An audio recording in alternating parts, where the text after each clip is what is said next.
What is going on, guys? How you doing? It is 9 a.m. Pacific time. How is everybody doing? Welcome to the Milan Forum, guys. The Milan Forum. The forum of all the Milanisti who can share their opinions, start debates, start arguments, and get it all going. Get it all going, guys. We do have news. We have some very, very interesting news coming from the the news sphere, the Milan news sphere. We have players that are very, very close to AC Milan, very close to joining the club. So good things coming. Good things coming. First thing we're going to get here, we do have our first guest, and it is Nathan. What's up, Nathan? Are you there? Can you hear me? Excellent. Perfect start. Perfect start. But as Nathan figures out what's going on with his... Oh, can you hear me? Yes, there you go. Hey, man. How you doing? What is going on? I'm doing good. And yourself? I am doing excellent. I am doing excellent. Definitely doing very well. I'm doing very well because the first thing that I read, which this is not new, it was from a few hours ago. Milan agreed 10 million plus deal with Lille for Renato Sanches. The next step. The next step.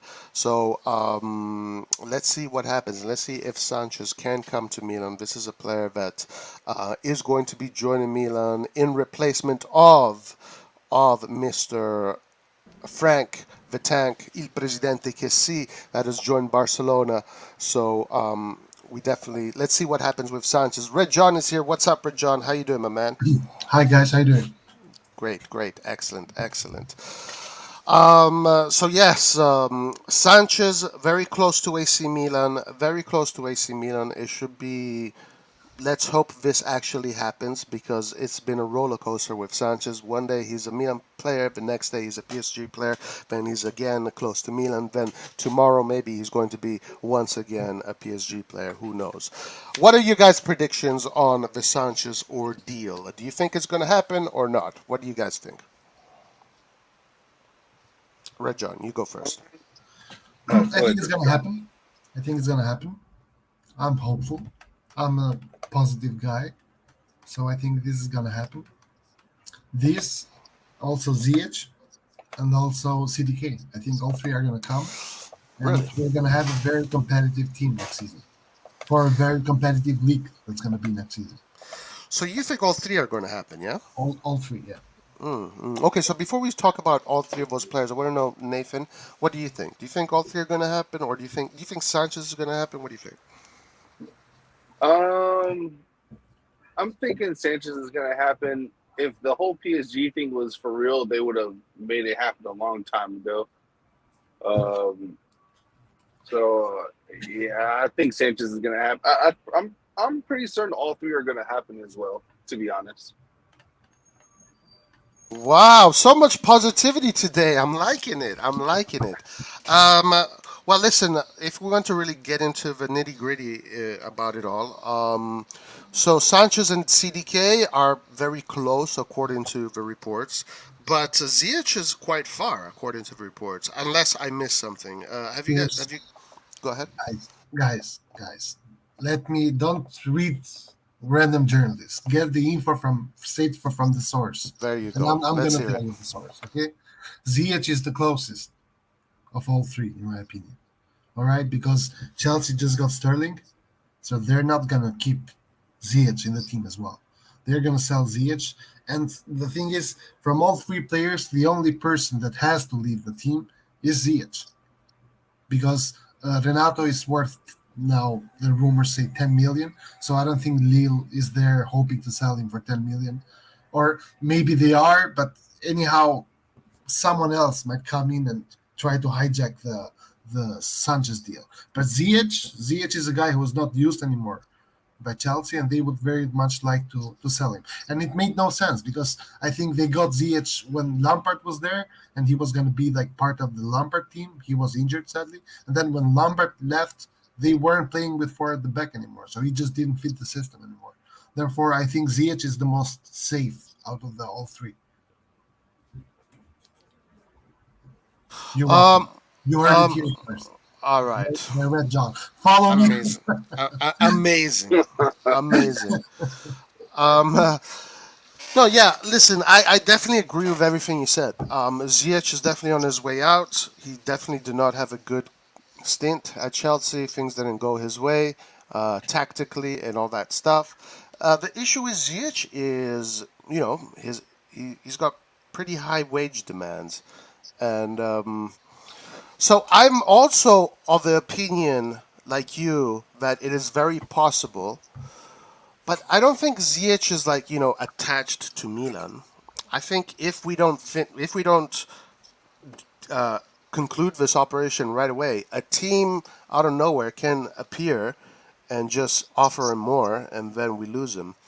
Yes, but Do you Like think if that can happen? Arsenal came, like if Arsenal were to like Exactly. somehow pop up, I think Exactly. he would probably go to Arsenal. here's the Yeah. problem though, Yeah. in my opinion. In my opinion, the problem is here that there is not as much risk with Ziyech as there is, for example, with CTK or with Sanchez, for the sole reason that Chelsea is not going to sell to Premier League teams, or if they do, they are gonna not gonna do it in the way they are doing it with us, like a loan with option or with obligation to buy. If for example, Arsenal comes in wants to buy Ziyech, they are going to have to spend 40 million to get him. Therefore, I don't even think that Arsenal is going to go and try to buy the guy. But hold on. What's our buy clause for him?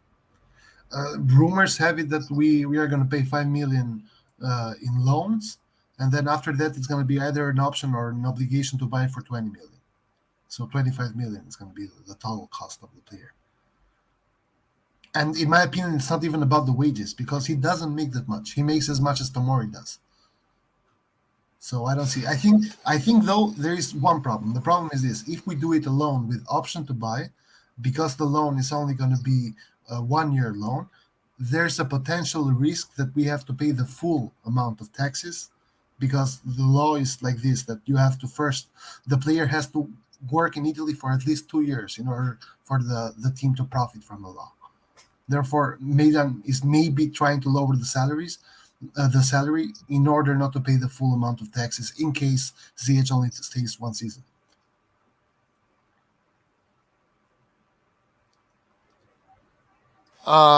Yeah, listen, I agree. I agree. But you said, a team would have to pay 40 million to get him right away. But there are teams that can do that. If a team does go to Chelsea and say, "Hey, I'm going to give you 40 million for Ziyech," why would Chelsea say no? And I They think wouldn't. Chelsea would sell him for less than 40. I think if someone They, comes in with at least 30, they would sell him. Hey guys, keep on going. Give me a second. Yeah? but the thing is, I don't think they wouldn't sell him for 40 million. The problem is that Ziyech is not worth 40 million right now. No one is going to go and spend 40 million for a guy who's 29 years old.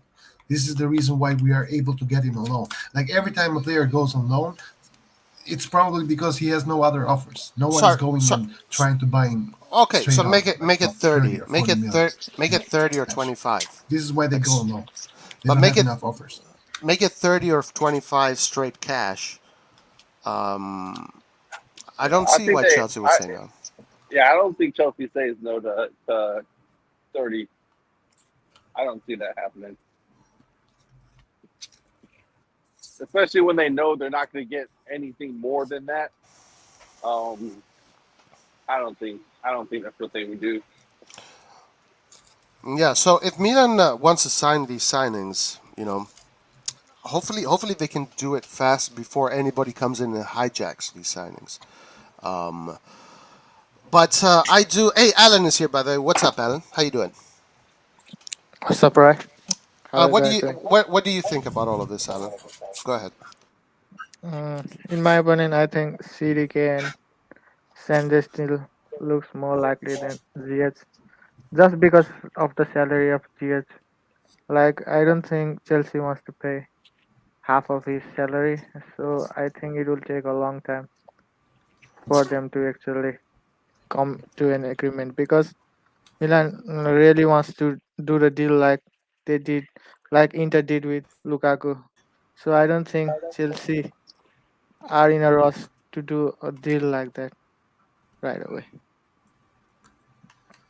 So is this a fact that Milan wants Chelsea to pay half of the salary for this year? Is this a fact?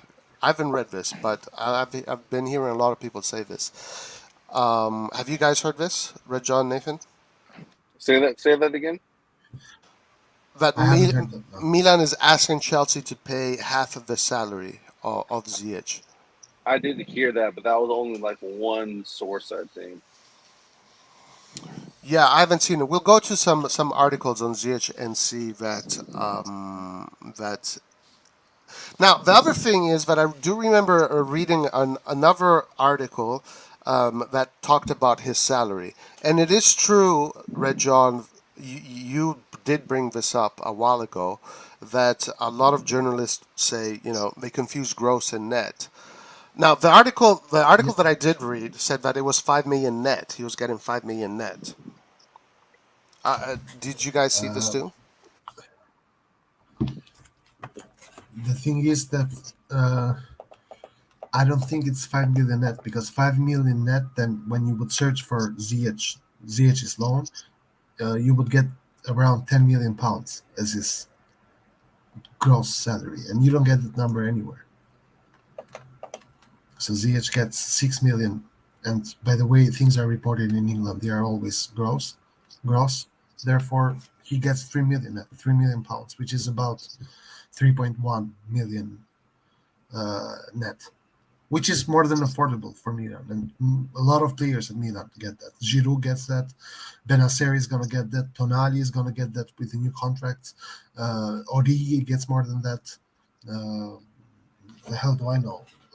Theo gets 1.5 more than 3 million net. So there's a lot of players in Milan that makes that wage. That make that wage. Okay, well, let's see if it's gonna happen, man. Let's see if it's gonna happen. So now let's talk about this because this has been the big conversation, right? How Oh effective? shit! How Here we effect? go. How effective are these players? Like, is this a calcio mercato that we consider a stellar calcio mercato? Is this a pyrotechnic calcio mercato, or is it a humble calcio mercato? And are It's a these humble. and are these players that we're supposed to go crazy for? Because I'm getting accused by many people that I'm being negative and I'm being pessimistic. I'm not. I'm very happy with the team, but this calcio mercato for me is not a stellar calcio mercato. It's a very humble calcio mercato, and I don't see why people want me to be super positive about it. I mean, what I am positive about is the growth of the players that are already there. So this is what I'm trying to say, and then we can have a whole debate about it. Origi is not going to come to Milan and make the difference. Ziyech is not going to come to Milan and make the difference, neither is CDK. These guys are going to come to a Milan that has been built already for the 3 last years. And if they perform well, it's because the project that has already been there that is performed is a well-oiled machine.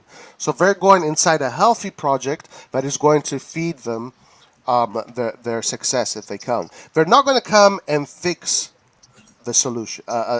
We don't have any problems. We just need to reinforce the engines here and there. But the engine is there. If Origi does well, he's going to do well because behind him he has Magic Mike. He has Tomori, he has Kalulu, he has Hernandez, he has Calabria, he has Kjaer, he has Tonali, he has Benacer, Leao, Yes, but Salamakers, Diaz, Giroud, Ibrahimovic. All these sure, but players. no one is doubting that, Roy. The problem is that even Real Madrid, they won the Champions League, they still got and reinforced the team. Like every team needs reinforcement. Yeah, and I'm talking about the team that won the Champions League, let alone a team that got eliminated in the group stages of the Champions League. Every time, even if you win the Champions League, you need reinforcements. You need to get better. You have to improve. So saying that we have this great team and we somehow don't need reinforcement, it's, in my opinion, it's wrong. I don't think Well, our I'm not saying that. I'm not saying that, by the way. Yeah. stellar Mercato. And I understand that. I don't think it's a stellar one. We are not getting the Mbappes. We are not getting the best players. In a way, we are still getting uh, one reject, one injury-prone player, and one prospect for the future, right? But still, compared to what we have bought in other seasons, I think there's an improvement in the quality of players we deal with, which is understandable. Yeah, Majidin is here. What's up, Majidin? How you doing, my man? Hey Roy, how's Ah, it going, man? aha, guys. We have the warlord, Laert. Laert is here. What's up? The warlord. Yo, bro, I'm not coming. I'm not coming in peace, man. So be Good, careful. good. That's what I want to hear. That's what I want to hear. Have you seen the latest news? About what? Benacer really close to renew. His agent Yes, is three in. point two, 3.2 million. Yep.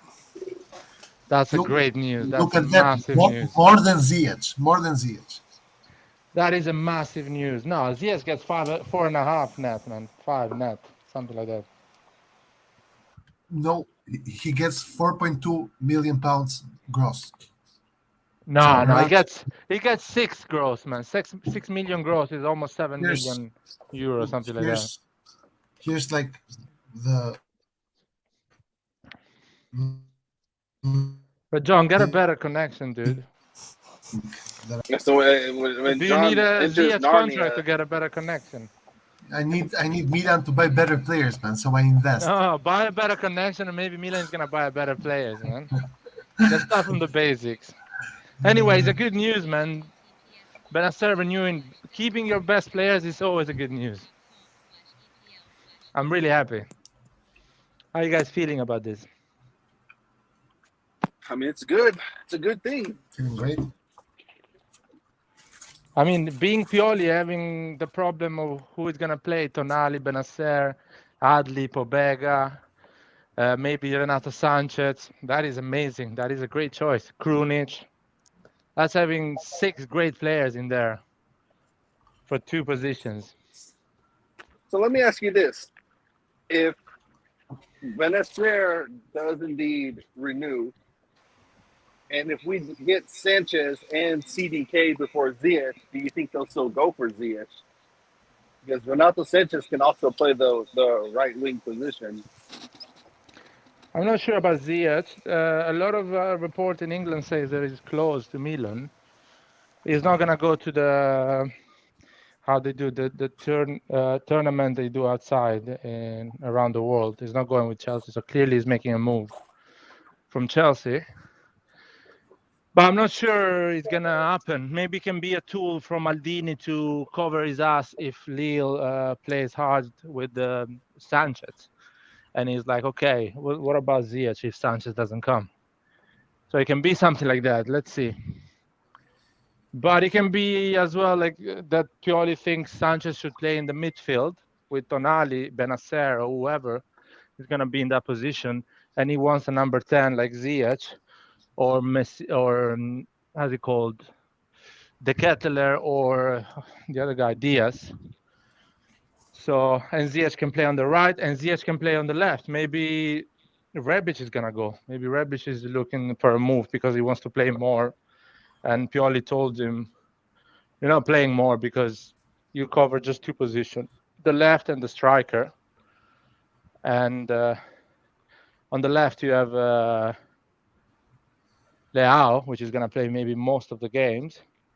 And as a striker, you have to score and play better than Origi and Giroud. So you have to fight for that position. And maybe Rebic wants to leave. Let's see.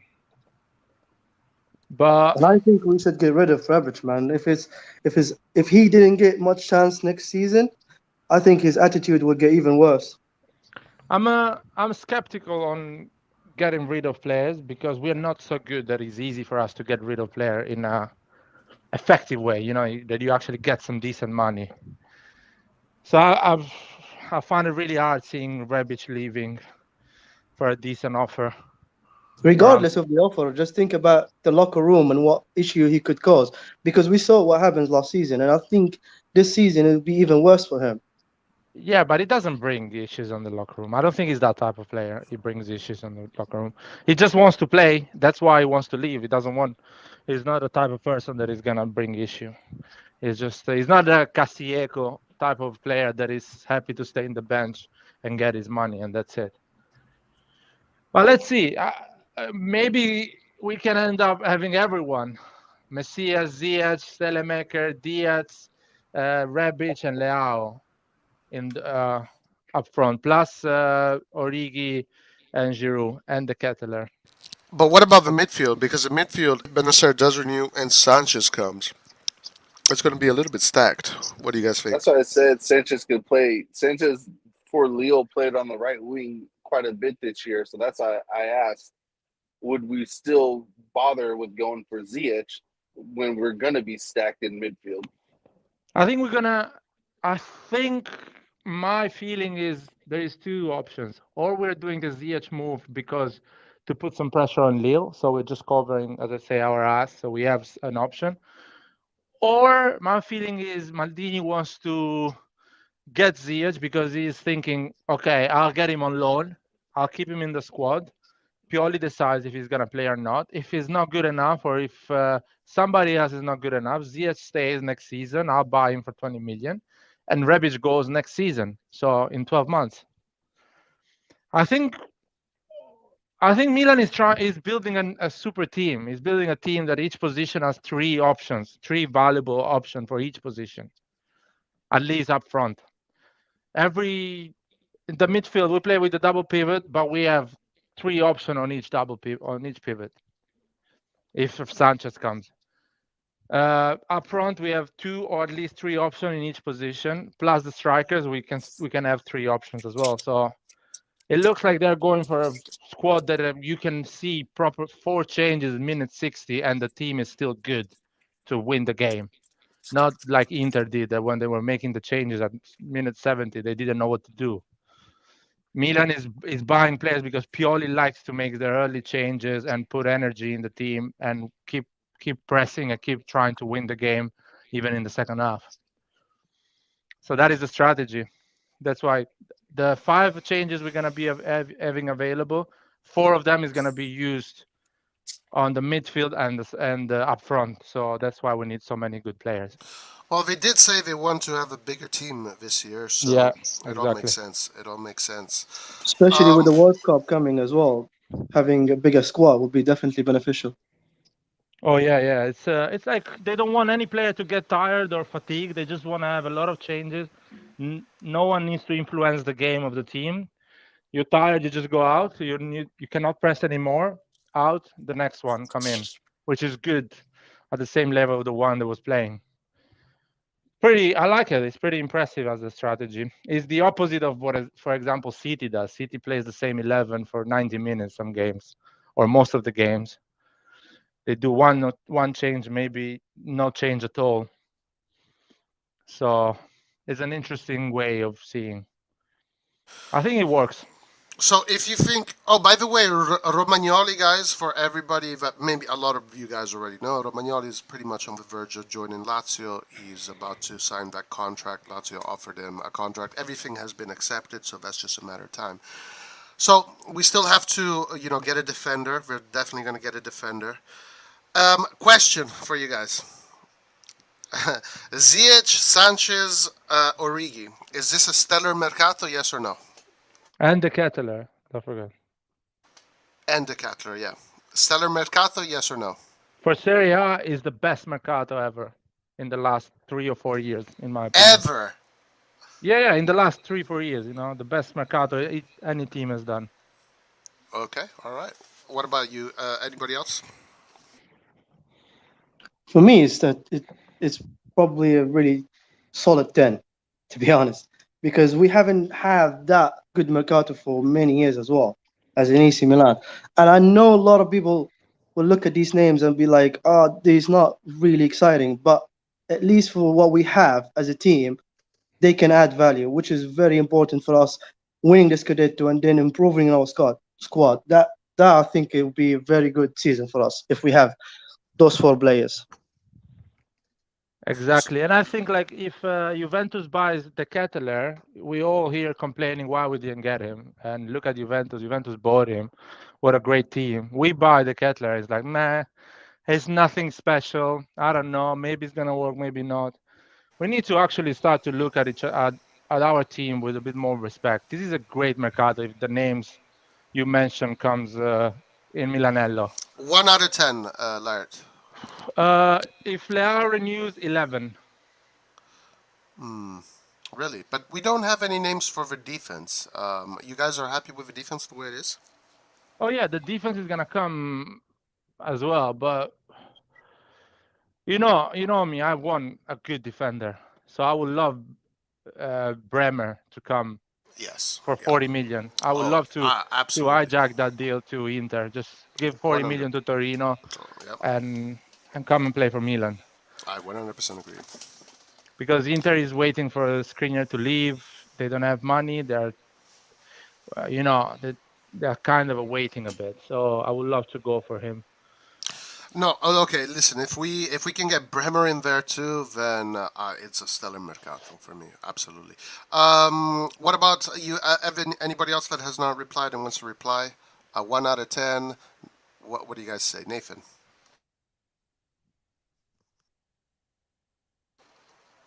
Nathan is not available probably right now. Red John, 1 out of 10. Yeah, are these guys here? What the fuck You is don't have to. recording me, Yeah, man? John is 5 from now, man. Larry, we should just ban these guys forever, right? We should fire these guys, man. I We know should we just don't pay fire them. them, but still we can fire them. We should just fire them. Alan, what about you? 1 out of 10. What do you think this mercato is? What would you consider it?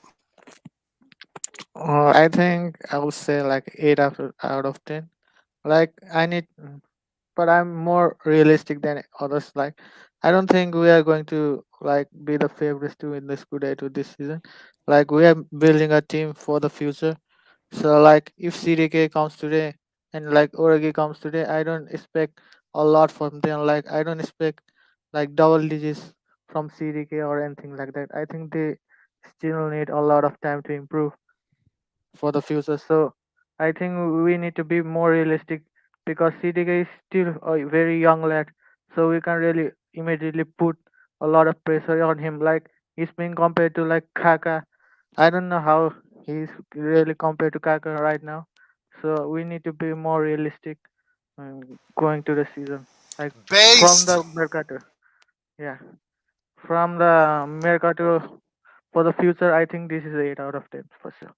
All right, guys, in chat too, let us know what you guys think. If this is a satisfactory mercato for you guys, what would you grade it? 1 out of 10.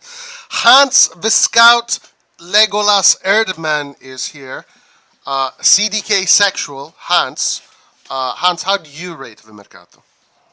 You If mean it so comes to far, or the names that we're linked to, or the what? names that were linked, because honestly, the mercato today is just Origi, nothing else. Yeah. Well, if you want to count, sorry, Pobega and Adli staying, you can still give an evaluation to that if you Yeah, want, true, of true, course, true. Yeah, because they are new players to the squad, I would say. yeah, yeah, I agree. Go ahead, Well, Hans.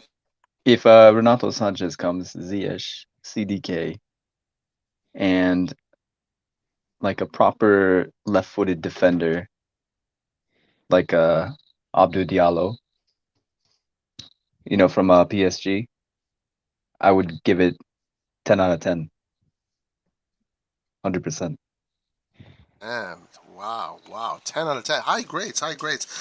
Alan said something very interesting, and I want to know what you guys think. Alan said we are not the favorites to win the Scudetto. Do you guys agree or disagree with Alan?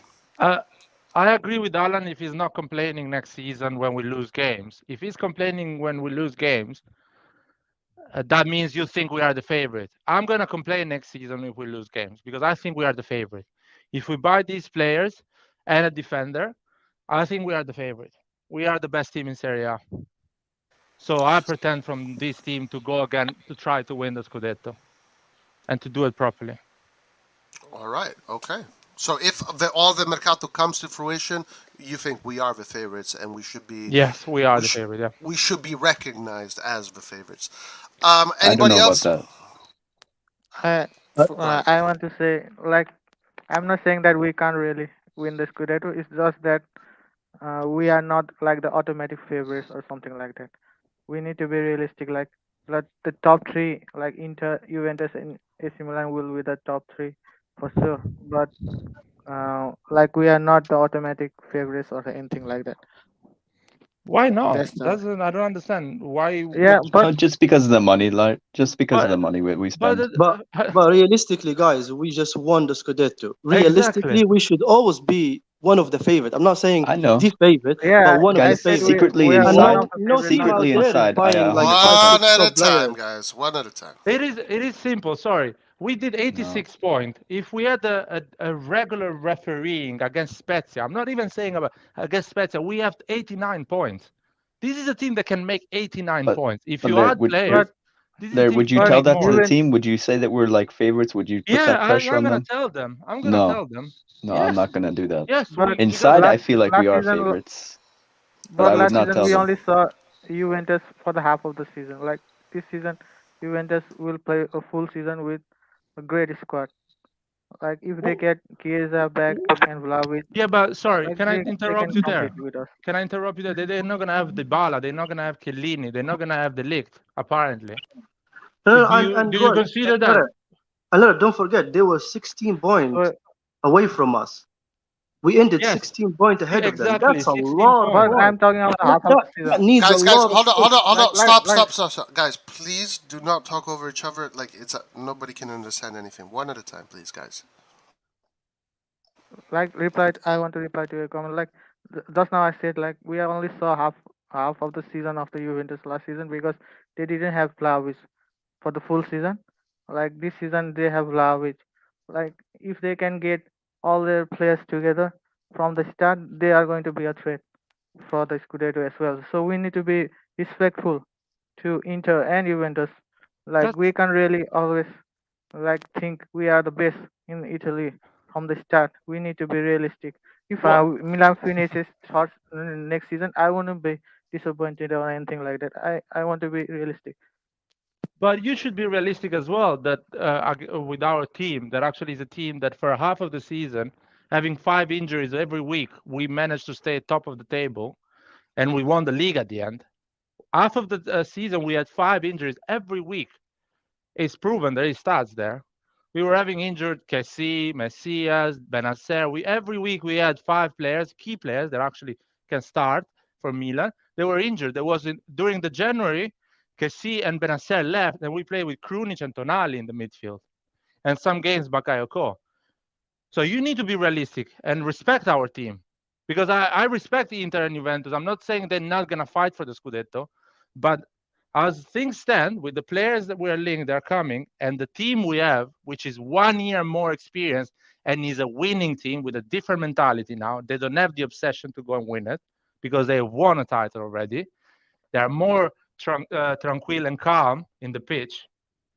They are better. So we are the favorite. We are the favorite. And I'm waiting for Juventus and Inter to maybe buy other players. But as the links are right now, we are the favorite of the Serie A. So you're gonna flaunt it then? You're gonna be bragging then, like that we're the favorites. I'm not gonna brag because it's not a trophy being the favorite. You haven't won anything. But don't listen to the propaganda in Italy that says, "Oh, Lukaku is back at Inter, so Inter is the favorite," or Pogba, a Finnish player, in my opinion, back at Juventus, so Juventus is the favorite. Don't listen to that propaganda. Don't get surprised if they cannot keep up with us next season. So you would tell our players, like, you put that mindset, like, we are the favorites. We would. Yes, That they we're. should have that mindset. I'm sure Ibrahimovic is gonna tell them, "You guys won the league. You are the favorite." Allegri is gonna tell to the media, the first interview that he's gonna have. They're gonna ask him who is the favorite, and he's gonna say the rule in Italy is who won the Scudetto is the favorite. He said it for Inter, so last year, so he's gonna say it this year as well. Tardelli said Milan is the favorite. Tardelli. I'm interested to see how our players handle that pressure, because we've always been the underdogs. Yeah, Hans, Always. and Hans, this is a good also opportunity for them to grow as well, because that stress or that pressure is very important for them to overcome as well. We had the I same know. issue last season where I they know. are on top of the table and they couldn't handle it, but at the end of the season, they were able to handle that pressure. So this is a new experience for them as well, which is a very important to have as well. You know what I mean? I know. Yeah, that's a good thing. 2 years ago, when we were fighting for the scudetto with Inter, we were weak mentally and we collapsed It's at the end of the it, season. This season, okay. we stayed there and we fight and we Okay, won it. well then I don't know what these other teams are doing if they're not copying our model, because we don't spend as much money. We have a younger team, and yet we're kicking everybody's ass. Why are they not copying us? Are they that stupid? But it's not so easy to copy, first of all, and you need to be patient. We are the only team in Serie A, probably on the top 6 or whatever, that we're not changing a lot. Our team, we're keeping consistency. The same coach, the same players, just adding more players, and they are all young. So as Roy says, they are just starting. Tonali is just starting now to win. I mean, He's I also not agree 30. in the He's sense that finishing. He's going in the direction of finishing, winning. I just want to say really one thing to Hans. The issue with them doing what Milan is doing is that they can't afford to do what Milan did, because Milan is already 3 years into this, and Milan is already now competing against them, just won a scudetto against them. So if they need to do what Milan does, they have to like take a few sabbatical years off. So they're stuck in paying their players crazy wages that make no sense. So in that sense, Milan is a much better project than all of the other teams in Italy, for sure. Exactly. And we are That's getting for sure. compliments as well. 100% like, it is. We just need a stadium, that's all. Yeah. The stadium in 2050. No, we're Oh my building it, God. man. These guys, they're gonna build it. They're gonna go incest and fucking build it, not asking anyone. But do you guys know how did that election in Sesto end up? He won. The guy that He won. promised the Yeah, he stadium, he did. won. Well, thank fucking God. Yeah. Well, then there's good premises for that to happen now. All right, guys, we have a provocative question from the chat. Guys, chat, send us questions if you want us He's to... an interista. He's an interista. Nagin Hendricks? I don't know. Belgium versus Belgium. Who will score more between Lukaku and Origi? Well, Origi's not even really our starter, I would say. Giroud is. Yeah, I agree with that. No. Nah, Origi's gonna be our starter. Come on, guys. Maybe give it a 2 It's going to take a few months, though, I think. No, Yeah. no chance. In the start of the season, I think Giroud will start as a starter. No, Origi's gonna start, in my opinion. Maybe 1 or 2 weeks, if he's not starting, depending on his physical condition. He came injured, so let's see that first of all. But replying to that question, if Lukaku scores 25 goals and Origi scores 22, I'm happy to lose that. I'm happy for Lukaku to win that. I don't care. If Origi scores 22 goals for us, that means we're really close to win this area, because other players are going to contribute with other goals. A lot of other goals. All right, okay. But Origi, for him to score 22 goals is not... It's more like wishful thinking rather than... No, it's not really. Yeah, he's disagree not with even that. going to I be on disagree penalties, with I that think. I disagree No, with we that for create a two lot of reasons. chances, Roy. We create a lot of Reason- chances. Reason number one is he is 27. Giroud did it when he was 35. Second reason is he's going to have better players playing behind him. He's going to have Ziyech. He's going to have the Ketelaere, for example. So he's going to be able to have more opportunities, more chances, more risk more, make more runs. These are all things that we didn't have last season with Giroud, because Giroud was a little bit static. Giroud has never had speed as his main tool to damage the opposition. So for this reason, I think even though Origi is not this amazing player, I think he's going to do pretty well, because this is the first time in the last 5 years or so that we get a player in his prime, not too young, not too old. We get him in his prime. He is physical. He is tall. He is fast. So, Red Zone. But John, how long do Don't you be think surprised it will if you take see him for him CDK up top. One at a time, guys, please. Red Zone. Just Yes. quick Alright. question. Okay. Red John, do you think he'll be able to play in like 90 minutes? Origi, He's not fit. Yeah, he hasn't played 90 minutes for so long. I think it will take him at least 3-4 months just to get to that fitness level. but that's a little bit like controversial from your side, because Giroud was able to play 90 minutes, and Giroud was Yeah, and 35 Giroud- at the hadn't played as a starter in the last 5 years. Same as Yeah, but Origi. Giroud So played if regularly. what? Giroud played regularly, even when he came from Chelsea.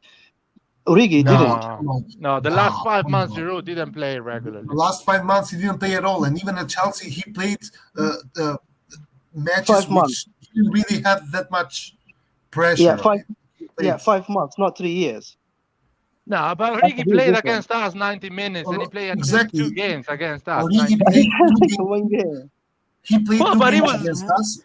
I'm sorry, but he played 2 games against us. He scored a goal and assisted a beautiful one as well. So I have no reason somehow to think that the 27-year-old Origi is going to perform worse than the 35-year-old Giroud. I have no reason to do that.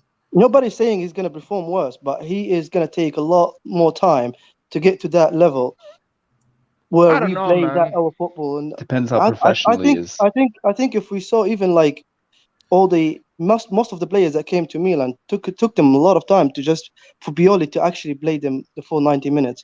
Yeah, Only I but think Tomori was the only one that actually came and was able to get a spot and play the 90 minutes. Well, I need to stop Straight you away. there. He come from the Premier League, which physically is the last issue they have. In terms of being prepared physically, is the last problem they have.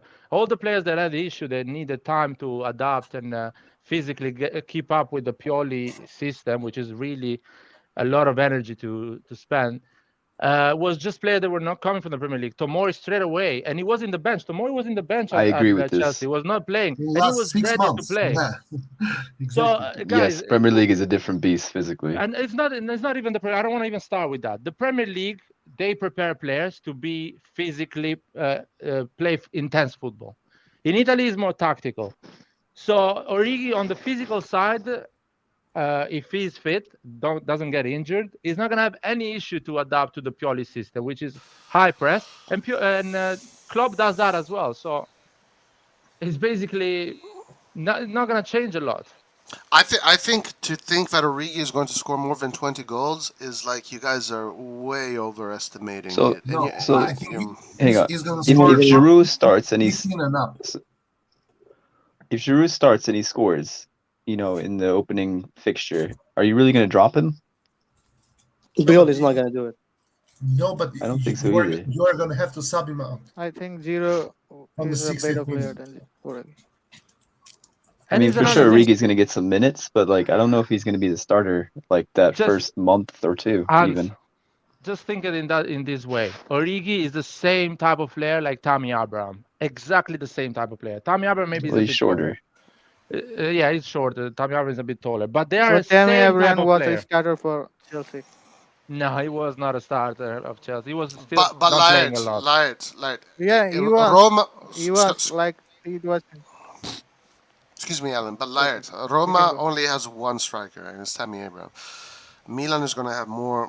He's not going to play as Yeah, much exactly. as Tammy Abraham plays. No, but I disagree with that as well. I because don't think the minutes are going to be there for him. I think he'll get maybe he'll be lucky to get 2,000 minutes. I think Origi. Like, So- let's be realistic, Go guys. ahead, Alan. Like, for a player to score like 20 goals, he need to have like 30 appearances, something like that. Do you guys think that Origi will get a 30 appearance season on his first season, like with his physical Well, condition an appearance right now? that can come He's off the right now, bench. he's So a- yeah, Yeah, Not he as can a add starter. Not as a starter. Not as a starter. that's why I prefer Like talking about starter, like minutes 30 than appearances. appearance, like for Okay, starter. Like count how many if games are Lukaku available. will be started, that's for sure. But I don't care Origi scoring more than Lukaku, guys. Seriously, I don't care. I want Origi to score let's say 1/3 of the chances that Milan creates for him. If Origi scores 1/3 of the chances that the players around him create for him, he's gonna reach 20 goals. Because we create a lot. You remember those games that we created a lot of chances that Diaz was missing it, Giroud was missing it, all of these players, Selemakers was missing them. These are chances that Origi is gonna put there because he's physically fit, he's young, he sprints. You wanna see other options. The two players. Remember this: when you have a striker like Origi, that he has pace, so he can run on the space. The two players that were going on Leao, they're not gonna go anymore. Both of them on Leao because they need to bother on Origi.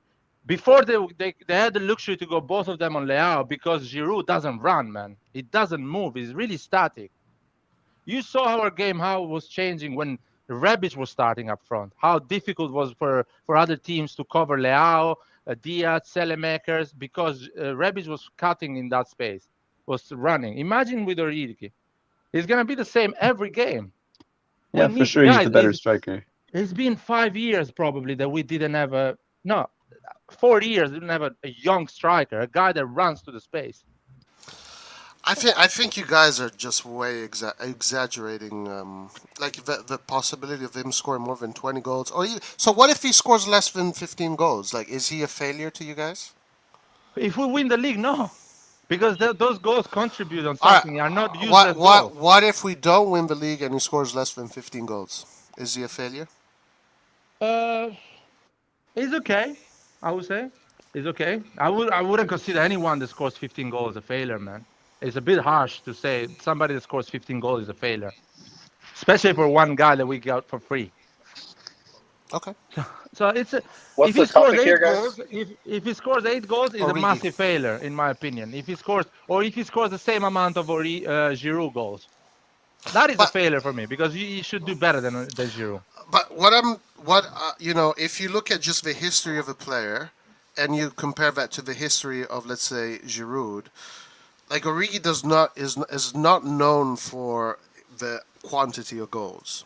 Right now, he's more known for his clutch goals. But Giroud, when he was a starter, when he was that age, he scored a lot of goals. Like, he was a player that would score a lot of goals. Origi is coming out of 4 seasons of the EPL with an average of 4 goals per season. So I think it's very dangerous to assume that he's going to score 20 goals and to expect him, rather, to score high numbers. I think it's better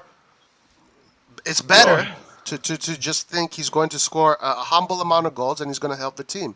But to say that he's going to be the superstar that scores 20 goals is over expectation. And if he does, great. No, if he does, you should tell me that I'm a genius. Great. Okay, sure. If he does, I'll tell you that you got very lucky, and you got very lucky with your guess. I know that. I got very lucky. But the problem is that the odds are against you. They're not with you. The odds are against you. Roy, also, if he scored 12 to 15 goals and they were big goals in the big moments, then you can even say that that's an even bigger success for him. No, absolutely. Yeah. If he scores big goals in big games and he wins us big games, he doesn't score many. Yeah, that's more what I see me with Crotone scored fucking 17 goals, man. You're telling me Origi with a team that creates a lot of chances, like Milan is gonna score at least 15 goals. You guys, how the fuck you watch football? I don't know, man. Just because he's been in the bench and one of the best team in the world. But I mean, has he been in the bench all his career in Liverpool? Yes, he's always been in the bench because he came really young at Liverpool. He came at the age of 18 or 19. No, that's not true. He's been 7 years at Liverpool. He was in the Bundesliga first, my man. Come on. No, he left Liverpool and he went on loan in the Bundesliga in the middle. Yeah. Okay, even in the Bundesliga, he didn't have many goals. No, he kind of failed, even in Bundesliga, even in France, but it doesn't matter. The thing is, he was young back then. Then he has proved himself, man. Like, I don't understand this bashing on Origi. I understand that he is not. No.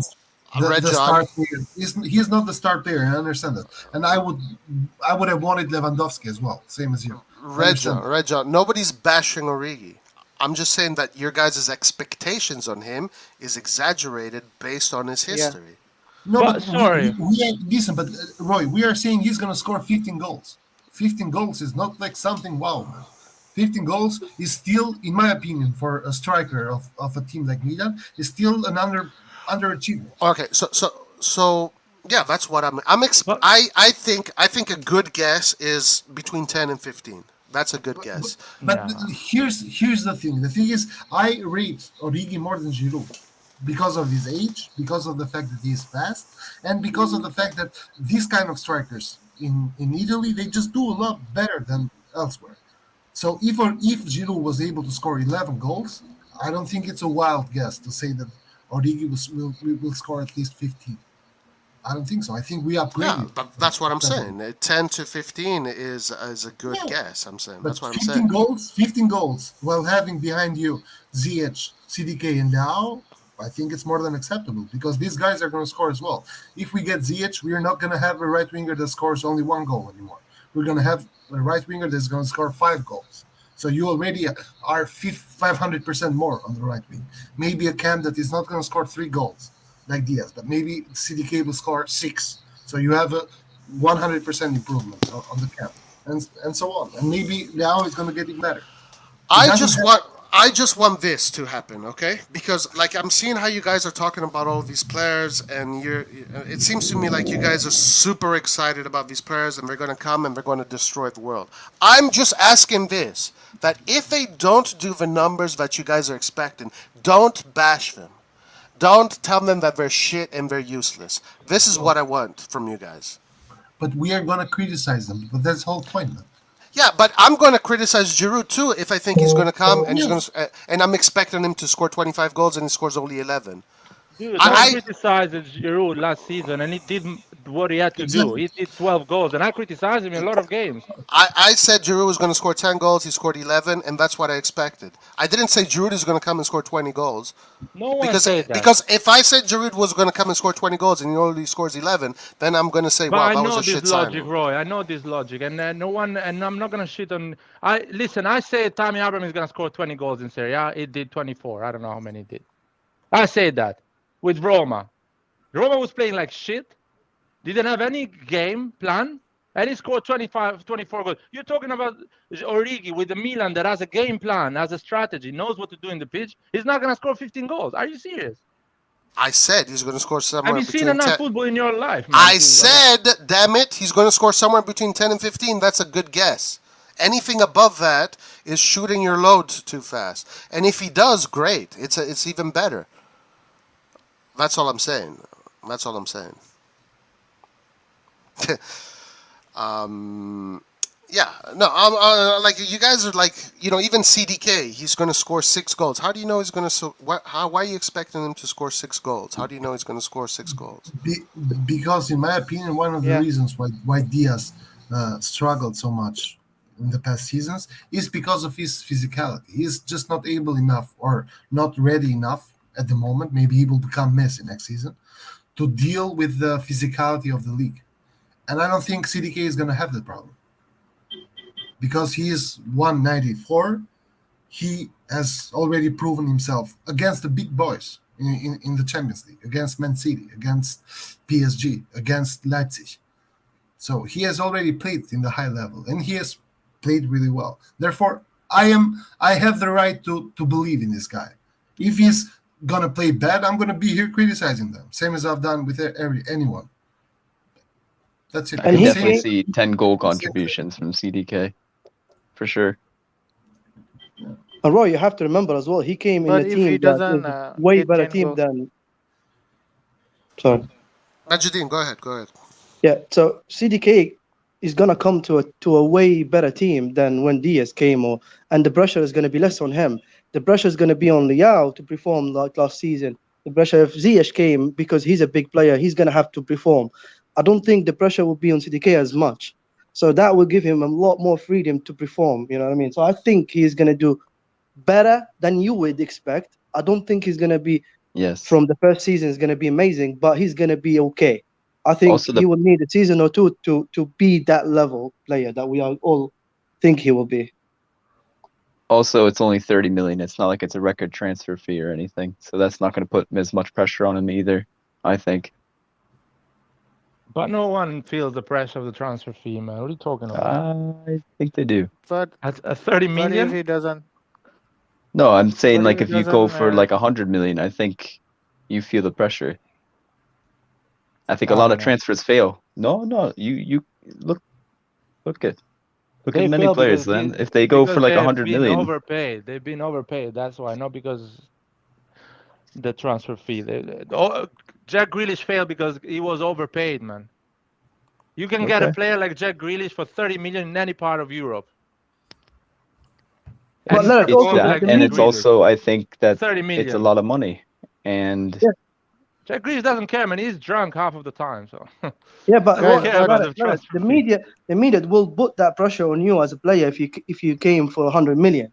So even when you don't even if you perform okay, they're gonna be criticizing you because you came for 100 million. So it does put pressure on the player. Whether he takes it in or not, that's another story. But it does create some drama from the fan, from the media as well. I don't know. Of course. I don't never. Sancho was paid 97 million or something like that. 90 million, 80 million. Overpaid, guys. Overpaid. It's Okay. simple. If you Okay. Yeah. even if you Those pay numbers, Leao, yeah, are even if crazy you pay numbers. Leao 150 million, is overpaid, guys. That's absolutely true. But that's So what we're talking about is another story, though. so they are all overpaid. So just they need. Maybe some people, characters are different. So maybe you guys are right. Maybe some people see on this image behind them, they feel that they have to. But I majority of mean, the they players all don't give a know shit, that man. the club paid that much for them. You don't think Yeah. they're starting around at the training ground being like, I'm the 100 million player? Maybe in a small club, but in a Oh, big club, yes. no one gives a shit. You come from 100 million at Real Madrid, Barcelona, you don't perform, they tell you to fuck off, they don't care. Yep. They don't think about you, oh, he's the guy of 100 million. They don't see that. They see that, okay, this is a good guy, he's going to help us to win something. If Well, not, go I'm home. just saying that most transfers that are that high fail. No, Yeah, fail no. because they were Well, overpaid, yes, not but- because they were Yeah. feeling the pressure. That's my point of view. Maybe Like, your even point if is wrong. Nkunku comes and he gets paid, we pay like 100 million for him or whatever. Like, I think he's gonna feel it a little bit, Yeah, but the thing is, when you pay or if he 100 goes million, anywhere. your expectations become unrealistic because you think like, I paid Yeah. 100 million for this guy. He's Maradona. He's going to win by himself. Exactly. He's going to win everything alone. And that's not how it works. You pay 100 million right now because of the inflation that football in itself has had in the Okay. last 20 years. 20 years ago, no one was getting paid 100 million to go from one club to the other. With 40 million, you would do anything. I'll tell you, for example, I'll give you an example. If Origi comes for 30 million or he comes for free, my expectations are the same. I think he's going to do like Tammy Abraham because they are similar players. Tammy Abraham came for 35 million, Origi is coming for 0. But my I expectations are disagree. the same No. because they are similar players. Yes, I disagree. That's Like ridiculous. why That's just why are we ridiculous. comparing Okay. already to Tammy Abraham? Like Tammy Abraham was a starter of Chelsea. No, I was disagreeing with Like one that time, my like expectations are the same. If he's free or if he's 30 million. Because I don't see the club on a financial way. I'm still a supporter. I want my club to do a good deal. But at the end, I see the quality of the player. And if he comes, for example, Bonucci came for 41 million. Do you think I thought he was like Nesta? No, man. I thought he's a shit defender, and I knew he's gonna fail because Bonucci could come for 100 million. I don't think he's a good defender. He was doing good because he was playing with Chiellini with the great Juventus. But he's an okay defender. He's not a 42 million defender. If Maguire goes for 82 million, I don't think he's better than Thiago Silva. I see football. I have the eye test. I can see defense. And we all know Berardi is the Bonucci of Yeah, I mean, exactly. I mean, no, leave it He's gonna get Berardi. exposed. If Berardi comes for free or Berardi comes for 60 million, I know what the player can do. I know the numbers he does. I know the type of game he has. So my expectation is going to be the same because the transfer fee for me is just a number. It's just like a talk about how good the deal is for the club in terms of money, but not how good is the player. Pogba 90 million or Pogba for free is the same player. I still have the same idea of the player. Messi 250 million or Messi for free. I have an idea of what is the player. I know what he's going to do in the pitch. So it doesn't matter. Is there anybody that you think is worth then like the 100 million if everybody's overpaid? For me, everyone is overpaid. For example, Mbappe, there was a period that people were saying 180 million. He's probably the best player in the world right now. Let's say it like this. But you can win trophies and be the best player in the world spending that money in a different way. You can do that. Another example, Neymar moving from Barcelona to PSG for 200 million. Because he moved for 200 million, do you think I think Neymar is better than Lewandowski or is better than Ronaldo on the Messi? No. He's a scam. 200 million is a scam. Neymar doesn't have that value. Neymar is not better than Robinho in terms of talent. That I is agree. it. That's it. But maybe in the eyes of PSG fans, he is better. Yeah, most of the people get that number goes in their brain and think, oh, he's a 200 million player, so he's gonna win every game in Champions League. No, Yeah. he's still Neymar. So the transfer fee is just a number that makes sense. Sometimes doesn't. For example, Vlahovic went for 80 million now. And he's flopping hard. So No, far. it's not flopping. He's gonna score 20 goals next season for Juventus. He is very young, so he has that in his favor. And I agree, I mean, he's a very good player. he looks quite focused. He's determined. He works hard. You can see he's a professional player. Maybe with a better coach. It's hard for him to fail because he's determined to. He wants to. He's mature. Yeah, he's Hey, mature. hey, He guys. wants it badly. Sorry, let me just interrupt you real fast. One thing, Anwar's here. What's up, Anwar? How you doing, man? What's up, everyone? Anwar is here. I'm leaving, guys. No, I'm kidding. And guys, if you haven't already, click that like button, guys. Click that like button. What's It the is news, Milan guys, Forum. today? I haven't read any news, so... Same of yesterday, man. We're Anwar. close Oh, to so nothing everyone. new. So nothing- We're close to everyone. Anwar, aren't you the owner of the Discord? Yes, I'm running. I think I will, as I said to Roy yesterday, sorry, I said that I'm gonna add a lot of things. So, guys, I'm gonna ask you to boost the server if you have a spare money, like just $10 per boost, I believe, or $4. What does that mean? Boost Well, the server? it opens more features to the server, so we can add more emojis from the club and stuff like that. I'm gonna try to download the ones from YouTube for AC Milan, but I need other emojis as well, guys. If you have them, just send me on Discord the links, and I'll try to check them out. All right, sounds good. Is Guys, there sorry, shit emoji available? one second. That's the Guys, only one we need. Guys, man. if you go in our description, guys, you have the the link to the Discord. You can join our Discord. You also have the Twitter and the Instagram.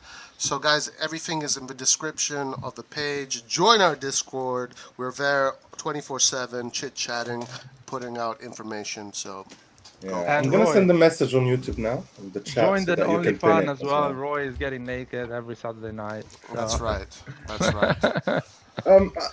I read some bit of news like 2 hours ago on the way to my house, and it says that signing CDK will mean not signing probably Ziyech. Do you think that will happen, guys? It can be. Let's see. It's a lot of player. We were discussing that there is a lot of player in that position right now. Yeah, that's the thing. Would you be disappointed, Anwar? Yeah, we need a right winger. We already have Macias and Salamakers, though. None of them is And a CDK proper could right play winger, there. to be honest. None of And them is guys, a proper right let's- winger. On the point of Ziyech, okay, Lert, please, you live in London, so you probably have a lot of friends from Chelsea fans that will be able to confirm what I'm saying right now, because I have a lot of friends that support Chelsea. Ziyech is not a bad player. Ziyech is very good, okay? It's not like he's unwanted in Chelsea. I think the system doesn't work for him. Tuchel doesn't work for him. The guy is very talented. Many Chelsea fans, they don't want him to go, by the way, guys. Yeah. I don't So see our maybe, like, management he is increasing our average player. wages I bill think that he's much. been one of their best midfielders this season, even though he There- hasn't played a lot of games. And I'm sorry, but there's no impact- way our management is going to increase the wage bill that high. How do you know Like that? to get. Don't Why, pull me why off would a- they do that? Hans, Why would they Don't do pull me that? out a Nathan one, man.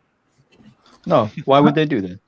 Why No, not? no, Hans, if Asensio can ask for 7 million, Ziyech should ask for 10, comparing the quality of both players. Well, then he can If can Hakan fuck can off. ask for 6, no, but if Hakan, a player like Hakan, can ask for 6, and he gets offers for 6, then Ziyech can ask for 6 as well. He's better than Hakan. We all agree on that.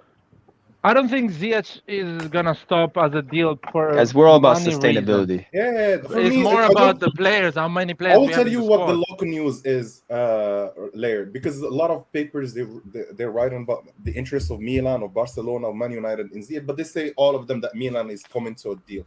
And the If only we do all this, there's no way Leao is getting a renewal on top of all this. no. The issue There's no is way, not- you guys. Listen to me, Hans. The issue is not a salary issue with Ziyech. The issue is with Chelsea. Chelsea wants an obligation to buy. because they want to offload and make money. Okay, but what for the about next Renato match. Sanchez? You're gonna get Renato Sanchez as well. Yeah, And pay but him Has. 4 million net. he's I'm not just trying- questioning that. He's explaining the situation. Yeah, He's not I'm saying it's just good trying or to bad. explain what the local news are saying here about Ziyech. So Ziyech, No, they I say know. it's not about the salary, it's about the deal itself. Chelsea wants an obligation, they don't want to waive that. Milan wants an option, they don't want to waive that. So I'm not I'm sure. fine with Ziyech. I'm fine with him. I don't care if he comes. I'm not pissed off if he comes. But I just don't understand how we're gonna afford Sanchez, Ziyech, the Ketelaere, all We these can. players and their wages. But Ziyech But came we're on trying loan. to do that. So clearly, yeah. we can afford that. We Yeah, and can. then even if he came on loan, We we're not can going to give pay Donnarumma anything. And age, bro. Leao renewal and Benacer Yes. renewal. Yeah. Yes, we can do Okay, that. well then you guys think that the management is gonna go as high as, I guess, Juve, Inter kind of wages almost. How? No, not really. We don't have Vlahovic in Milan. We don't have Chiesa as well. We are still low. We have like 80 million in terms of how's it Bro, called? we are on the same wage cap as Sevilla. Yeah, but our management, they want to be No, I sustainable. think management understands they have room now because they let go of a lot of think salaries. so whatsoever. I mean, it would be great. Okay, fine. It would be great if we get all these players. I just don't see it happening. But I think Hans, also has. But Hans, don't you he's think that sustainable. maybe? Sorry, you guys. think- He's Laird, sustainable I have a because he's question for alone. you. I He's have a question alone. for you, Laird. Do you think that Ziyech should get about the same salary as Leao or not? Hell no. Leao should get 7 million. Ziyech should get 4.5 net. I think that's what's gonna I'm happen. talking about net. He's getting 5.2 gross right now in Chelsea. Exactly. So if he Yeah. gets 4 net from us, but Anwar is right, guys. We are getting him on loan, so we are paying him the money Chelsea is paying because he's a loan. Yeah. We're not paying more him. He's getting the same salary at Chelsea. We're paying that salary. Yep. So we're fine with that. Clearly, we can pay The issue is that maybe they will push Chelsea to pay the difference. If we pay 4.5, We can Chelsea pay will the have to full complete amount. the 5 and whatever. Guys, What are we can gonna do pay with the 3 full- right wingers that are like primarily Bro, we right don't have wingers? Ziyech. Like, what do you do with Messi? You win shit. Like, if we had a player like that, if we had Zaniolo there, But- then yes, your point makes sense. Sorry, guys. we don't We have should not quality there, consider. We should not consider the fact what we do with the 3 right wing. Clearly, Pioli wants him, and Maldini is trying to get him. So on the tactical side, and there is a reason why they want him. Now, they want him because the Sanchez deal is not going to happen, maybe, or it's hard that it's going to happen. So they want to hard Ziyech, or Okay. maybe they're going to go for both of them, or maybe I don't know. But clearly, Yeah, we you were have the saying it money to earlier, pay. like it's the plan B if Sanchez doesn't come. But I it can understand that. But it can be as well the cherry on top of the cake. They're like, okay, Sanchez is coming for sure. Well, then Why I think not Ziyech as well? Macias or Salamakers is going to be sold then. No, you cannot sell No. a player that you signed the same summer. We have 3 competitions next year, plus the World Cup, plus maybe some other competition by the end of the year. So you will need a lot of depth. We should be expecting right now to have injuries because of the number of games that will be played next season. I would rather sign Warren Bondo than Yo, to but get that's not like the a topic, third man. right I would winger. rather- Right, guys. Sorry, That's guys. 1 second. We have a new entry. What's up, Clint? You Hey. can just jump in whenever you want. Hey, what's up, man? I was just What's up, listening. I was just trying to. I don't know where you guys are in the debate, but I'm just going Oh, back. this is my man, the Yeah. data analyst. Yeah, I was just going back to when somebody says we don't have the money to sign all these players. I kind of disagree because if you pay attention to like last market in the winter, we barely even brought nobody in. Yep. So there's obviously funds that we Available. have to be able to bring all these people in, like for sure. Like we're not this whole 40 mil fit. I don't believe it. I think they're being conscious based on the players that are available. They're not just hopping the train, but I think if there's people that we have interest in besides Botman, most definitely those players that they're mentioning, they're coming to us. We're going to them, but we're just trying to play fair because at the end of the day, there's not really a market for Ziyech. Who else is trying to get him, right? If we're the There's only Man one that's- United. No, there are some teams like Man But, United, like- Arsenal, like teams in EPL would still want to. He's not So- gonna. No, Arsenal No. can't get him. No, Arsenal but I'm got saying too Man many- United with the Ajax coach. Maybe Then- that will. No, That's but they're a not. He's not possibility. gonna go there though. Like he's trying to get playing time Obviously, he fell out with the coach from Morocco, but I think with performances, if he's a No, guaranteed the coach starter, of Morocco will be sacked because I Well, heard the president of the federation last day, and he said that he's gonna sack the coach probably in the coming month. yeah, and So even if Ziyech they is sack him, probably right? playing the World Cup. So. Right, but even if they ah, sack him or not, what I'm trying, my point was, this is a World Cup year. Everybody's trying to be a starter. They're going to teams where Exactly. they'll be able to play. They're not going to Yep. go no teams where they're going to sit the bench. That's why even this morning, I was on French Twitter, and Yep. Are you we're French, looking Lil? like the whole Renato Sanches right now. Yeah. PSG is lowballing now Lille. Like, they're not going to drop whatever. I think they try to get him for 10 mil because since Campos came in, and he knows the player well, so they're not even in the try to up their bid. And now Lille is having an issue with that, No, right? but, And the but whole who is Renato Sanches' agent? Isn't it is Jose Jorgen Mendes? Mendes. Oh, okay. So I believe it's a done deal, guys. Yeah, but for Milan, I think it's a done deal because with PSG, since they got that new director in now with Campos, and he knows them well, and he came from Lille, right? Yeah, Campos and came from Lille, one He- other thing I want to add to you, Ken, right? is that they sacked the coach. So there's no coach in PSG right now who will sit there and tell them, "Oh yes, I want Sanchez." No, No, they there have. is. There No, is. they have. Galtier what? Galtier is got the there. Galtier. head Galtier is coach. there. He Galtier didn't. is He the didn't coach. take Galtier is over there. yet. Bro. He's No, already he No, there. is. it's true. He's Yes, he already is. there. Yeah. He's He's signed been and in confirmed. training. Did he What I'm official? trying to say is, Yeah, official man. He did the Okay. I conference. didn't know that. I didn't know that. He said right. Neymar is a great player, and if he wants to play, I'm gonna play him. You And know he what's said, and he funny? said, This is and lying. and he My said bad, Donnarumma, guys. and he said Donnarumma will be the first choice keeper. Of course, Yeah, man. They pay him so They much. paid a lot of. They pay They him a lot better of play money, him. bro. They better play. but you know what's crazy though? What makes me laugh is that what's Go ahead. crazy is you have like a director that's at one team. So Campos, who's the director of PSG right now, was with Lille, right? Sanchez was there. He moves over to PSG now, and then Lille is trying to like now the higher ups are trying to like increase the price tag of Sanchez, and Campos is not having it. I think they try to get him for 10 million. And Lille is like, no, if that's the case now, he's going to turn towards Milan. And I think that's in our favor right now because it was Yeah. more of a salary issue. But I think most unlikely we'll get Sanchez for sure. And one other thing we can add to that, So I don't believe that Lille is willing to sell to a direct competitor in the league. I don't I believe teams, whatever they are in the world, even here in Morocco, good. if a local team comes in with a lot of money and try to get that player, they will try to offload him off the league first. If not, then they sell him to the local team. But money talks, though. See, that's not. You said In this Morocco, case, but does money really talk? Because money. the No, Yes, no, player no. is because it's Money listen, really Anwar. talks. Then why PSG. would? So hold on. PSG is But not a direct competitor, man, because PSG is gonna win the league anyway, even if anyway, they no, don't no. get Sanchez. But wait a minute. Why would you say they wouldn't get direct competitor when like the director Campos literally came left from Lille. Lille Yes, and went to PSG? I know. But the thing is, Lille now has a take. It's either we get the 10 mil and we sell him to Milan, or we get the 10 mil and we sell him to PSG. Right. So I think the best choice for Lille is not to sell him to PSG. Because you don't want to make PSG better by giving them your best players. Yeah, Next but time you give them next time you give them, if you had still many on, they would probably buy him back or something like that. But still, like for me, I believe this is how I see football. I believe directors generally, the new director of Lille, for example, he would not want this to happen. He would probably prefer to offload him to another team, not in Ligue 1, then make money out of that. Out of there, yeah, which is true, which I agree. But I think, but to be honest, going back to the rival, I think in France, Mhm. PSG doesn't have any rival, anybody close to them in terms of. I definitely say like Lyon for sure, and Lyon the pieces. I think people are really sleeping with them on the Mercato, and if you follow Ligue 1, they're really acquiring some people where I think they can Yeah. challenge next But year. would you So, have believed that Lille would win the season they won? No, say it again?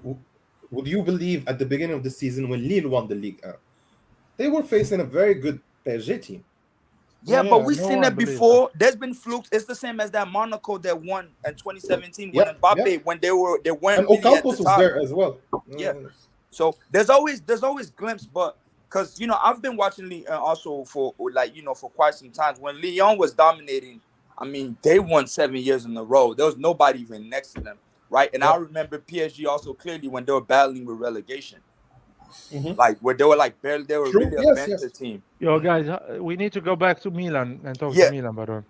Yeah, okay, but yeah. So going back to that, so speaking of Renato Sanches, I think for sure, I think him, CDK, and also Ziyech, I think we'll get 3, and I think they're gonna look for young Italians to just, as a Theo backup, and maybe, as A a defender? CD. I don't know. I'm just speculating for the last 2, but then I think that would be a good Mercato. Let me pose this question to you guys. Do you see us raising the wage bill then to like when Elliot got the club? We To had those to. But levels. what do you mean raising? Raising it to where? Where is it right When now? And Elliot where is first acquired the club, when we had Yeah, we have to. We're gonna Hans, raise Hans, the In wages. time, let in me tell you time, but something. not right no, away. I'm talking about this Hans, this summer. This summer, No, Hans, yeah, this, this no, summer, Hans. no. I It's don't the, think it's so. the, what I always say, okay, age has something to do with wage as well. You cannot just go and give a 27 years old player the same wages as 22 years old player. This is why we offloaded so many players. It's because of that mistake we made in the past. I think the management, even Elliot, understand that, So and you this do is think why we're I going to think inflate then to those I levels think again? I have an Not When he right first idea. now. acquired? Hans, Not right it now. really Not right depends on now. the sorry, quality of can the I explain player this to and Hans? the age as well. Yeah, but Hans, you're missing a point here. Light, let Light talk. Let Light, and then No, and it's then a we'll go to simple the next point. person. The One at a contract time. these players, Romagnoli, Kessi, and Conti, Caldara, they got a contract that a 28 years old should get. They got it at the age of 20. Yes. So the damage was there. We didn't give any 6 million to a 20 years old. We gave a No, 2 I million. know. I mean, I'm so just saying, are now we going this, to go to that number? yeah, I'm not we have saying to that go we're there because our revenues okay. are raising. We need Yeah. to go Okay. 45%, roughly I think that's one 45% of the of our reasons. revenues. Lair, to add to your point, I think that's one of the We'll reasons see if Maldini took a they lot of agree. time. Hence, Hans, you lose money if your best assets leave and people don't go to the stadium and Well, you lose maybe they. games. lose I don't interest know. I in don't know. football. Like, maybe they Guys, renew one and they let one go. I don't know. Hence, here's my take on this. Anwar, go, and then All we're right, John, and then we're all John. right. I'm gonna take like 2 minutes, guys. Is that okay? Yeah, No, go. it's too much. One and a half, man. Make it Bro, we quick. sit here for 8 hours. 2 1 minutes and is 50, nothing. 1 minute and 50 seconds. Okay. 1 minute and 50 seconds. You already lost a minute. All right. So when Elliot took over, I believe we had a problem in salaries. Thank Gigi you, was getting Anwar. paid. That's it. Was getting paid a lot more. Biglia was getting paid a lot more. Romagnoli paid more than he should get. All these players were getting salaries that they should not actually receive. That's the problem of Fassone and Mirabelli. I'm just They talking about raised the wage. overall number, the number No. But I'm of the speaking whole about squad. the approach. But That's hence, all I'm please, talking about. let me please go through this. So the problem was we need to decrease first the wage cap so that we get the proper players, get the proper wage cap so that players don't ask for 8 like Gigi or Hakan for 7. He doesn't need 7, bro. Win a Champions League, then I give you 7. Problem is these players got used to that, so they created a whole issue in Milan. Now the issue is over with Kessie leaving because that's the last player, and I Steve don't believe he was Romagnoli, being, but Caldara, and the other and guy, all these Castillejo. guys, Caldara gets like 3.5 or 4. Caldara almost. gets a loan and gets 7 million gross, Caldara. That's a lot of Yeah. I money. know, 3.5. man. He's mad. 3.5. So I believe right now, with what we did over the last 2 years, and especially during COVID, it helped us a lot not to pay those extra wages because look at Juve, the problem they had, Barca, the problem they had. All these teams in COVID were outpaying players. They had a lot of mistakes during the way. Now with Milan, I believe next season or this Mercato, Maldini spoke about this, guys. We don't need to speculate. When Maldini says, I need 3 big players, what are your wage expectations for these 3 big players? He already knows. He wants 6 million players. He wants 5 million players because that's the quality we are looking for after building the depth, after rebuilding the whole squad. And honestly, we went from Hakan, having only Hakan playing there, to now having Diaz, probably CDK, and probably Ziyech there. That's a lot of quality, guys, compared to what we had. And every position I look at, I see that type of quality and depth. Now, this Mercato, I think it's going to push us even better and actually make us stronger in Europe, not in Italy. Yes, in Italy, generally, we will be even stronger, but the purpose, I think, for this Mercato is to make us stronger in Europe. And that's why we are looking at Ziyech. That's why we're not looking at the 20 years old. Because we want someone with experience, the same way Pierre brought experience to the team. Now we need that experience going forward because Ibra is not playing for 6 months, 7 months. You need the player on the field. And I think 2 minutes is done. Yeah. Yep. So who wants to go next? Red John had something to say, and anybody wants to answer Anwar, but Red John had something to say. The thing is, more or less, what I wanted to say. Anwar touched it a little bit, in the sense that I understand that when Fasson and Mirabelli were there, and Elliot took over, there was a big cleanup to be done, right? Yep. It was necessary, because the problem is we were paying a lot of wages without any results on the field, right? When you get the Bonucci's and you get the Caldaras and you get the Cassis, the Contes, etc., and you pay them the big bucks, but then at the end of the day you end up finishing 6th, 5th, 7th, and so on. This model is not sustainable in itself. And on top of this, during the 2-year ownership of the Chinese guy, Yang Li, we didn't even make any fucking progress in our sponsorship deals. We didn't get any new sponsors. We didn't get any new platforms to expand our brand in. Therefore, we had this big problem of having super high wages while And making no revenues. of less than Leeds, less than these smaller teams, right? Less than Napoli. So 4 less- million supported in Italy, and we have less revenues than we Napoli. were making 100 million less than Napoli and Roma, which is embarrassing, to be honest, right? So a cleanup was necessary, and for that everyone understands it, that Elliot did a really good job in getting the team and doing a cleanup, removing the players which were not providing enough talent on the field, and we're making big money, right? And right now we are at the point where every single player that was signed by the Mirabelli and Fasone management, they are all out of the team, right? Now, that being said, is things come step by step. We are at a step right now where we are, in a way, in my opinion, at least still on a limbo, in the sense that we are between a club that wants to become Real Madrid and a club that can regress, right? Yep. So now, in my opinion, we are doing the right thing. Right now, we are not spending a lot of money to buy super big players, like how I think Roy as well wishes that we bought Mbappe, etc. We are buying players that are functional to our system, don't get super high wages, but also are going to help us to make the next step.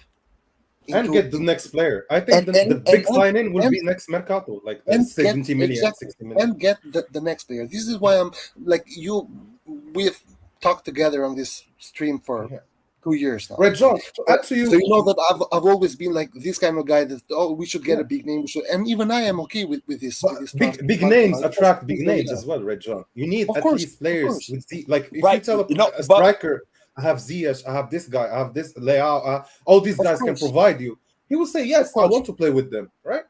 We are aiming, guys. I'm We are asking you a aiming- question. I'm asking a question. But listen, Let me ask a question real quick. Let me just- ask a question. Right? Okay, hold on. Let Red John finish, and then Clint ask a question. Okay, go ahead. Now the thing is that we have to actually also get used to the fact that sooner or later we will have to give players better wages in order to be competitive with teams like Real Madrid, Chelsea, Barcelona, Man City, etc. We have to grow together with the wages of the players, the better results that are on the field. Theo is going to come next time and ask for 6 million net. You are going to have to give him, because you are also going to be able to afford it. And also, there will come a time in the not so distant future that we will also have to go and enter bidding wars with other big teams in the world. This is the problem, because what I disagree with Hans about is the fact that we don't have to actually only make it with young players, because that model in itself is not sustainable in sporting wise. You cannot do it like that. At some point, you have to go and buy the player for 100 million and fail, and that player be bad, not be good enough for the team. This is the problem, but it has to come gradually. And I think the way we are doing it right now, it's a really good way to do it, to get to the next level. Right now, the projections about our next year's revenue is about 350 million, which is really good when you compare it to where we came from, but still we are making half of what Real Madrid is making, of what Man City is making, of what Chelsea. The growth is amazing. It's phenomenal. The because growth if you is look at it, absolutely amazing, but we are very not few done. clubs managed to take the revenues from 100 million or less than 100 to 130 300 in million. 3 years. That's during COVID, during the world crisis, during a lot of things. So I believe the work they're doing right now in terms of revenues, increasing the revenues with each exercise, so that you reach a level where you are certain to compete in the market. And I think that's the target. Even Maldini had that projection when he took over. He said, in 3 years, 4 years, we will be there, because it's not now, but in 3 years, yes. And he Clint already won a wanted to scudetto. ask a question. Clint wanted to Yes, ask a yes. question. Go ahead, Clint. So my question is this though, right? Because I don't know where the complaint is when clearly this whole big name and playing to buy, we have clear examples in front of us where people are actually failing, right? Because your Mbappe, I mean your PSG and all, they're getting these 100 million or whatever player, but obviously it doesn't guarantee what they look for. Man City got rebranded like 10 years ago. We can go back now. They still haven't got Champions League. We still been second place for Champions League for the past how many years we've been out. So obviously there's different models. Like I understand, yeah, we need to get big players, but I'm all for actually having your own player, because most of Milan legends that came through wasn't, maybe other than the Dutch guys, or put aside like the Maldinis that came from Primavera, like all the other players that we're able to acquire, they flourish under us though. You know, once in a while, yeah, we might try to get a player, but the way we're going about it, I can't even get mad at all, because we won this Scudetto, we're ahead of schedule. So I'm not even mad. Whatever they're doing, I'm just sitting back, even though sometimes I might get a bit frustrated and fall into the mix.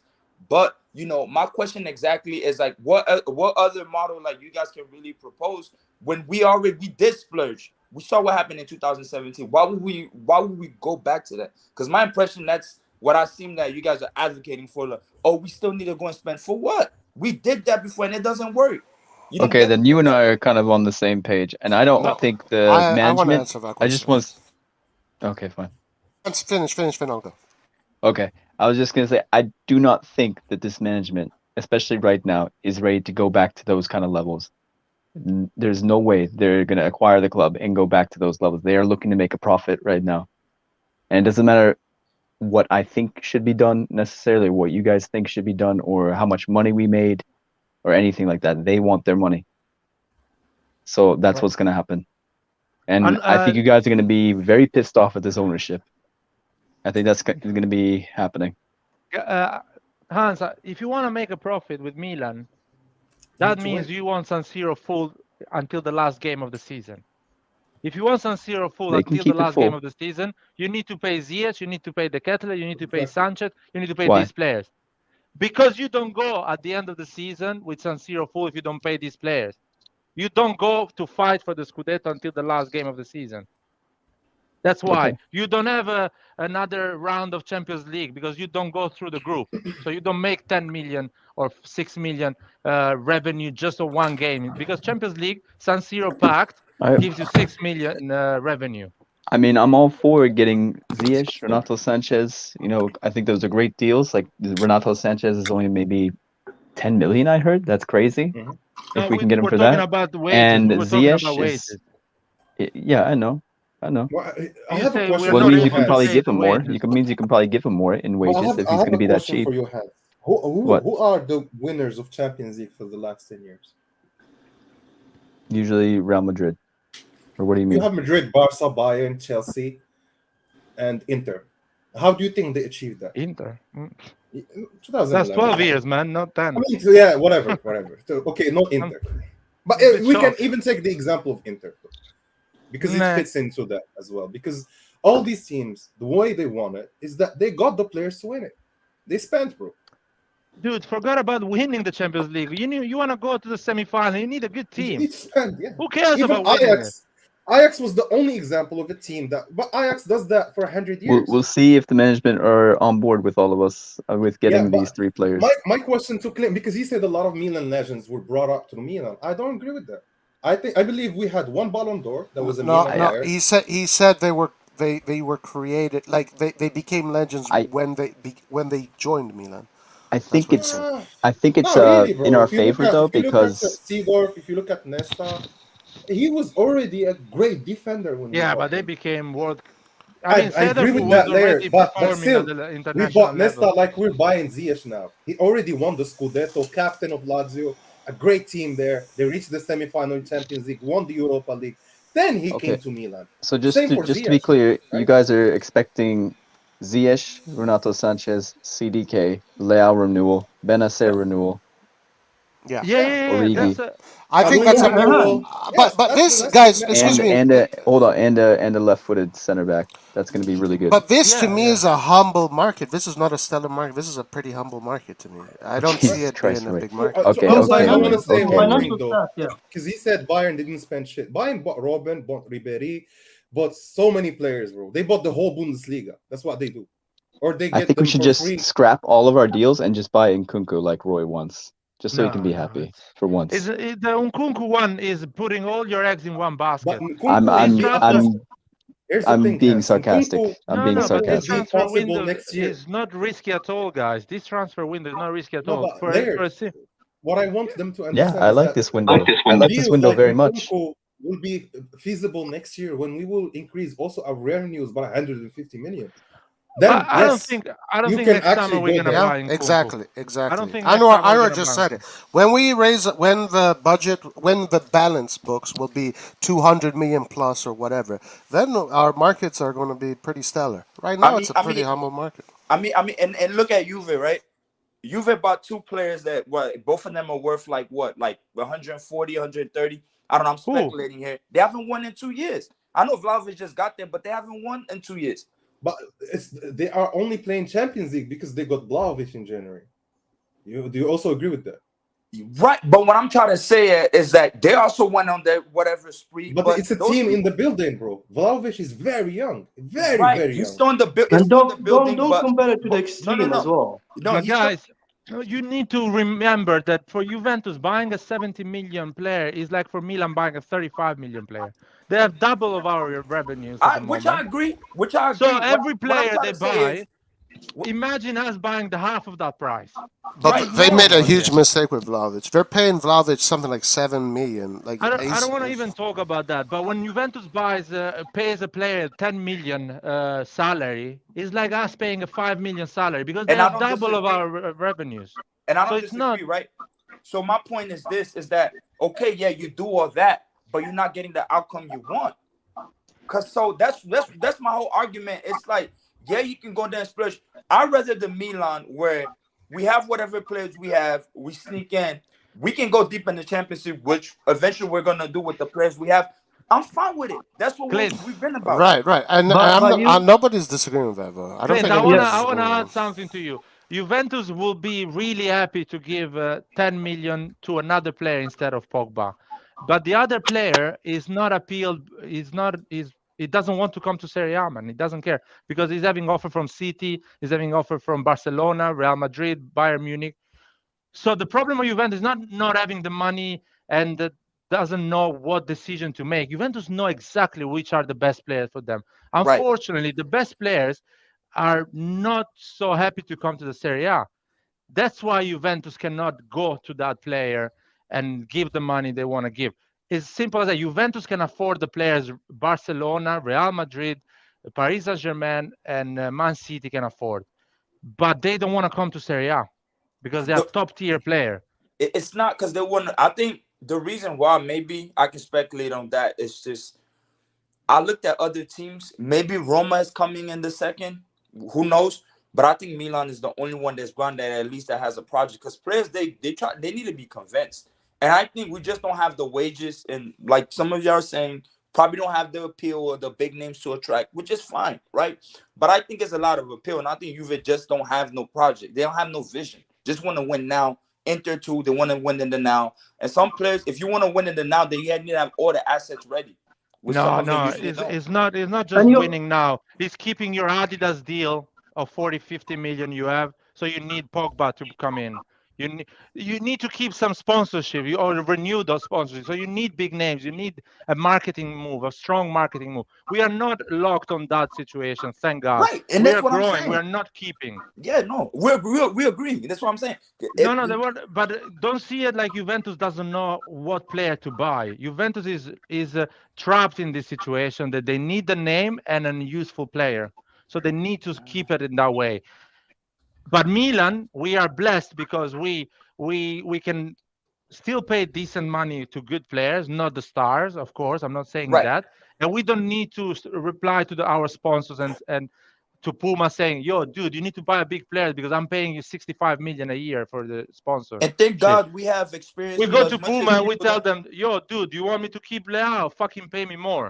right. So we are in a And- good situation. And thank God we have people like, you know, as much people don't like him like Gazidis, because don't forget people like Gazidis. Nah, I don't like him. I don't like him. Sorry. No, I don't but like he's him. responsible. Hear me out. He was No, the he's not commissioner. responsible. No. The team He that does- is winning is hear me- responsible. hear me- We hear are me out. winning Hear and the me out. sponsor wants us. But hear me out. He was the commissioner of the MLS in '96. All right, they're the one they started this whole Major League Soccer, and look where Major League Soccer is going. So when I'm saying, as much as you don't like him, yeah, it's true, but sometimes them being strict on this budget and not doing crazy to an extent, it kind of helps us. Just playing devil's advocate here, right? As much as I don't like him, but you just need like that good mix. You know, you can't like the whole management. No, but listen to me. That's not Gazidis, man. That's Elliot telling Gazidis you need to do this. Gazidis is executing, man. Gazidis is closing good deals, sponsor deals, he has because Milan is experience. winning, man. That's what I'm trying Because to say. Maldini is winning. But that's why Maldini wants Gazidis out, because Gazidis is fucking taking all the merit. But at the Yeah, end, but he was if you doing look at- damage. Hold on. I don't think Maldini wants Gazidis out. Maldini just Yeah, he wants wants Gazidis. Gazidis He just out, wants him out of way of his He players. wants him to Transfer step market, out that's from it. his process. That's He what- doesn't No, want to no, go no. through him basically when No, he makes Maldini wants to sit at the table with Puma and say, "Give me this because I'm gonna bring this player. What Give does me this Maldini money really because know I'm gonna about have these this things? project." What does Maldini really know about closing deals on marketing and all that? One thing You know I know what? about sporting, but I don't know about that. Yeah, So- I think Gazidis is good at that. He just Dude, needs to stay yeah. out of the players. Dude, you know these things because sport is he's done that. He's done deals with Nike. That's true. Yeah, they want He's- players in your team so that they can. He was one of the most paid players when he was a football player from Money Nike. talks. Which I agree, you're right. There's one thing being a player, but then also one thing being a businessman and dealing with these corporations, which I think that's the experience that Gazidis has. When it comes down to like, you know, that business side of things, he masters it. That's the reason why, you know, Elliot brought him in. As much you say Elliot is telling him to execute, he's bringing also proposal around him. Okay. What about Gazidis deciding to bring Ragnik behind the shoulders of Maldini? Yes, that is what Maldini wants. is not Doesn't telling want Gazidis, anymore. no, don't sign a contract That's for Puma, what he- sign it for What Adidas. about the talks That's with why the Super Maldini League as wants well? Gazidis out. Because knowing how to talk with Puma and Adidas for a deal, everyone can do it. Believe me, even a 22 years old that just No, finished, I disagree, just bro. finished school. No, but they But will have fucking guys. building a team that wins the league, that is something is not easy to do. No, but guys, do you agree that they actually have a person who is responsible for sponsorship deals, not me? Exactly. And it's not Maldini. That's Maybe the director of marketing or finance. That's the person. There who is, does that, exactly. There is a lot of things, but Gazidis is But I the, think the Maldini guy wants that more of deals. a say of where do we go as a club, because he didn't have that say. He only had a say in the squad, and that's not enough. Even in the squad, Gazidis would need to give him his green light. And in the end, he felt like he did a great work. But at some point, they were not trusting him. They were not trusting Boban. They were not trusting the whole thing. Yeah, can you believe Maldini, who won everything as a football player, needs to wait for Gazidis, who doesn't know how to kick a ball in his To life, tell him, no, this to player tell is him not what good. player to buy, or Exactly. get this money for that player. Are you serious, man? No, And I think- that is madness. And I think he needs to go through him in every single decision. You know, my We only can't even caveat, sit I'm with just the speaking ball. more. Guys, one at a time. You're right. Clint, finish, then Majidin. Yeah. I like this comment, sorry guys, from the chat that you pinned up, Roy. We actually forgot about this. Gazidis did not want to sign Ibra in the team. It was Maldini's move. exactly. And he took credit for it too after. And the funny thing, Milan, can I add something? Well done to that comment. Milan wanted to sign Ibra the year before when Yep. Ibra went to MLS. And he had Milan to press a wanted to lot, sign him. Maldini, to get Ibra in the team. But we didn't sign it because Gazidis were against him. And I remember was Inzaghi, Gattuso was the manager. He wanted Ibra in January to help him to go. And we didn't go to the Champions League for 1 point that year. I remember that. Gazidis has to do that after and get Ibra the year after. So Gazidis, for me, he was useful until now. Now we don't need a person like Gazidis in our club. I don't see the use why Gazidis should be there. Maldini should be directly connected with the ownership. The ownership gives the budget to Maldini, and Maldini deals with that. Massara is the sporting director who makes a sporting decision. Maldini approves them. No, Massara takes the sporting decision. Maldini approves them. Gazidis approves them, and the ownership approves them. What the fuck is that, man? No, We finished dopodomani finiamo qua. right? No. All right, Clint, Hey, go boss, ahead. I'm not mad. I'm not mad at what you're saying, man. Like the only thing what I said is just like the both of two evils. It's just I don't really know. And Maldini is my idol, man. You know, let's put that player aside. I just don't know when it comes down to business, because especially at a corporate level, because Elliot is really corporate, right? It's not like this is a president owner we have like other clubs. It's really corporate. So I don't know how well versed Maldini is in way to how corporate transactions even work, and that's why I feel like having people like Gazidis in place to an extent it does help, because when we look at our books are healthy. Now maybe it's decision making on players. I completely agree with that. But from the business side of things, that's when I think bringing those people in did us more good than harm. But listen to me. Like Anwar says, every department has an exec. So Gazidis is not like executing each department's partnership, sponsorship, and whatever. Because the sponsorship needs to be worked by the sponsorship team. He's They talk to them just every approving. day. He's making the decision. The exec of partnership says BMW or Benz. Mercedes Gazidis says BMW. Because it's 5 years, not 40 years. Yeah, exactly. So he makes the decision, but at the end, all the structure is worked by other people. But it's under his leadership, correct? Not really. Yeah, but I don't need answer to the board, bro. I don't need. I'm fine with Maldini's job. Maldini. This is how CEO position is defined in finance. CEO position is to maximize value while meeting the objective of the board. Right. So if the board says we want value, he will maximize value, not the team, and that's what he was doing. Right. Maldini got you the scudetto, not Gazidis. Okay, I try to give credit to all of them together. Right. No, I don't. I give, because I see the effort here. Because replace Maldini by someone else who will finish second or third, and they would still be happy and sell the club and make a profit. You see my point? They would not be like, "Oh shit, we didn't win." It was Maldini who brought that winning mentality by bringing, which I agree 100%. by putting his job on the line, by saying, "If you fire Pioli, I'm out of the project." Is literally what I'm saying here is. When Gazidis was hiring Ragnick, 90% of Milanisti, all the world basically was agreeing with Gazidis. Yeah, Maldini yes, smelled the fact that was wrong, that Pioli was cooking something there, and stopped him. So my question is, clearly there is one position and two people. It's clear there, because Maldini shouldn't make that decision and say, no, Pioli is staying, and Gazidis shouldn't make that position. So clearly there is two people, one job. So one needs to go, and I'm pretty sure Gazidis is going to go in November when Red Bird is going to get control. As Milan fans, we want to give, Roy, I want to put this out here. If you want to give a lot of credit to someone, it's Maldini and Boban. Because Boban got you back to Europe. He reduced every punishment from UEFA. He got the deal worked out with UEFA so that you can play right now in Champions League and do the deals you are doing right now. So that man was fired because he said, the ownership is doing things wrong and they're going behind our back. And this is not what Milan ethics or Milan culture is about. Milan culture is about being open, this is a home, not we are here as a family. He left his position as secretary of UEFA to come to that. So yeah.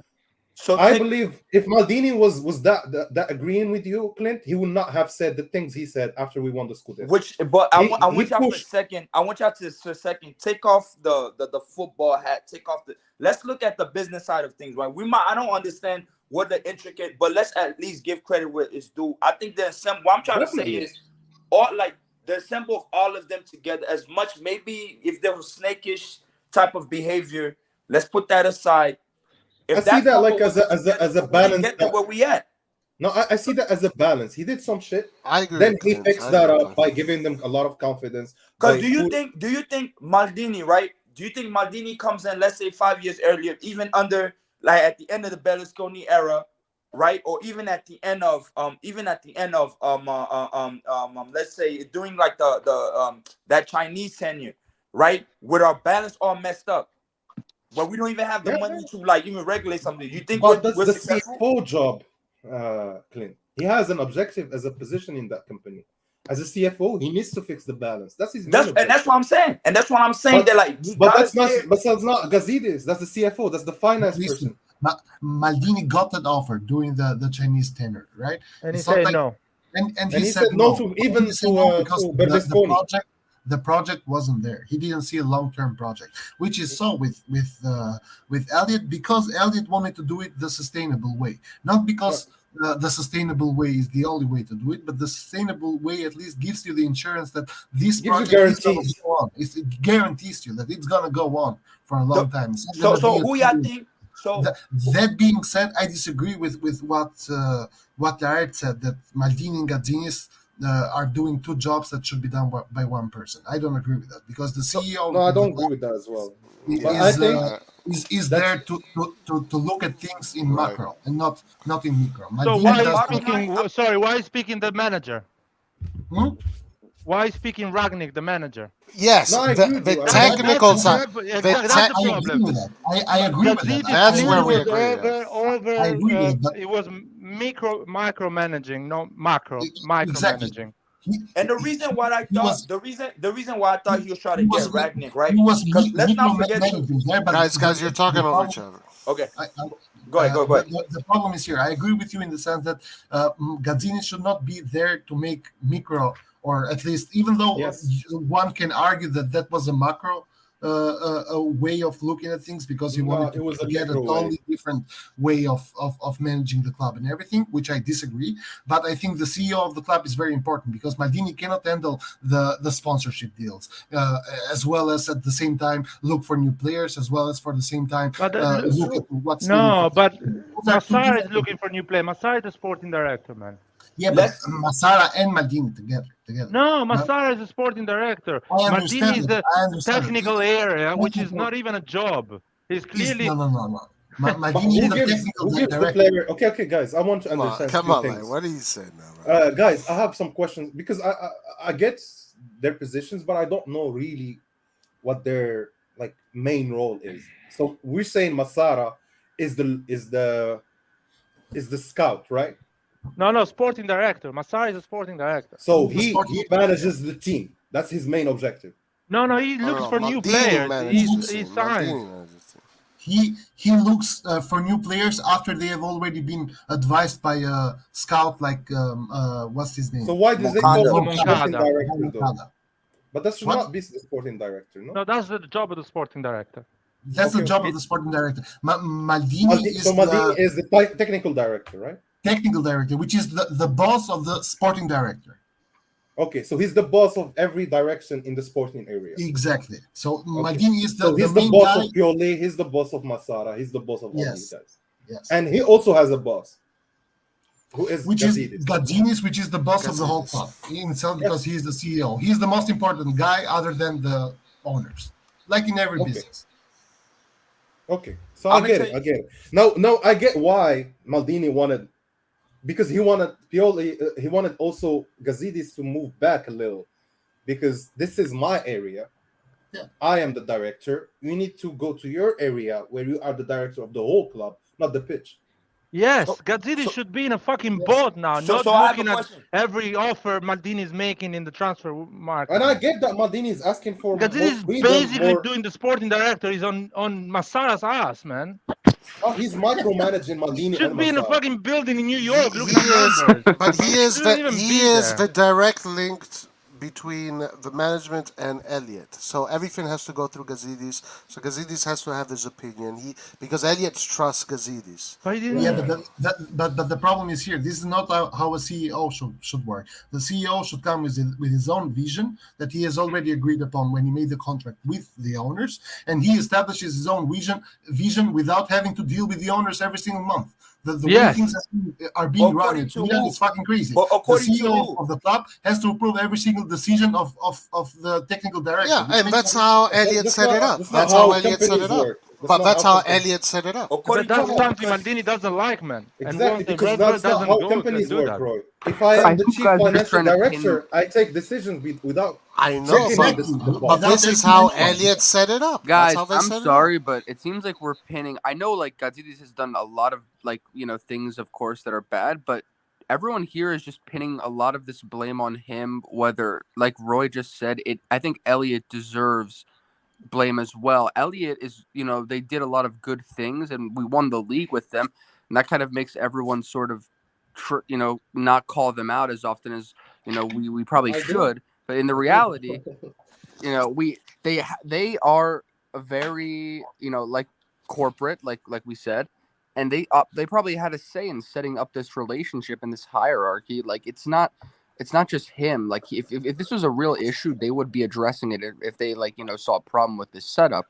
So I think that they deserve criticism for this. Right, and Antonio, I have a question. But Maldini, that interview is clearly trying to address that. There is an issue. Yep. Yeah, but it's not just Gazidis. It's also Elliott, because Gazidis he's talking represents about the owners, though. That's the he's issue. talking about yes, that's true, but he's talking about, not only is he talking about the problem with him having to go through all of these phases, like to get things done, but it's also like the budget and the ambition of the club, and that's larger than Gazidis, like by far. And so I think he had a problem with the way Elliott was currently running the club. Like for the next steps, for us to be successful. And I think he achieved what he wanted as a technical director.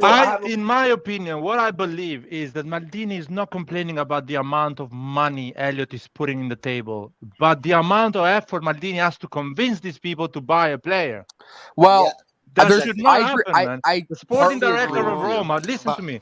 The sporting director of Roma does not go every time to the CEO of Roma and asking for permission to sign a player. They just go and sign Roma, bro. I think Roma are going to sign. I think what you're forgetting. This is a venture fund. This is multiple people. Is this not? You don't not enter into Abramovich or only one person. Venture funds are they're ran completely different. Oh, but this venture vulture fund. It is run by two families. Redbird is run by family. Elliott is run by family.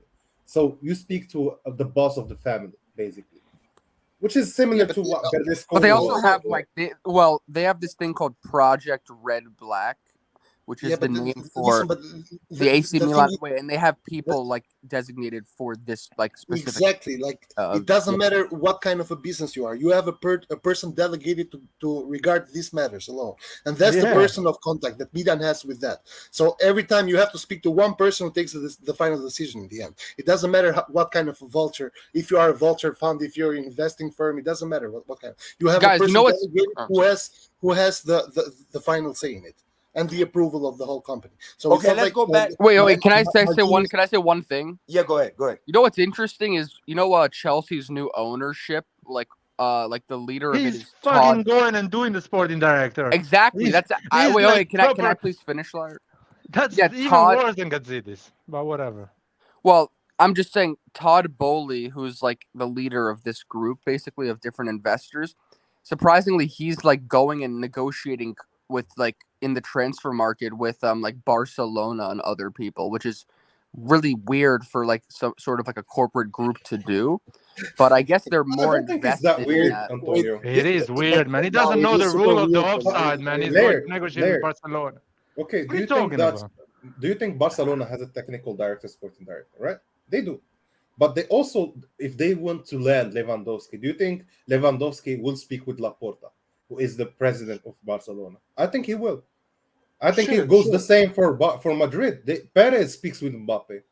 It's not directly the technical director because he's a big landing, right? Yeah, but it's a little bit different because these people, they are elected. They are not. They don't own the club. That's true. That's true. Yeah. We could agree that. Red John, do you think that some of Milan glory, thanks to Berlusconi, was because Berlusconi wanted a specific player? He wanted 100%. But what I'm talking about is this: that if Berlusconi did it because he wanted to do it, is one thing. Perez and Laporte, they are elected, so in a sense they have to put themselves out there. So their answer name to the is fans, heard. that's true. Is that's heard, different. so they get elected again. So that's a political move in itself. Yes. But I'm gonna ask something real quick. They have a campaign. I'm gonna ask something. They have a campaign, exactly. I'm gonna ask something real quick. So let's go back for a second. We go back to that December 2019 when we lost 5-0 because that's when they wanted to bring Ragnick in, right? And I know a lot of people took offense to that. But at that time, I think everybody, let's not lie to ourselves. We're saying the same sentiment. We saw the same patterns. There's no visions. Once we went past that, I can understand Maldini can get mad, but you also can't really get mad at management or like at Elliot when they see what Ragnick have done with Red Bull. I think anybody in that position No, would at I least was have thoughts. against. I was Come on, against man. Ragnick. No, I no, no, was no. against Ragnick. I was Maldini had against hired Ragnick. Giampaolo. And Maldini he had fired him. Giampaolo. And he fired him. Yeah, straight exactly. Away. And then he had Pioli, and we lost 5-0. Yeah. And they Okay, have that money was in the it. state of the And club way at that too moment in early. time. said, No, and that what was the Jackson state of the said, that was right? the state of the club. They did the right thing, I think. Ibrahimovic saved Pioli's ass. Yeah, No, that was listen, I the don't care number about one Pioli. guy I Everyone wanted. else too. Sorry. I don't care about Pioli. I don't think a German sporting director can succeed in Italy. Okay, but you that's agree that we another should have been topic for another looking to topic. change Well, I'm just the going back off. situation, I'm right? just No, You could no. agree for that. Listen. You cannot change the situation. You give this team to Pioli and you expect him to win after 2 weeks? No. You wait for Pioli to finish the season. You don't look. No, he had few for a months. He had solution. several But let's months. go back. Okay, No. okay. Let's connect. Let's Yes, 2 connect the months. dots a 1 little month bit. in. 1 month in. 1 month. I One said at a several months. time, guys, please. Okay, hold on. Let's connect the dots a little bit, right? So let's say this: they went ahead. The season started. They gave a budget to Maldini and them. That 2019, they brought the layouts and all these guys. Obviously, it wasn't working. You know, Americans, they'll probably growing impatient. They bring Gianpaolo in, it's not working out. They bring Pioli in, they're seeing same patterns. If you're like an executive or whatever, which I'm just playing devil's advocate here. You would have what you think you're made doing? the same thing. I agree. Every one of us would have made the same But thing. that's what, because guys. at the end of Can I the day, add you to put this? the money. And that's all I'm saying. That's it. Rajan, can I say something about this? I believe that's why PSG or City never achieved something in Europe, because they are impatient. No, but let me finish, please. My point there. I think they were impatient with Ancelotti. They were impatient with Emery. They were impatient with Tuchel. They were impatient with all these guys that ended up winning, bro. Yeah. So that's why we have Maldini there, because he is patient. He understands sports and athleticism. We need time, bro. Time gives you answers, gives you results. Anwar, this is I'm with you with this. My problem is the Red John says if you run the club, you will do the same thing. No, man, I will ask Maldini what we do now, because this dude has won everything at this game. So Yes, I'm not fucking coming from South Africa and deciding to get Ragnick, man. Never. I asked Maldini. I hired Maldini. He's a legend of this club. He knows the supporters. He knows what does it mean to win a Serie A. I'll ask Maldini, what do we do now? And if Maldini says we go for Ragnick, I'll get Ragnick. If Maldini says no, we stick with Pioli, I'll stick with Pioli. That is my problem. Not making a decision. Making a decision without asking Maldini. Sure, but the problem Listen, is hold on. Just let me say one thing, Rejon. Because he is the technical director, guys. Maldini was of hiring the coach, not Elliot. Maldini was in charge. Hans, go. Maldini was in charge, guys, by himself. This was his first season, and he was getting everything wrong, man. With Gianpaolo, we were having a shit season. We got Pioli in. Okay, things were a little bit better. Then we get hammered 5-0. Okay, they're probably thinking, I don't know if Maldini knows what he's doing yet. I don't know if he knows exactly. That is stupid. No, that's not stupid. Liar, liar. Stop with this Jesus Christ, bias, man. Come on. You have to be realistic here. The results speak for themselves. I'm realistic, man. Liar, Maldini, come on. Okay, you have the crystal ball. I know it. Okay. It's not a crystal ball. Come on. Maldini, Come on. Hans, Maldini clearly knows about football because he hired Gianpaolo and he fired him after 3 months. Straight away. That means you know about football. You know the dressing room is not following Gianpaolo. He's not good enough. You don't wait at the end of the season. Clearly he knows about football. The Glazers of Man United know as well about football because they hired the wrong guy and they fired him. This is not after 3 years, Rajan. After 3 years, they fire him. Guys, if we fired him sooner, maybe we would have. Fucking Abramovich was firing managers every 2 months and was winning because he knew, man, what he's doing. The people around him was not knowing what. He's not the right guy. Let's fire him. End of the story. But Larry, I want to answer these guys about this. Just give me 1 minute, Anwar. The problem that I have here with Dart is that Dart somehow has the magic ball in front of him. No, you would be a fool. I'm not saying I have the magic ball, man. I'm not saying that. Man. Can you hear me when I say? All I'm saying. Do you hear me when I say? Okay, but can I finish this? All I'm saying is this. If in 3 years ago, in December, after we got beat 5-0 by Atalanta, lost against Roma, lost against Lazio, lost against Inter, lost against Juventus, lost against everyone, against Torino, against how the fuck we finished sixth? against everyone. Wait, just wait. Okay, I'm waiting. I'm fine. If by then somehow you still would have thought that Maldini was the guy to do it, it would be an unbased faith, right? Okay. You would just have faith. Can I defend myself? Can I defend myself? Later, please. Can I say something? Can I finish? The problem no, you cannot finish because you're saying a lot of incorrect things. No, he can finish because this is a democracy. You say that a team with fucking Bilia, with fucking garbage players in the pitch, and a 17 years old, is gonna go top 4, and Maldini is the fault. That's what he's saying, man. But wait. Roy, Let me wait. Okay, let me wait. The problem. Let Red John finish and then. And let Red John say a lot of really not correct things, and after I have to reply. Yeah. Okay, let's do that. Go ahead. Are you done? Are you finished? Go ahead, Red John. Go ahead.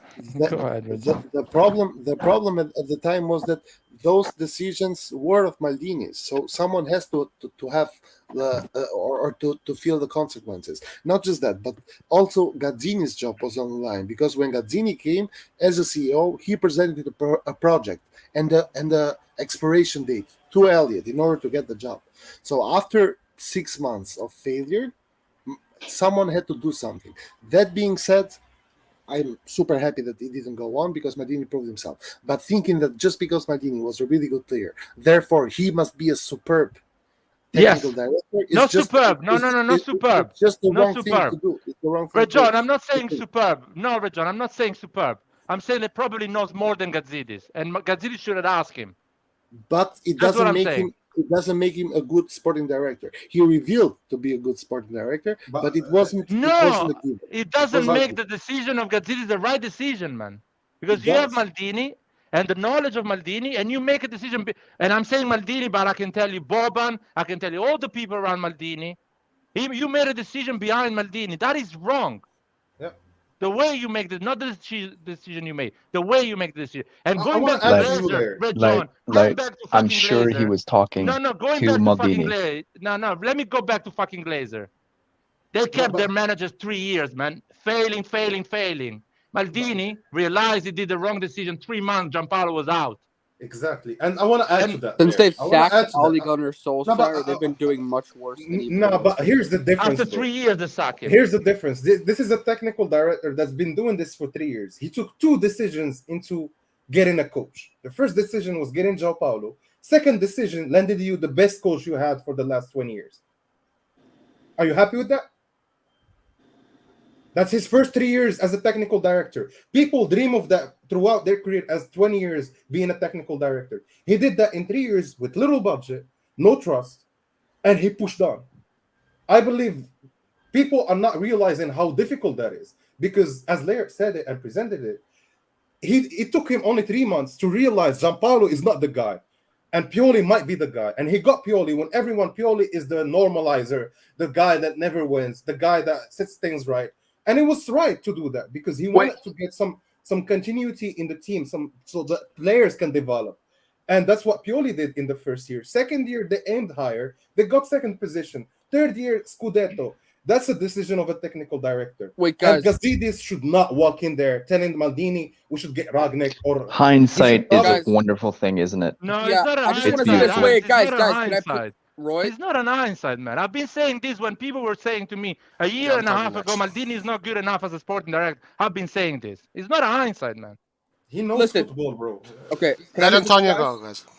I'm not saying that he deserves much credit for bringing Pioli in, but at the same time, was Pioli supposed to be a long-term manager when he brought him in? A short-term. Let's say exactly. Short-term. So you can't say that he was banking everything on Pioli for the future. But it was the right decision. It was the right decision. But I'm just saying. But you can't. Yes, I know. So merit goes there, but don't act like he had this master plan to like.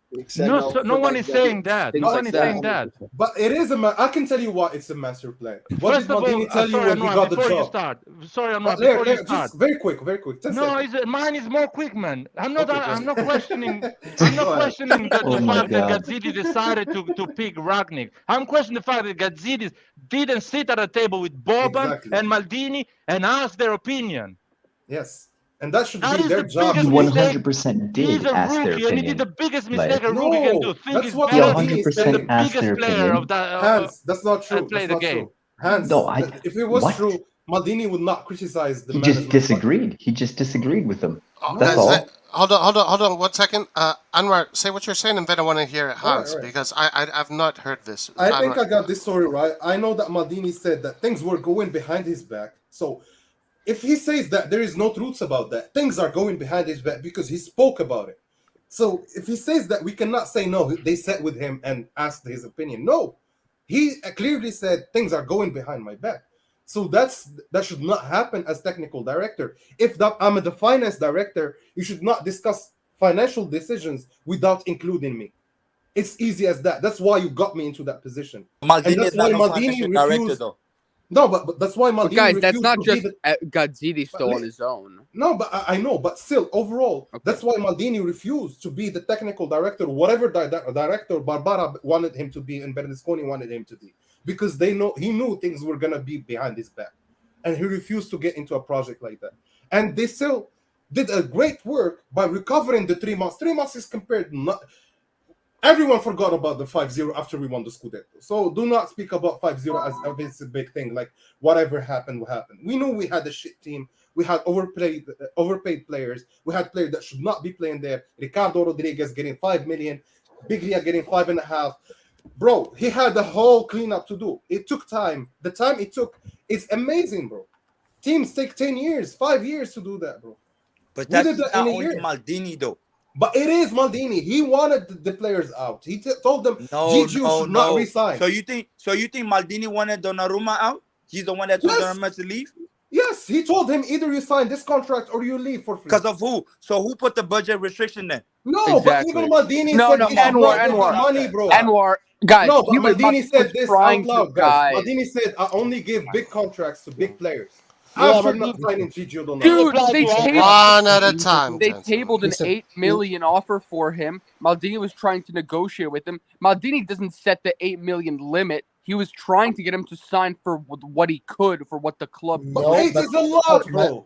Listen, Maldini, then he walked off. Maldini evolved. Yes, because he's a douchebag, and we ended up winning the Scudetto. But we were right. hey, no. So I disagree with that. But on the other hand, the management swooped in for Milan. That's what we should be talking about here. But Maldini's decision. But they were trying to re-sign Donnarumma. But who went for Milan? You don't need to. You don't That's need to what I debate just said. I just Maldini, gave you that point. All I'm saying is I agree with that. Red John, wait for Antonio. I'm just saying that you can't say that he wasn't trying to sign Donnarumma. No, I'm saying he was. But it wasn't his fault that, like, if I think if he had more of a, I think he ended, in my personal opinion, if he was given more flexibility with wages, he would have kept Donnarumma. Proper contract. Also, can you stop talking? Guys, let each other. Guys, excuse me. Can you guys please let each other finish? It's like, come on. All I'm saying is, I think if he had more, like, higher wage, like, it wasn't limited to 8 million or whatever, then I think he would have tried to, like, really close that deal for Donnarumma. Because everyone here, most people here, would have said that Donnarumma is this, amazing youth keeper who has all these years ahead of him. 8 was a lot, bro. Yeah, I know. I'm so happy because of what happened. I'm just saying. I believe that the contract that was proposed to Gigio was the right contract enough. Maldini gave an interview about this with Gazzetta dello Sport. He gave an interview about Red this. John, go. And he said that when I was with Leonardo trying to learn the job, I expected that when I was in charge alone, I would have more money in my disposal. He talked about it. Yeah. And then he said that I had to adapt to the fact that we didn't have a lot of money. Also, for Donnarumma itself, I don't think Maldini would have done it even if Elliott gave him more money. Yeah, that's what I'm saying. That's the contract he wanted to give to Gigio. Exactly, because I don't think Maldini would spend that much money for a goalkeeper. Yeah. In my opinion, yeah. If he had 8 million nets, he would have spent it for a striker. Yes, not for a goalkeeper. I disagree with that. I disagree with that because would you rather? Okay, no. Guys, let Cliff finish, please, and then Anwar. Yeah. But I want to ask him a question before he starts so that he can. Okay, go ahead. Go ahead. Would you give that 12 million that Gigi was asking for to him or to probably Mbappe or whatever? But what? You're saying that, but it also depends. Not to a striker. I'm saying that you would give that to a striker. They should normally get 12 million, 13 million, like Benzema, whatever. Depends on the type of but it has to be realistic budget here. Yeah, it can be realistic and simple. No. But depending on what the type of flexibility you have with the budget. What about if we had like a big budget? then 12 million wouldn't hurt. They would have been like, okay, we keep Gigio because using No. On our It situation, we would wouldn't hurt, keep man. Y'all Gigio. saying that? No. Hear me out. Let's say we had a budget as Man City. You think we're gonna let Gigio go? But No. we no, but wouldn't have that problem, man. How We could would we not wouldn't work. have We're the talking about a problem? specific situation. So We hold wouldn't on, have let me finish my How point. much do you think the best goalkeepers get paid in Let me every finish my big point. club? Okay, let's put goalkeeper aside, even the best goalkeeper, right? Yeah, The only like reason Courtois. What is his salary right now? all I'm trying to state is the reason why there was a fixed budget limit is because of management. That's like let's say that. That's the reason why our This is a books are very good healthy. point. We're not running rampant like these other clubs. Look what Inter is doing.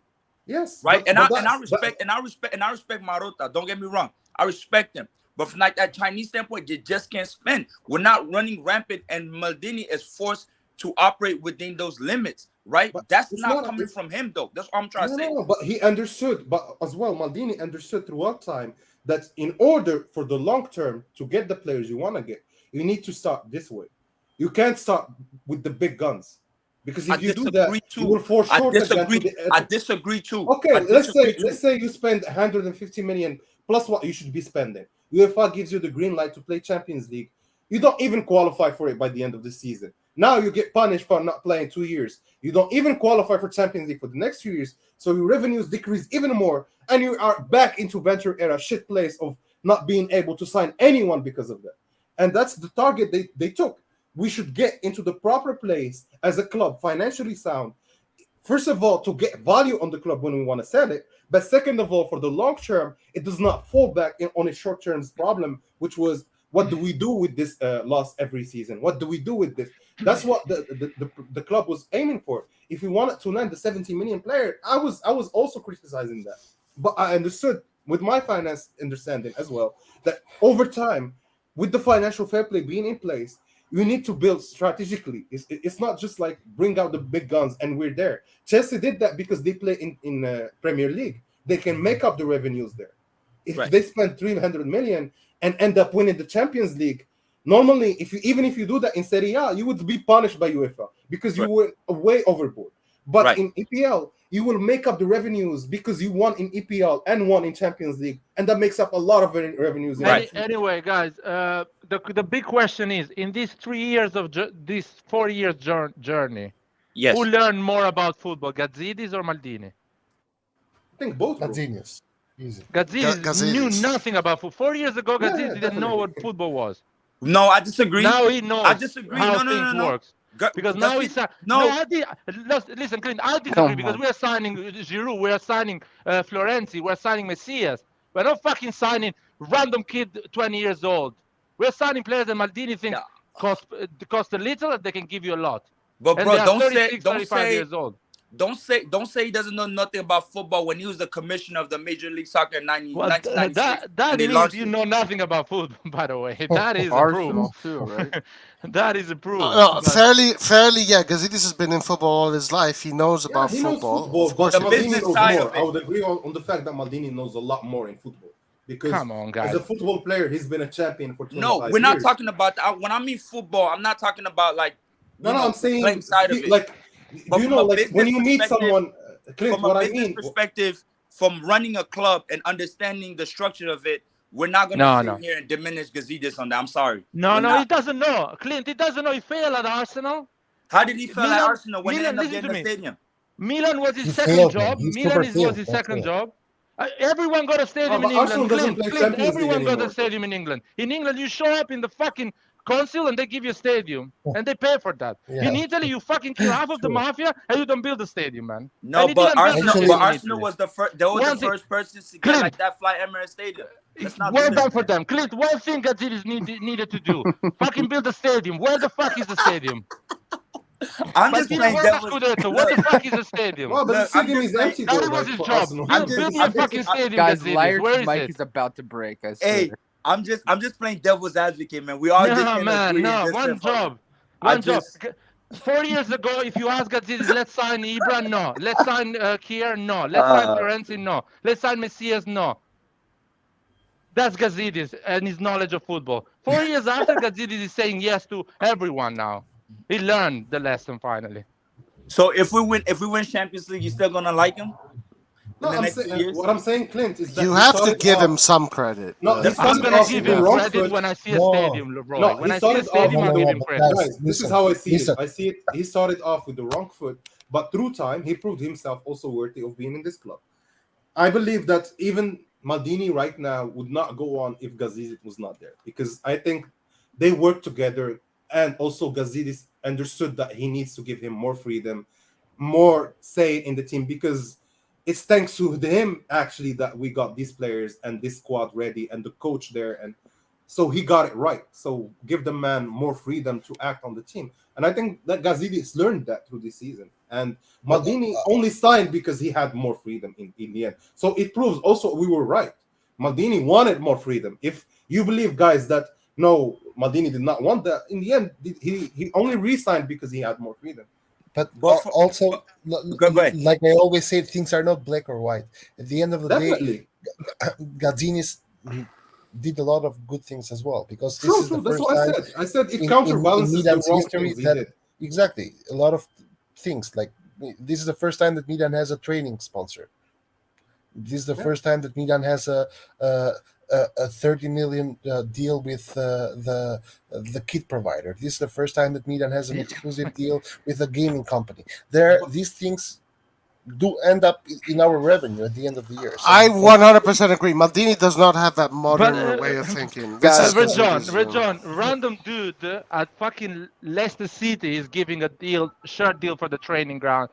He's giving a fucking deal for That's true as well. whatever, man. Everyone These is. deals These are exist in things. football. These are things that exist in football for the last 12 years. But We didn't get them because- Italy, but boss. But But listen, Italy, no, Juventus has those things. no, We no, no. didn't get But it. This is wait, not Liar, can science. stop yelling Like, at me when finish. Juventus- It's I fine. need You to can, finish you this. can yell. It's fine. And then Clint. listen, but I need to finish this.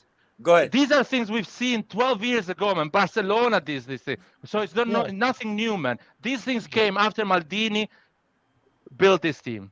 No, I Didn't think came Maldini is before. very modern in his approach, guys. Inter won the Scudetto, Roma has won the Scudetto, Juventus has won the Scudetto, Napoli has won the Scudetto. These are things that we have seen before. This is not the first time that the team wins the Scudetto. Last year, Inter won the Scudetto. Maldini didn't do something unseen or unheard of before. People win the Scudetto all the time. So guys, I was still here. Wait a minute. This is Wait Are a you minute, comparing Red Roma's John. Scudetto with ours? Come on, man. Rejon, What's the Roma topic, bought, guys? Rejon, you are incredible. Roma bought the best striker of Serie A, Battistuta. Had one of the best. He went and bought all the best players They had the and best won one coach in fucking Italy. league. Maldini Yes, won the and league. Listen, I'll give it credit to doesn't matter. Gazidis. It does Listen, not Rejon. matter. It does No, not it matter. matters. Rejon matters. Guys, It does not matter. please, Listen, one at a it time. matters. I'll give credit to Gazidis when he gets a garbage team What's and the close topic those here? sponsorship deals. When he gets to a good team and he closes sponsorship deals, I don't give any credit. A lot of people are doing that. No, see, A I lot of don't people. agree. With I worse don't- team than All right, Milan. Clint. It's Clint's Worse turn. team Let than Clint Milan. go. Let Clint go. Yeah, Oh, the reason I Roy, don't, what's I the don't agree, topic? I don't agree with It's, that. I don't agree with that because when we look, you saying like I'll write it anybody in the can get private chat. sponsorship deals and all that. Like Serie A doesn't even have that appeal. Like they're not, and the teams you've been mentioning are like the teams that are outside their league, and that's the biggest problem. That's the reason why we also can't close the gap. Is for appeal, and I think with this management in place, just not Maldini. Now we give credit. Yes, he put the team together, but like when you try to the woodwork, Maldini is not out there calling Rock Nation or people No, in he his does, state bro. or try to secure these deals. He's No, not. Guys, I disagree. I with you agree here. with Clint. Can I just say one thing? The only reason why, like, Juventus, for example, is the number one, like, with 50 million in, like, revenue from kit sponsors or whatever, is because of Cristiano Ronaldo and when they got him. And so we're second place in Italy. And I know Inter are going to renew their contract or get a new contract soon. But as of now, like that's good stuff. Like, I mean, and I know that yes, other clubs do this too, but like Clint said, with Italy, it's harder to get revenue. So it's still it's a big step. Like you It's have not to harder. give credit where it's due. No, but I disagree there. It's not harder. The problem is though that you have to do it. It's easier when you say everyone does it, but not everyone does it. First of all, even No, the 30 no. million. No. Everyone does it, Rejon. Everyone does it. Everyone They does don't it. Everyone give does you a lot of money if you're not in- like in a in position where you deserve it. Listen, in Serie A, What gets Inter- you there? Who gets you Listen, Yeah, there? what gets you there? I'm talking about when you It's a don't win, it's, when you finish yes, sixth. it's the management, but it's also Gazidis in is the last involved in this. in the last 2 years, Inter has won 3 trophies. We have won 1. Inter gets 9 million from Nike. 9 million. We get 30 from Puma starting from next season. It's not as easy as you make it. Inter does not have a training sponsor. We do. We are going to get 45 million in the next 7 years from Konami. We are going to make a new deal with Fly Emirates. Even though this seems like everyone does it, the thing is to maximize your profit with the things that you do. And I understand this thing that you have to have a good team. Of course, you have to have a good team. Otherwise, the sponsor is not going to come. But it's also important to get the sponsor. It's important, man. Maldini cannot do it. You need a guy. No, but I think he Yeah, that's all we're saying. That's all we're saying. Saying that other Red John, teams do that as well doesn't matter, because Milan, the team that Milan is, this is the first time in Milan's history that they are going to break the 300 million revenue. This is the first time. Dude, but that doesn't mean nothing. Milan 20 years ago was the richest club in the world, man. Yeah, But these are modern times, though. These are modern times. The inflation change. If you go back and Milan had 250 million revenue, at that time was like having now a fucking 500 million revenue or 600 million revenue. But it wasn't modernized enough to keep the income going. Which But is I'm very not important. blaming. I'm not blaming Gazidis on that. I'm not blaming Gazidis on that. Sure, What I'm sure, saying is that the Gazidis is doing something that any club is doing.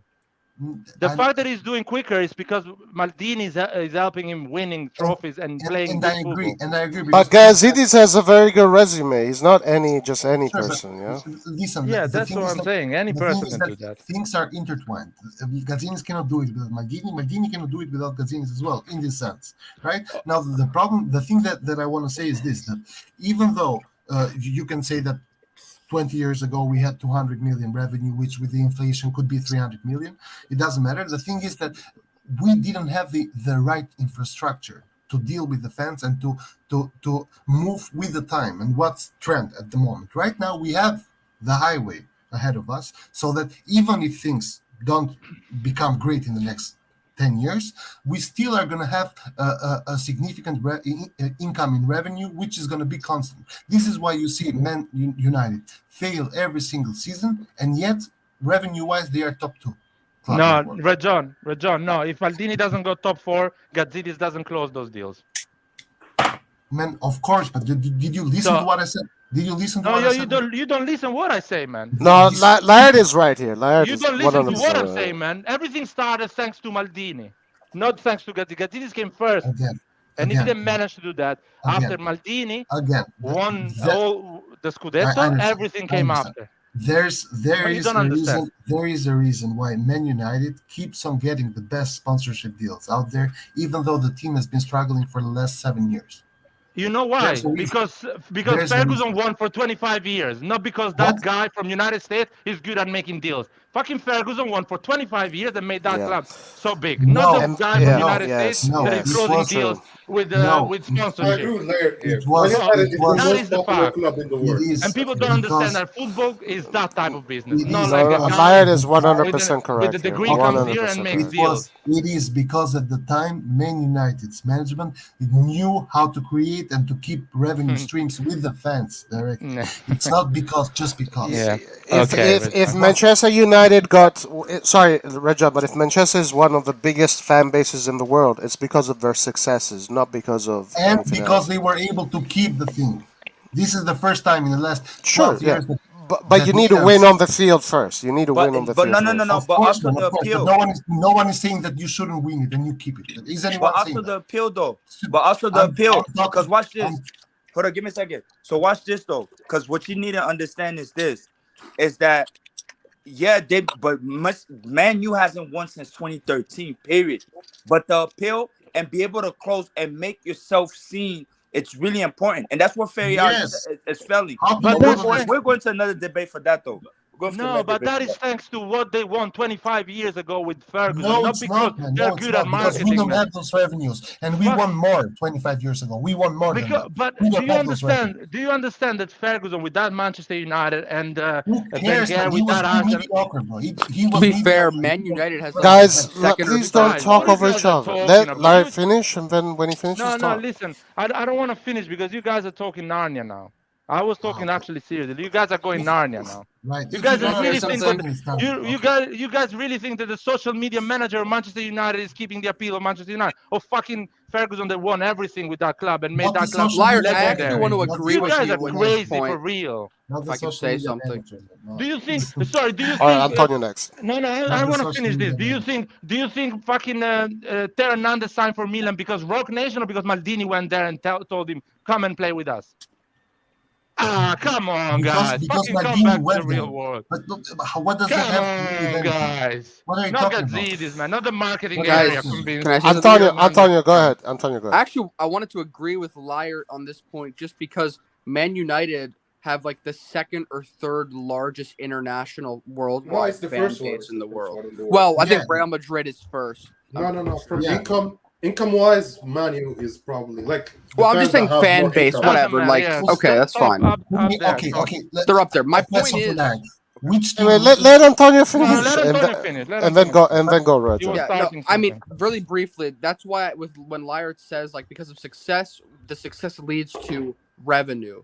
And in the EPL, when the EPL was growing and becoming the world's best league, like on the path to the world's best league, Man United were winning, and so they were at the forefront of that. That gives them revenue for many years now. So that's kind of, I agree with Liar when he says Yeah, that. but you have a problem here that in the same time period that Man United was really successful, Milan was successful 20 years before and 20 years with Man United. How come Milan doesn't have And the same? yes, My that's point why is we that- are Milan How is it fans. possible?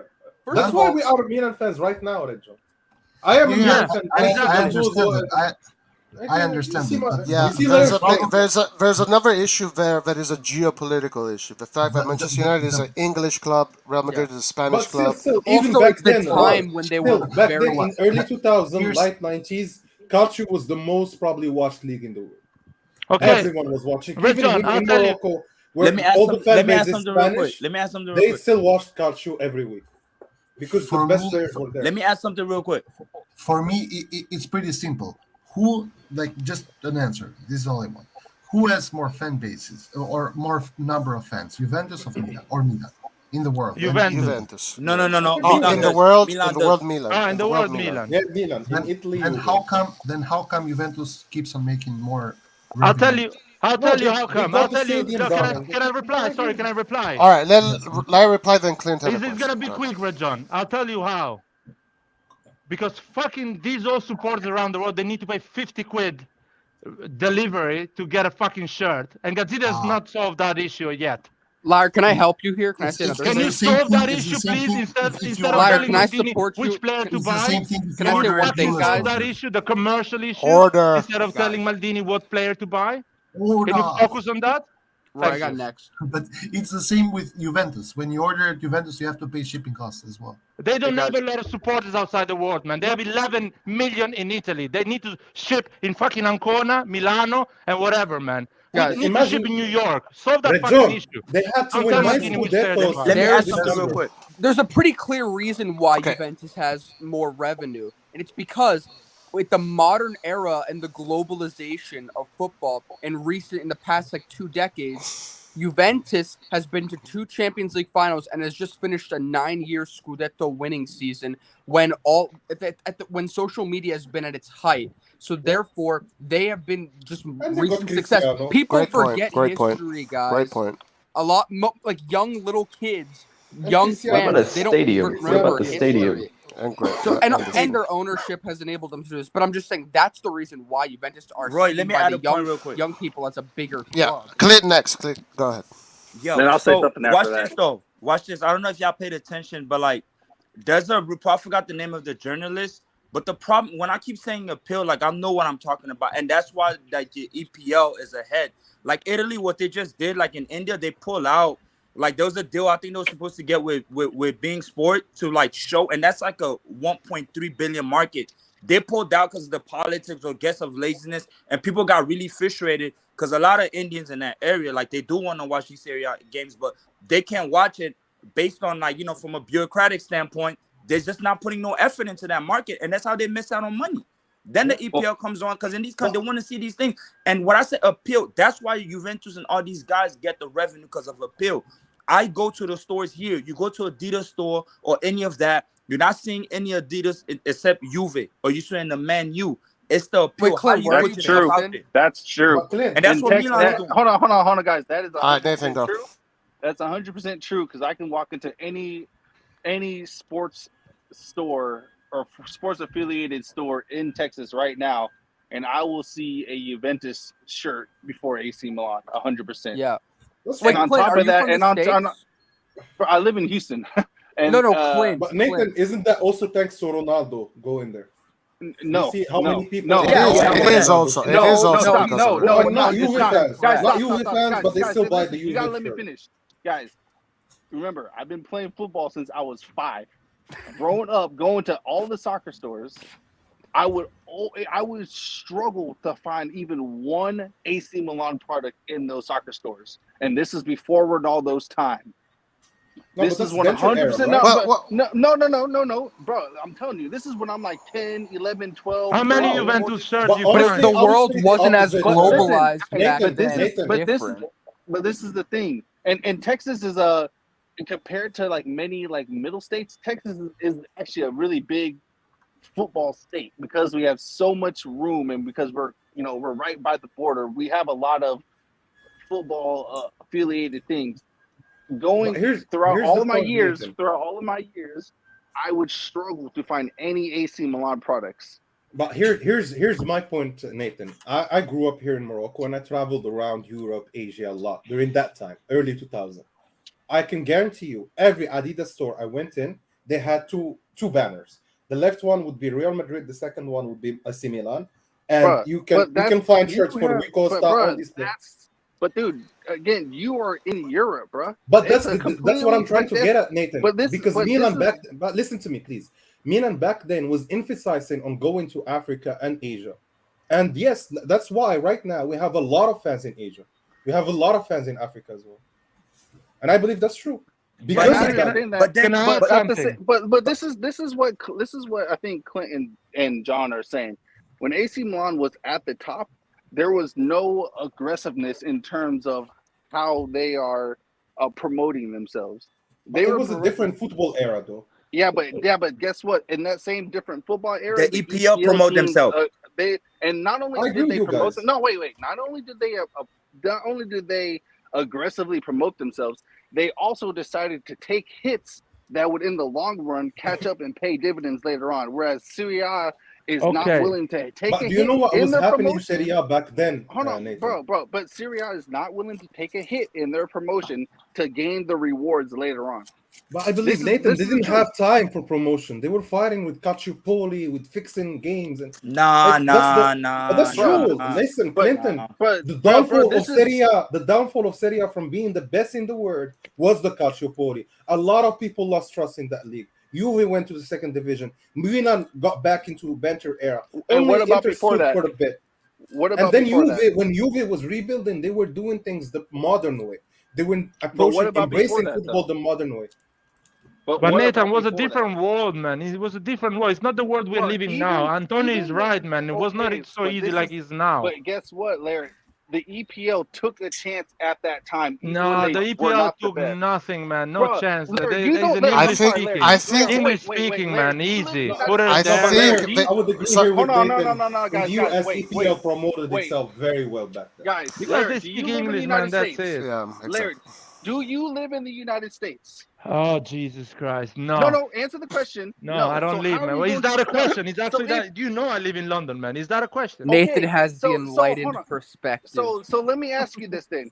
How are Yeah. you gonna, just like how you keep telling me I don't have all the information when it comes to Calciopoli because I did not live Yeah, in go, Italy? keep going. Yeah. You do not have the information because you don't live in the United States. You see how that works? No, but The we United agree with States you, was Nathan. We still know that Serie A was okay, not doing the proper work in the US. So you guys have to realize where Red John and Claire are coming from. The Italian teams simply were just not doing their job properly. But And in what terms about of the like, other regions? wait a minute. We're going back to that point. In terms of revenue, you do want to get to the U.S. market because in terms of how much people make, people can afford jerseys here.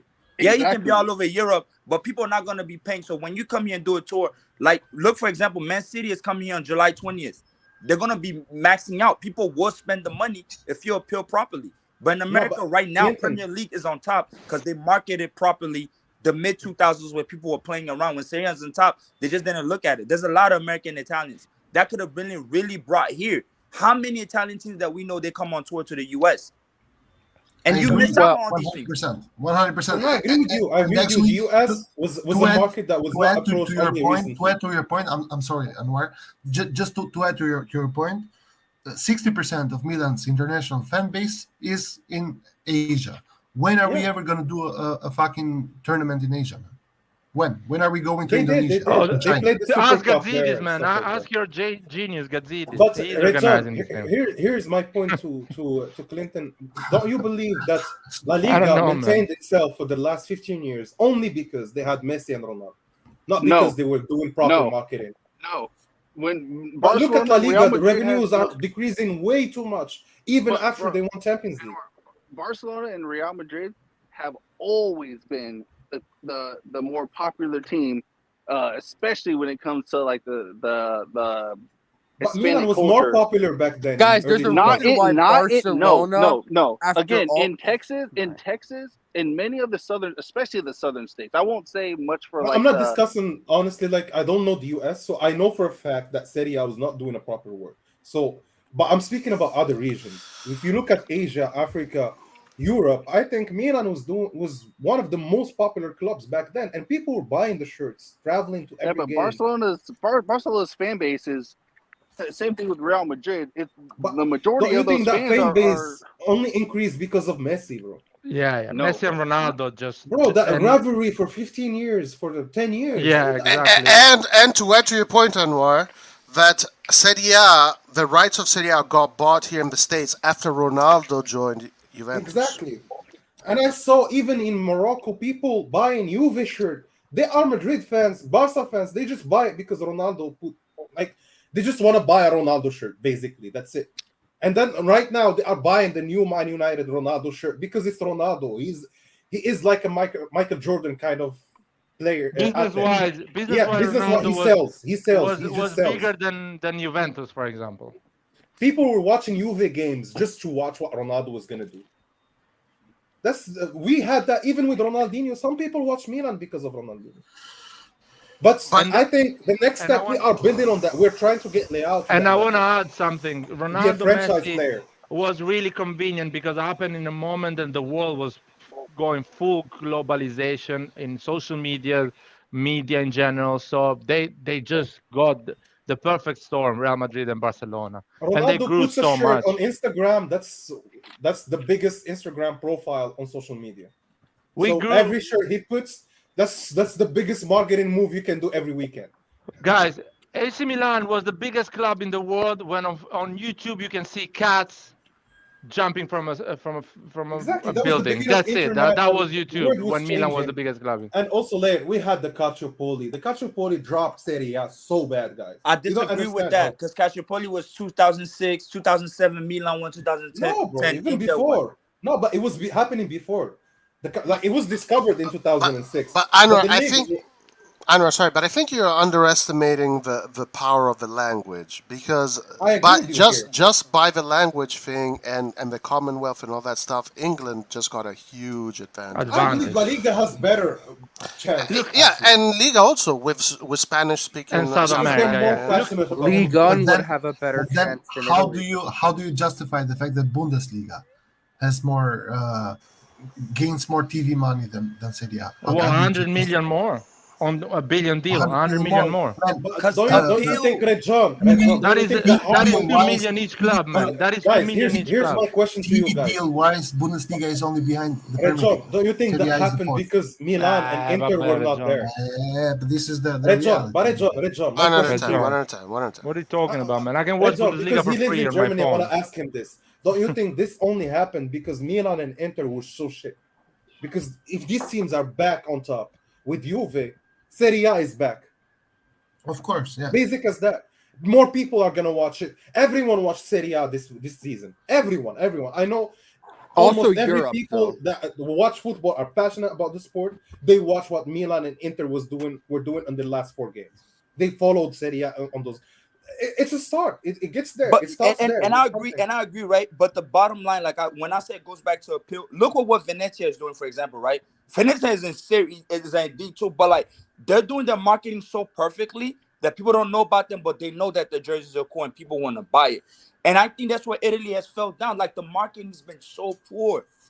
And I think that's where Milan is on the right track. When you look at all the collabs, you always on the I Milan think all website. Serie A is getting there, though. I think But I'm talking about even just with Milan Napoli, alone. Inter, What I'm trying to Juve. give credit to, like the Elliot and them, Milan alone, the way we're sort of like, the Rock Nation, all these different deals, all these collabs, where we're doing these collaborations with like streetwear and all that. And Milan is considered a fashion capital, and we're really tapping into that. They're just on the right track. Like that's gonna be another thing. Like people are just gonna want to wear the jersey just cause they know what it is. And I think we're getting that, and we're way ahead. We're really modernized. Even if you look at our media, like the way we run, go look at other pages like They just embraced it. Like, but it's too late. But they're doing it at a It's too fast late, rate. man. We are late. We're not ahead. We are These the are late things. born. Like, These are we are things the- the Liverpool and in Man Italy- United and Barcelona Real Madrid has been doing 7 years ago. We're doing But it in now. Italy, no, I'm Even speaking way about at before least in it. Even Italy, way before right? there. I can't speak for other leagues, but in Italy at least, I know for a fact. Maybe Juve, they got their sponsored deals, but I think we're closing the gap with them in terms of like being appealed. Especially if this year we're able to prove ourselves again on the field, we'll be able to do much more stuff going forward. Yeah, let's Roy, say can I by the get some next news one. soon? Okay, here's my No question to serious you, Leo. Guys, you have four people talking over each I have other. a question. Nobody this can is understand. important. No I have a serious bit- club should hire Nathan, Zuma. sorry. Roy, can I just give Good. some So- news later on? Like when I I'm have a moving question on? for you guys. I want agree you with to answer Larry this. there, actually. Okay, This is Anwar, a media company we are running. Mario Suma should not be employed by Milan.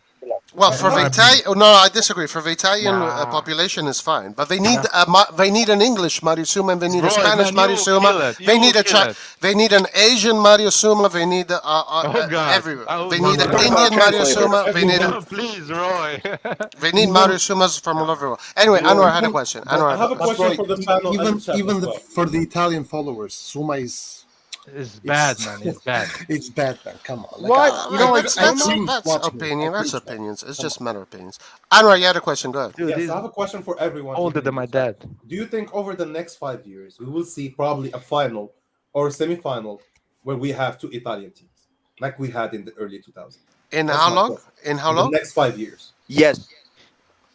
Probably. Okay, so we're Maybe. doing things. The whole league is Maybe. doing things right. If they get there, yes, that's what competitive is for me to be as a league. If you are top 5 in Europe, you should have at least 2 teams in over a run of 3 years, 2 years that reach a semi-final or a final.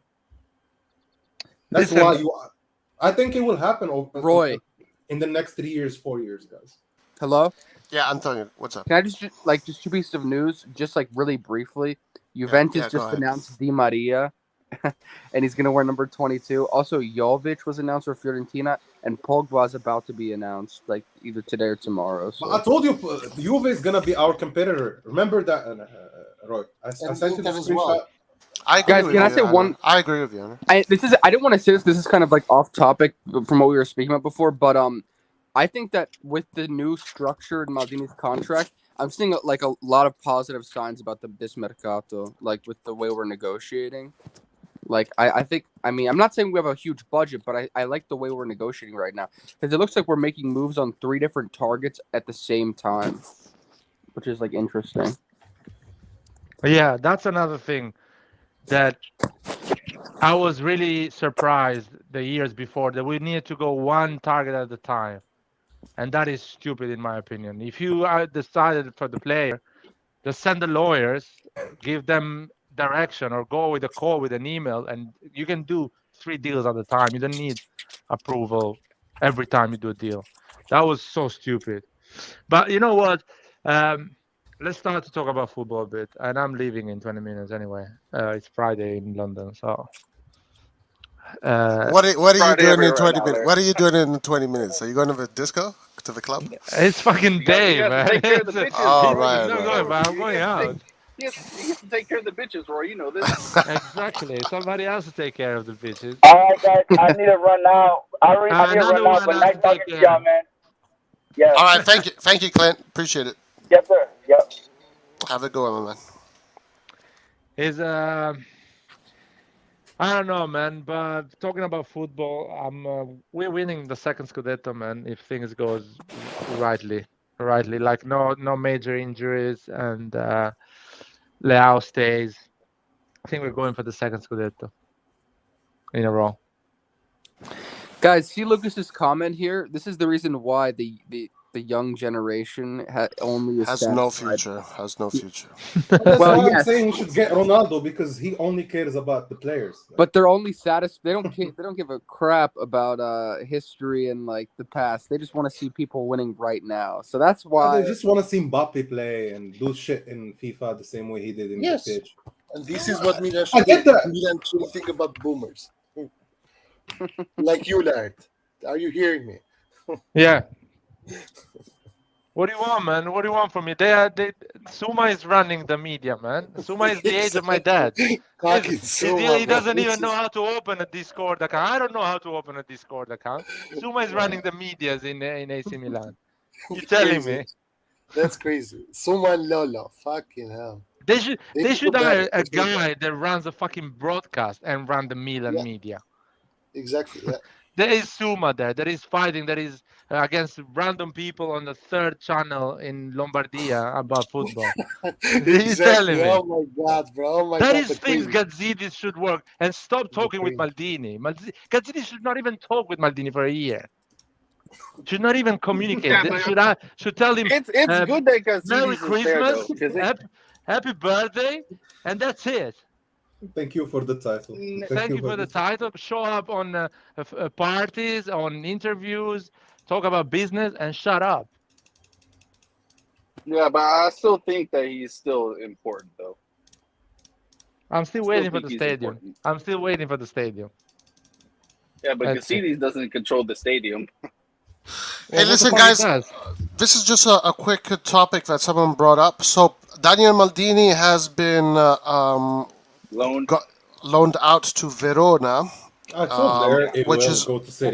which is a pretty competitive team for. Is that a done deal? Great, man. It's great. Man.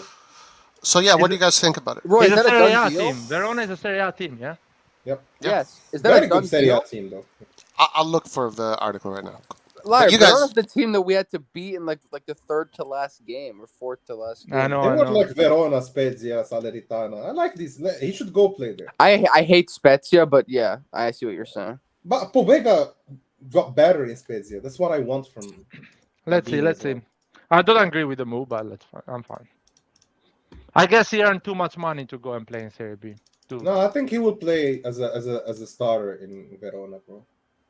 Hopefully, I mean, I think if we're bringing in the Ketelaere and Ziyech, he's never gonna touch the field anyways. So yeah, so better like get him proper playing time. I hope he plays for Verona, but I'm not sure he's gonna play a lot of. But it depends on him, there. He needs to put the work, bro. Like it's not us, it's him. You know, Verona's coach is now that was pretty successful this year is going to Marseille. And so Verona, they do things right. Like the whole team, the way it's Tudor is going to Marseille. Yeah. And now Champions League. Yeah, I don't know. Yeah, I don't know who their new coach is. So I don't know, man. But the only thing I want is Maldini to play, and I'm not sure he's gonna play a lot at Verona. What's up, guys? Can you guys hear me? Oh no! Yo, what's up? Oh, you're in London, man. Go out, man. What are you doing here? I'm going now as well. Don't worry, man. The sun is up. Where are you going, man? Where are you going? Don't worry about where I'm going. Though. I'm scared, eh? I'm not taking your bitches, man. Don't worry. Oh, like you couldn't take my bitches, but don't worry, man. Yo, I'm kidding, man. I'm kidding. Nah. I heard Daniel Maldini and I had to come on very quickly.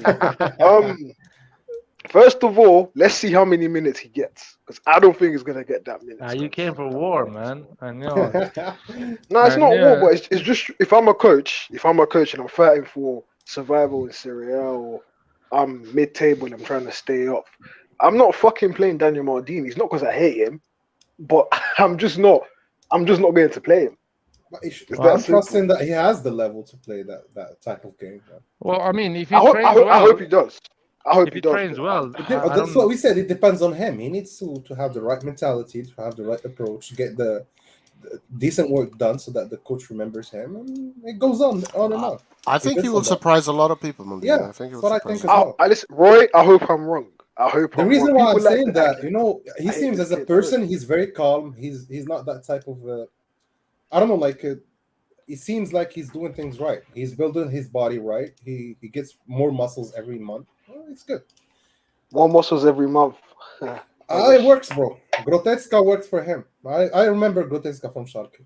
Roy, I just got the Milan YouTube membership, so I can watch all the training. Nice, now. finally, guys. It's Be a member. It's pretty nice. Yeah. I've been a member for a while. Everybody, just join the membership. It's $1 a month. That's It it. helps Roy, I'm fund, not paying it for helps that fund shit. CDK's transfer. I'm not paying for that shit exactly till they get CDK. But they need your money to Ziyech. get CDK. They need your $1 Like to hell get they a do. CDK. They want the fucking scudetto. What do they need my money for? My £1, my €1, my $1. What, they don't need that. Imagine if they can't get the deal done for They're £1. gonna start doing those ads on YouTube asking for money. Blame Light. Then don't blame me. What? True. He's the one who hates Gazidis anyway. So yeah. I mean, I don't hate Blame him, that. but you guys are treating him like he's the genius of finance or whatever. Like no one is saying he's the genius, but you guys Yeah, give you guys are saying Maldini that. way too much credit. No. Way too much Listen to credit. me. Listen to me. Maldini is winning the Serie A. Maldini, Pioli, whatever, all the crew there. He's winning the Serie A with Selemakers, Diaz, whatever you guys don't like. So you guys should shut up on that side.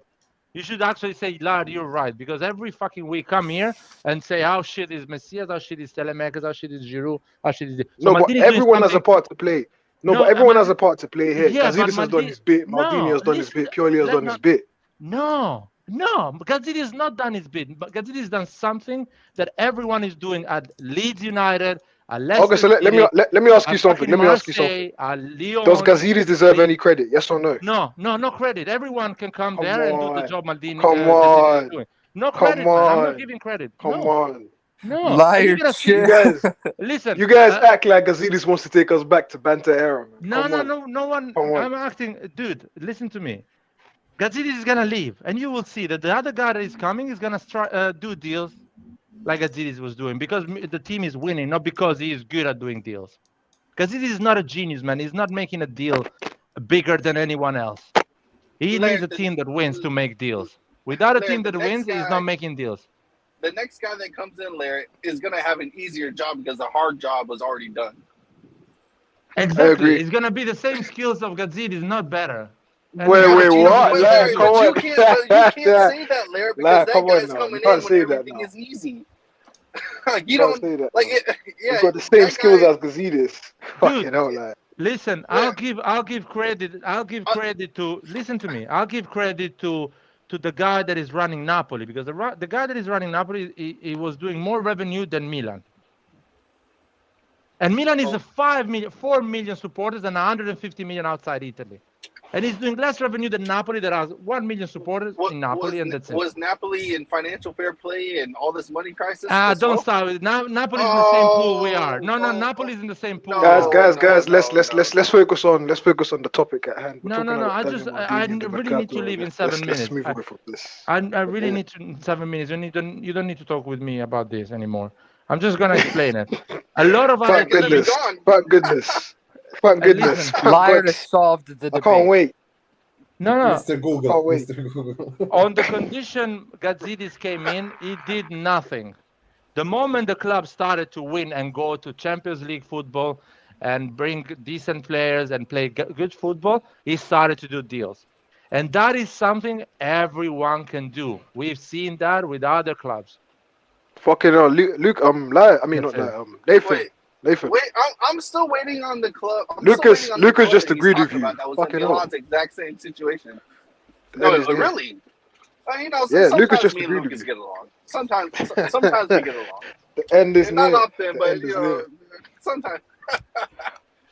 Sometimes hell freezes over, and we get along for like 10 minutes. You guys really think the striking a 30 million deal, whatever, with Puma is a big deal for Milan? Of course it is. That is a massive Right now thing. it is. Of course it is. Yes, Of course it like is. of course it you How can is. you guys are say it's jokes. not? Like You you have guys to. are It's jokes. one step at a time. From No, 15 to 30, Your even to problem, 45. your problem is you trivialize a lot of what Gazidis does, and I don't get why. no. Whether it's because he's coming Your from problem, Arsenal, whether it's Paul. because you hate him, I Sorry, don't your understand. problem, Paul. Your problem is that you don't Look, when understand that Larry Gazidis. doesn't like somebody, Yeah, that's it. okay. I agree. No, your When he problem loves is that someone you. to you, then that's the end. Look at Diaz. Okay, forget about Yeah, Diaz, man. yeah, Your problem is that yeah. Gazidis said no to the Ibrahimovic deal. He said no to the Ibrahimovic deal. A year after, he had to say, I made a mistake. Ibrahimovic came, and all the marketing changed thanks to Ibrahimovic. So Gazidis didn't even see that thing. The only thing that he was paid to see, the financial part of it, of the Ibrahimovic deal, that you bring Yeah, a but guy like, that I surely we need to can say the finish. same about I need to Maldini. We finish. can say the same about Maldini, Bakayoko, Balotelli, all those Maldini, Gianpaolo. Right. Come on now. Maldini, listen Hey, to me. Maldini took it's a Bakayo. team. Yeah, then I cannot finish, man. I'm leaving in 5 minutes, literally. You can talk Man, Because 6 hours. I'm leaving because in you 5 live in minutes. a one man system. It's a team, and team members often do not get along. And then when they discuss the benefits, the pros and cons, and they weigh each one, then they decide which direction to go. Gazidis Exactly. was with That's a good point, Nathan. Ibrahimovic. That's a good point. Nathan. Maldini No, I came and was said, talking. Why should I Larry, wait? I was Maldini talking. said, look, No. these are the pros and Guys, come on. because Maldini said, here are the pros and cons. Gazidis says, okay, I'm going to go with what you're saying. That's how that goes. It's No, not he that said, I'm difficult to not going understand, for bro. that. I'm not going for that. He said, I'm not going for that. Okay. If Maldini wanted Ibrahimovic the year Gattuso was there. And Gazidis said, no, not looking at the advantage of a commercial side the Ibrahimovic is bringing. I'm not asking Gazidis to understand the football side of Ibrahimovic. I want him to understand the financial side of Ibrahimovic, the money Ibrahimovic brings, the deals, the sponsorships that Ibrahimovic brings, the visibility that Ibrahimovic brings. He didn't understand that. On the football side, he's even dumber because he didn't see it that as well. So he one thing needed to do and he didn't do it. All the deals he's doing is after Milan started to win. He didn't do any good deal before Milan was shit. Nothing. That's a fact. You're cutting in and out, Nathan.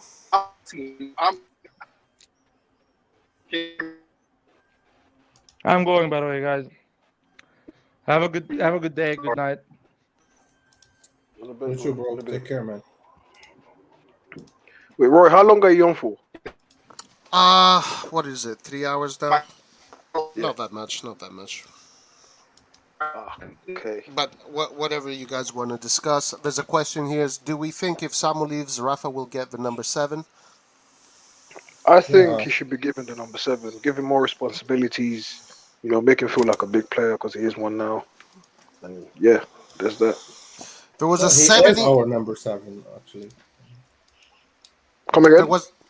He is actually our number 7. He just needs it on the jersey. There was a 70 million offer from PSG that came out today for Leao. How much? 70? 70 million. No, they won't. I wouldn't sell it for 70, man. Pay the clause or fuck off. 150, yeah. And there was another offer for Arsenal, I read somewhere, 40 million for Benacer. Yeah.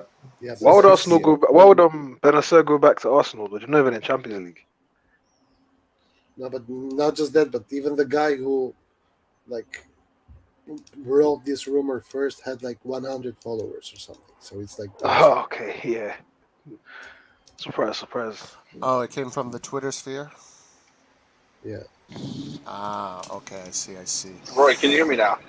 Yes. Okay, what I was trying to ask Larry was, because he said, Zlatan brought this and brought that. And so my question was, other than the winning mentality, what marketing and sponsorships did Zlatan bring? Just as a curious question. Well, because I didn't realize he brought it. I think just his presence allows openings for marketing exploits and things like that because he's got a big following, big name. I think that's what Larry was saying. Was that taken advantage of? I think so. Yes. With who? Yeah, I With think whom, so. man? Yeah. Every Take a sponsor. look at Milan's socials ever since Ibra came. Ibra is in every picture. Now, the moment he signed for Milan, we got like 1 million subs plus, like that first week. He does bring like I get like there are like we all agree, guys, in like team sports, there are franchise players that people follow. Wherever they go play, I say that Neymar go plays now. I don't know in Bayern. Bayern would win a Okay. lot of fan base, What's up, Simon? We got a new entry, Simon. Can I say something? Introduce yourself, Definitely, bro. yeah. Yeah, go ahead, Simon. Go ahead, We need Simon. We to, know Simon. we need to improve the commercial, like the availability of Milan store tremendously. Like people in Asia, instead of buying from the real the real AC Milan store, they buy the bootleg version. So yeah, I think there's a point that to what Lion has said. Gazidis should concentrate instead of focusing on sport too much. He should focus on commercial. I think he has done that, but the thing is, he has to do a lot more. I agree with that. But yeah, but also the fact that the blue scudetto, the black scudetto shirts, they were sold out and never got restocked again. Like what the hell? Oh, actually, they are. They're back right now. Now? They came back Oh, thank last God. week. Last week, yeah. After 3 months. Yeah, Crazy. that's pretty bad. And also, like, yeah, earlier the shipping too, like you cannot buy merchandise outside of Italy. Like, it's very hard to buy merchandise, merchandise. It's like people in Asia, they just buy from Alibaba or just bootleg version of the local version of the bootleg version. You know what I mean? Like you cannot buy from AC Milan store. It's like, I'm guilty of that, guys. Sorry. I was about to say as well. Roy, there Yeah, you go. You admit. I just Look, I ordered started something buying from AC Milan. official Milan shirts, so yeah, I'm guilty of that too. Yeah, I live in the US and I still have to go like get something from Italy, like from AC Milan store in Italy to get stuff. That's just like a lot of money like left on the table there. It's like not going to the club. I'm guilty. Guilty as charged. So how many people have Oh, done boy, that? How many Roy. people buy bootleg stuff instead of buying from the local stores? From the We all from do, the AC bro. Milan stores. Some of us do, bro. Yeah, there you go. There you We go. don't. Not For me, anymore. Not anymore. I've changed now. I've changed.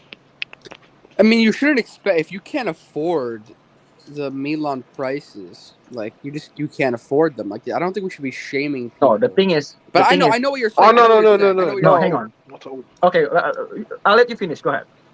No, I know what you're saying. I'm not saying you're saying that, but in general, we shouldn't shame people for buying them. Like because I can't afford. I want to get a bunch of jerseys, but I can't afford all of like the authentic or like the €70 ones, on the official website. So I'll get one for like $10. Like if like it's more affordable. So I think if that's one thing. But yes, I agree. We should be expanding. We should be making sure cracking down on that and trying to increase our ability to sell these around the world, making it easier. So here's the thing. But then, Like if you have the stores in Asia, you should not have the prices the same prices as they are in the US, right? They should be cheaper. So over time, once you have that scale, so you can lower the prices in the US too. But yeah, eventually they'll not be the same. They'll always the US prices will be higher. But the thing is, if you have stores in Asia as well, so you can, you know what I mean, you can lower the prices in the US. So I'm saying like, come on, you should expect to pay more rather than $10 for a jersey. But I agree, paying for like spending $100 on a jersey sounds a lot. But the thing is, what about if you spend like 50 or 60? Just because why? Because Milan is able to offset that from revenues from Asia or something, Oh yeah, but I think that has to be agreed with Puma. I don't know how Puma does business, because if you're gonna sell shirts, I don't know, in Asia, well, physically, not just shirts. Go ahead. I'll finish. Go ahead, finish it. Yeah, no, I was just gonna say that you have to agree that with Puma, and if Puma does not have that as a business model, it's hard to actually go against it and have open a store there and sell the same product that Puma is producing for you cheaper than what Puma is selling it? Would it? So it doesn't mean it doesn't have to be jerseys. It could be other things like scarf, like stickers, like All other right, well, things. that I agree with. Yeah. Like I order stickers for my car. Like I couldn't find stickers for my car, even on AC Milan store. Like I have to get them from Alibaba. You know what I mean? Or some eBay store. Amazon has Milan merchandise. Hey, Yeah, but the thing is, they don't. Who make Alibaba them? is the truth. Exactly. That's just money not going to the club. You know. Do you I guys think know what I they have to say try that. about I this? think. You know what? I've seen like somebody make that comment on the AC Milan like channel on YouTube, and somebody from AC Milan responded to that. They says that they're working on it. So I don't know. I don't know how I they're blame gonna. Gazidis. I blame Gazidis. It's fucking No, Gazidis. I think they are working on this stuff. It's just going to be, one Take a step at a while. time. One step at a time. Yeah. It's not gonna all happen right away. Even like the 30 million sponsor thing. That's a big difference from what it was at 12 million. Now it's 30 million. In a few years, it's going to be 50 million. Then it's going to be 70 million. As long as things go upwards. Well, One that would step at a be time. if we get that much, it means that we're like rivaling Premier League clubs, and we're at the top of we must be doing very, very well in Europe to be at that stage. But yes, Yeah, we have to do well in Europe. That has to be a Yeah. big step. That has to be a big The step. thing Hey, is, Roy. Milan has a history of doing well in Europe anyway, so Yep, I think we're gonna go there. So, football so heritage is real, guys. you know, It I is. think It is. AC Milan they should work. Probably they should work with Amazon or some very popular online stores at its respective countries, and have some kind of make it easier to ship within the countries. That That'll, makes sense. I mean, not just jerseys. I'm talking about. Look, I want to buy stickers or some iPhone cover or something like that. You know what I mean? Well, You out of cannot get curiosity, where exactly do you live? What country?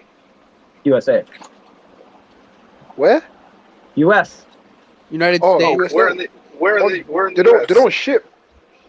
They don't ship in America, really. They do ship in America. They do ship, but you have to pay it's shipping. like and not only that, but it's like the USA Milan store online is garbage compared to the Italian one. I can Yeah. see that. You To be get fair, like a third of the can see that. actual products. I can see Like that. my dad lives in Taiwan, so I have to ask him to buy me some of the products and then ship it for me because I can't actually get it because for like like for us we have like area codes and then it's like what provinces and stuff like that for Europe. So it's like you can't even put in your information because there's no I'm like surprised though check because it's boxes. Amazon. Well, even With okay, Amazon.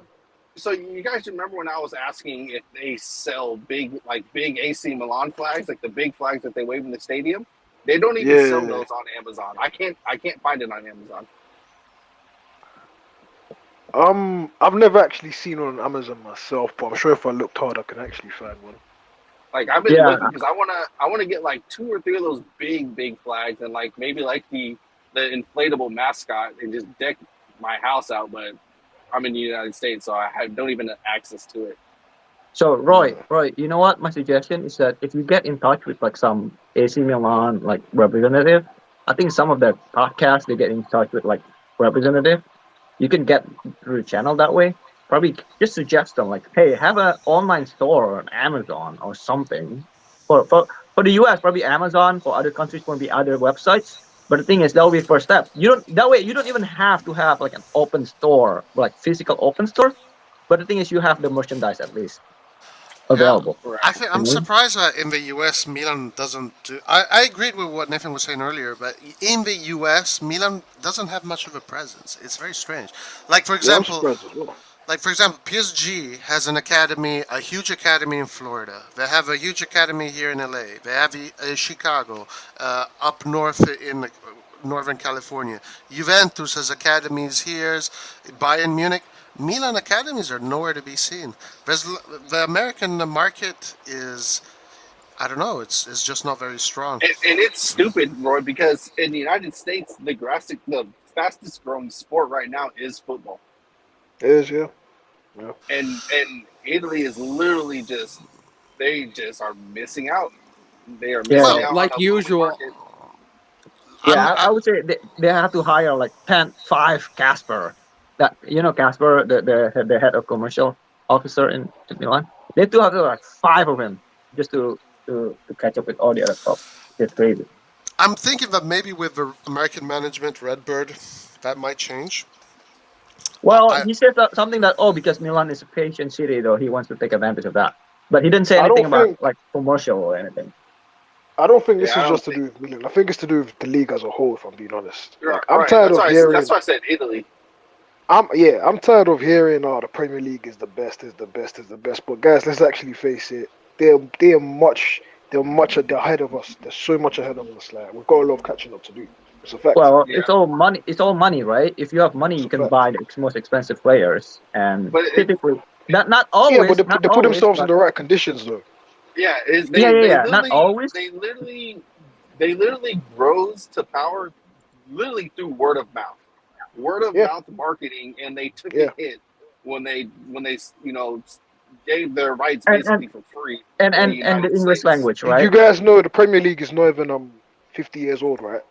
It's quite a young league, quote unquote. Yeah, it's in the English language. Thank you. Like right now, like AC Milan, like even on the YouTube, they've been doing better. But the problem is that it's still like some like Twitch or anything like that. It's all Italian. Like for non-Italian speakers, you cannot follow. You know? Yeah, that's true. Yeah, although I will say, That's with true. like the recent live streams they did on the first day of training, they had an English live stream too, which was Yeah, pretty nice. they have been. Yeah. Yeah, I agree. They have been improving on that. But the thing is, I think somebody mentioned it's like they should to be like Mario Zuma in English and Mario Zuma in Spanish. Really, you cannot just have one Zuma in English. I didn't get why people don't like Mario Stuma. I like Mario I don't. I I like like him Mario too. Stuma. I like I him. like Come Mario on, Stuma.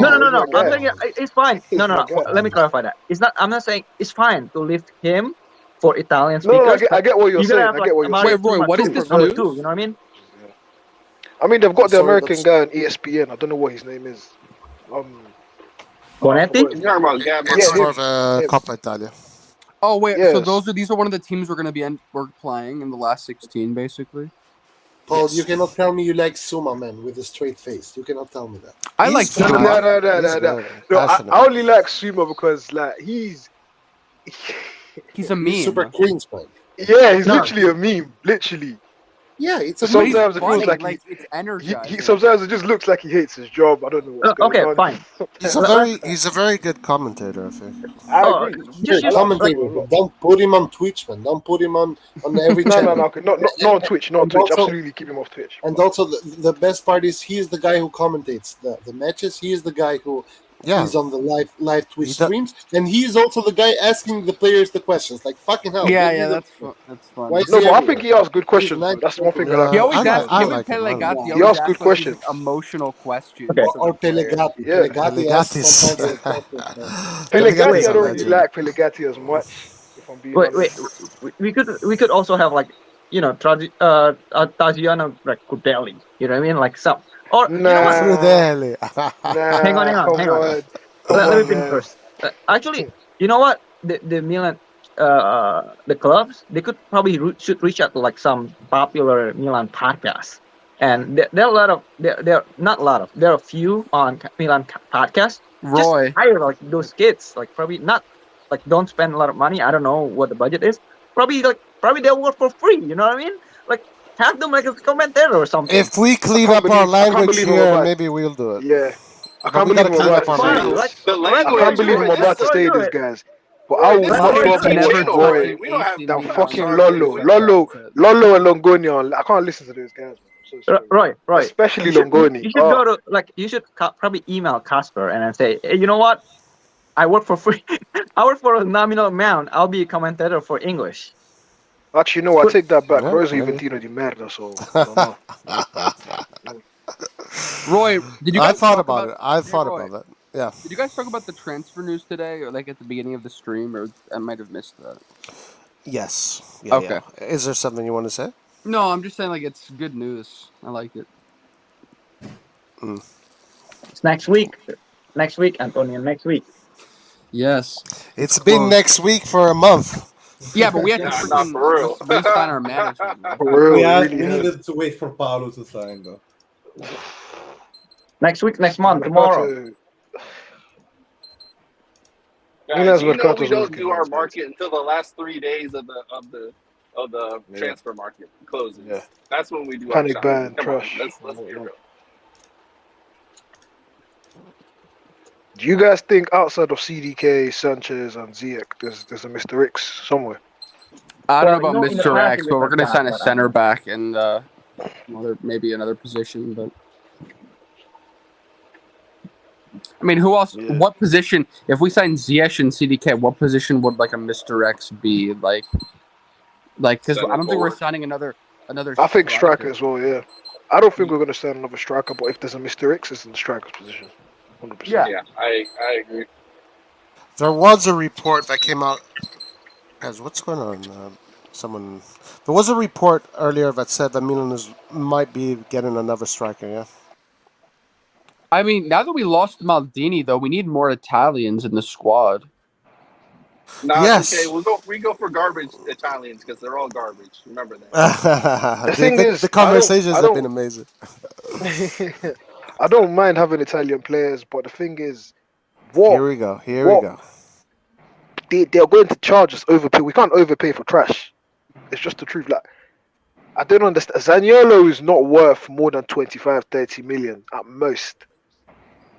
Why should we have to pay 40, 50, 60 million for him? Is CDK worth 30? CDK is going for exactly. He's 21. Wait, who's He speaking? was like 22 or something like that. Yeah, he's still. You could still resell him and make a lot of that money back. Who's talking right now? Me, What's your Paul. name? Paul. Okay, nice Paul. to meet you. Nice to meet you. Nice to meet you too, bro. What are you gonna say? Paul is an Interista that pretends to be a Milanista. Fuck no, never. Blue is actually my favorite color, but Milan is the club. You see, slowly by slowly. No. But seriously, Paul, do you think CDK is worth 30 million?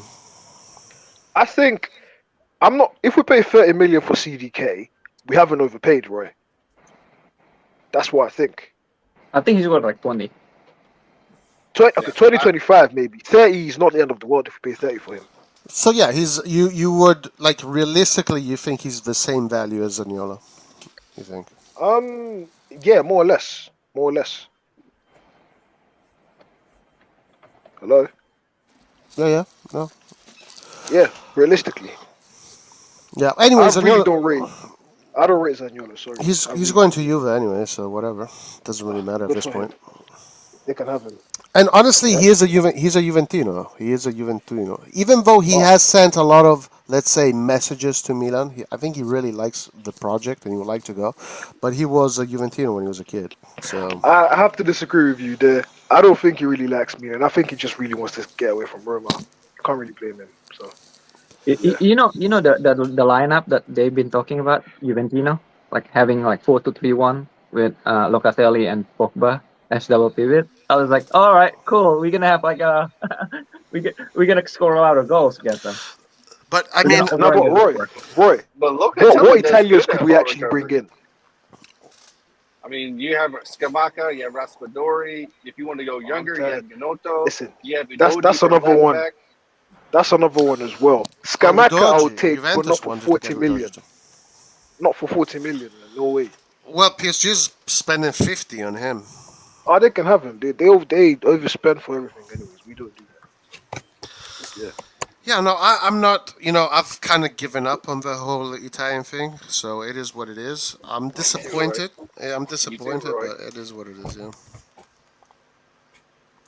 And I'm not, I get depicted as like, this nationalist that is fucking Italy. I'm just like, I'm talking about just the talented ones. I don't care about Orsolini. I don't care about Biraghi. Right, because but Roy, a lot of Italians are there. I think the problem with the Italians is just this teams like Sassuolo, or they are asking for way too much. So the big clubs, these players, their players cannot go to big clubs. So that's why the national teams suffer as a result of that as well. I agree. I mean, my dream in Mercato, if I was dreaming and if I was making my own Mercato, I would get Bremer for the defense, Sanchez for the midfield, Zaniolo on the right, Raspadori to play wherever, Nkunku as the marquee signing, and maybe bring another striker. And probably PSG as the owner of the club, right? Or Qatar as the owner of the club, Yeah. I right? mean, Red, but if you Red remember, Bull is not doing that. InvestCorp was this is the talk with InvestCorp. And Kunku, Zaniolo, Yep. Sanchez, those are all in range with what we honestly think we should be doing. But Like I in, do. Yeah, like in sorry. Go ahead. Kunku's 100 million. Well, they say in Kunku's 100 million, but his market is at 60 or 70. Zaniolo's at 50, so that's already less than 150 million. And we all expected to have at least 150 million. So when you think about it, InvestCorp was going to bring in these guys, and they were actually realistic in terms of value. But I'm not against what we're doing now. I think what we're doing now is also a very valuable market. Yeah, I'm not saying that, and I'm not saying otherwise. But InvestCorp is just we don't know for sure how they're gonna do it, because the thing is, when they wanted to buy the club, they wanted to use Milan as a collateral for their loan. That Yeah, turned me. that would That have turned me. never. That's a bad idea. Isn't that what's normally done though? No. Hang on. You don't use that. You don't use the club as a collateral. You use your own asset as a collateral. If you use the club as a collateral, that's just that's just pretty bad. You cannot buy AC Milan as a leverage buyout, right? You cannot use buyout. You cannot buy AC Milan like you Glazer bought Manchester.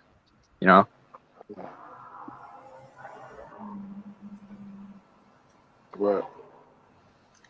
But no, it was about to be a very long Mercato though, so I don't even know myself. It's just as a Milan fan, I'm used to it now. I'm just used to it. I think we'll really know what Redbird is about next summer. Yeah, I agree. Next summer, if they come out with 60 or 70 million, then I think that's a problem. For me, that's a problem. But the thing is, So, like, if I were Redbird, I would just go to InvestCorp right now, saying that, hey, you know what? Rather than fight with one another, let's just join together. I need money. InvestCorp is not going to do that though. What? Because they'd want to run it. They'd want to run it their own way. Pretty much as a buy InvestCorp wants to use it like a platform, like they use City and PSG. So pretty much. InvestCorp wants to do that? Yeah, definitely, man. I can see that. I don't think so. I don't know. They're not. No, InvestCorp is backed by Dubai and I know, Saudi Arabia. but the thing is, they're back. They're back in the sense like they use that as an investment fund to make money.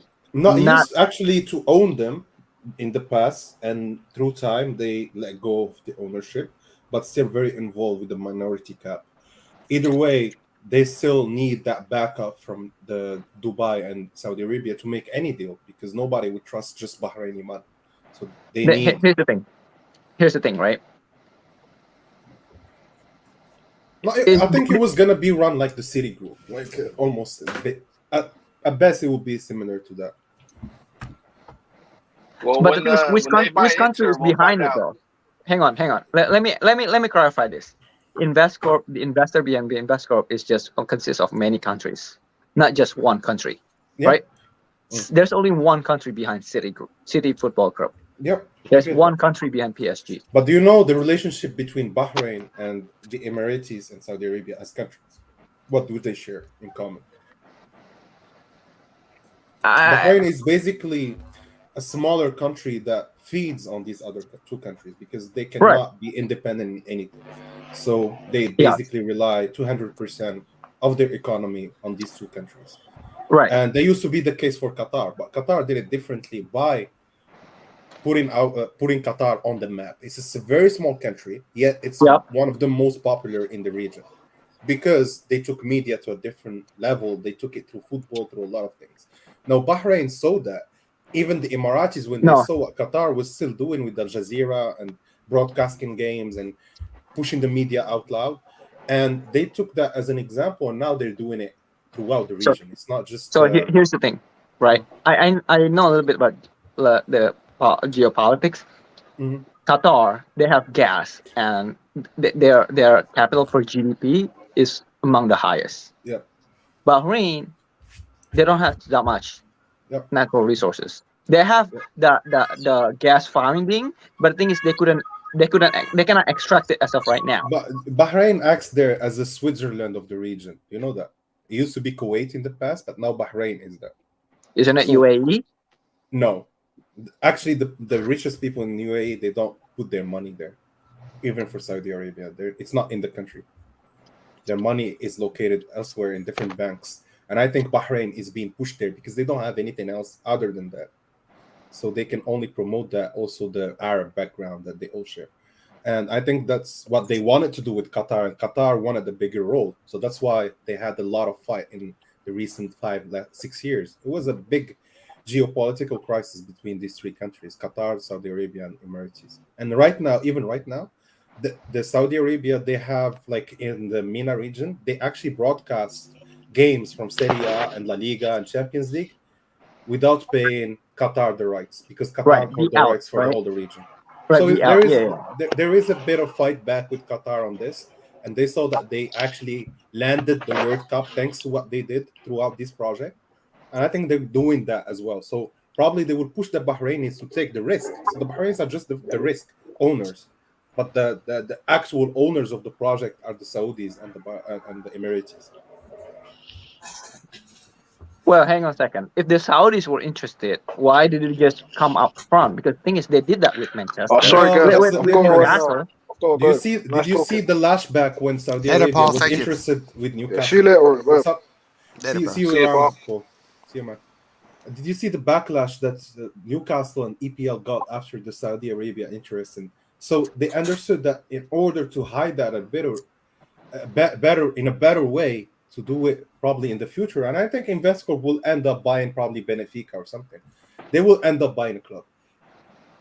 No, there was talk about they're trying to buy Inter, but I don't know about that. Yeah, probably, maybe. But Inter, maybe he wants to hold on probably for 2 more years or 3 more years, then sell probably. But he will sell for sure. He cannot keep up with the big guns. So it's a losing interest for him. But I believe for Investcorp, yes, they're going out there. They're going to do what Qatar did with PSG and the World Cup and their national team.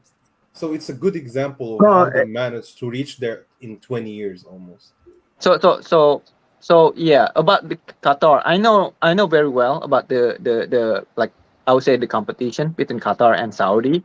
Like they just don't get along. Not like just Saudi, because Saudi Emirati means the same thing. The kingdoms, they both secure each other as systems. You see my point? Like, wait, say again. The Saudi and Emirati what?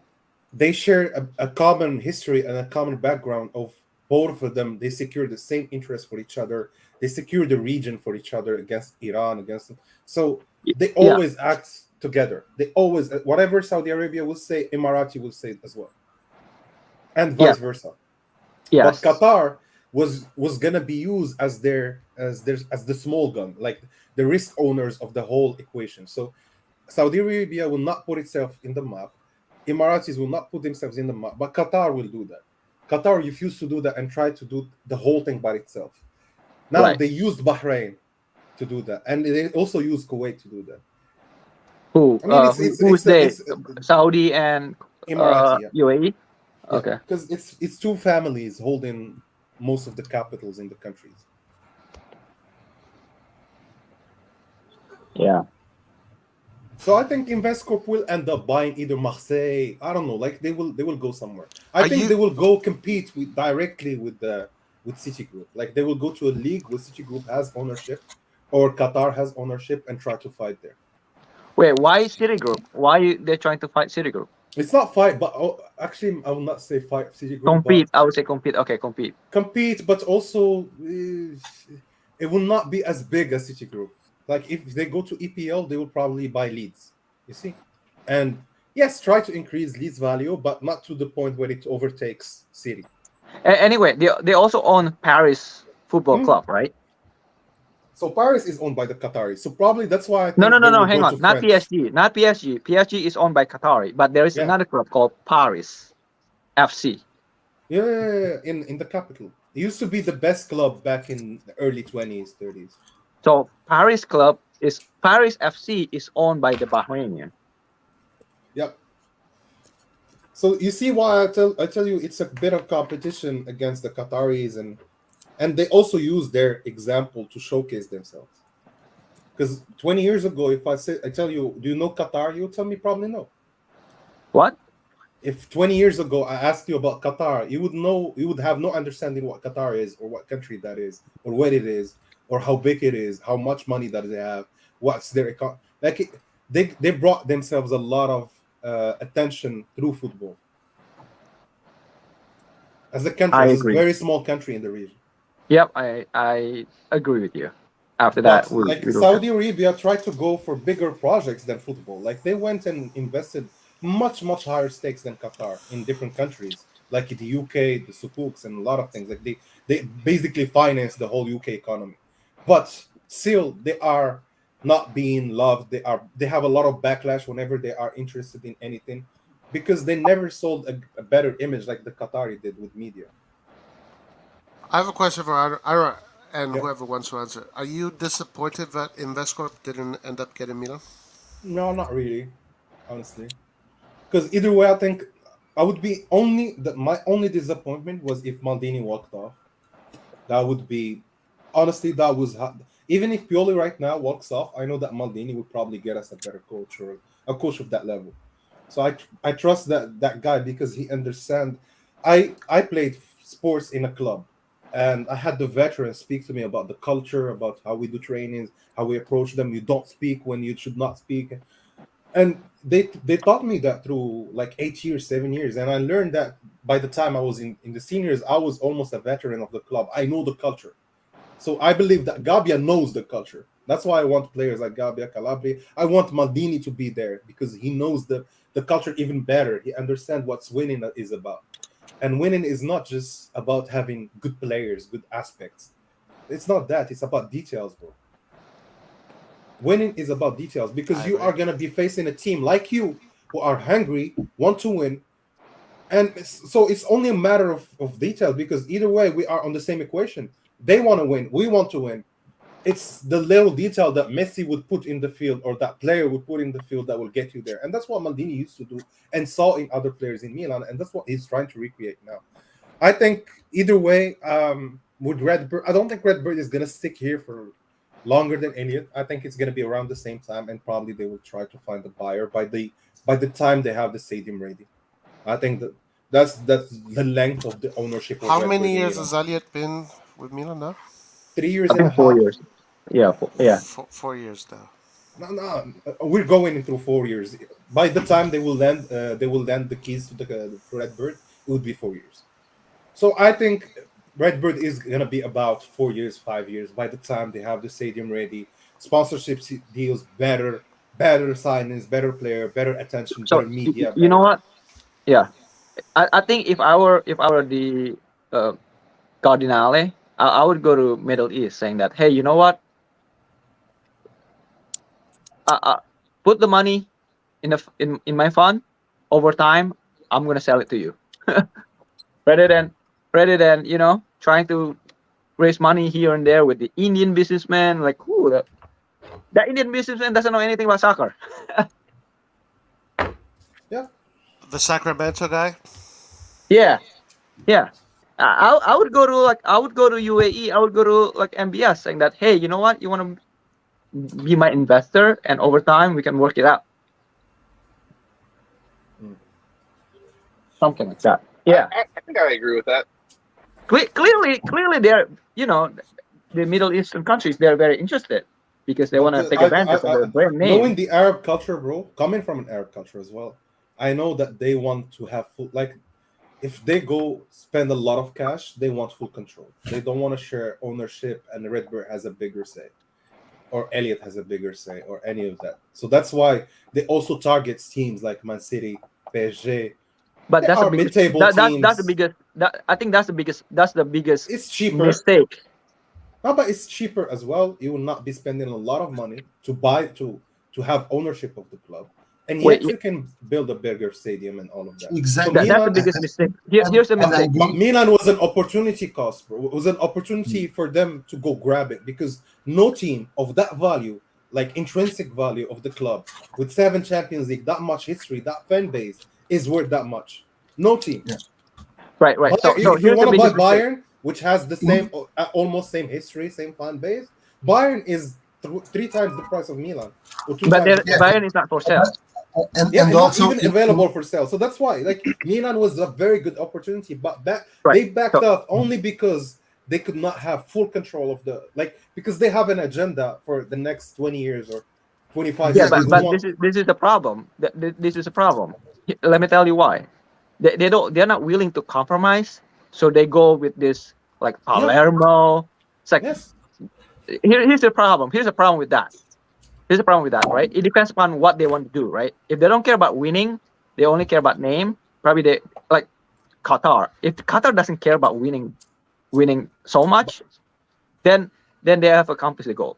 Meaning, But like they want to don't be. you think this is a win for Qatar, going from a country that nobody knew about to a country holding a World Cup and actually won the Asian Cup? Yeah. So let me finish first. Probably Yeah. have actually they have somehow of a chance to qualify from the group.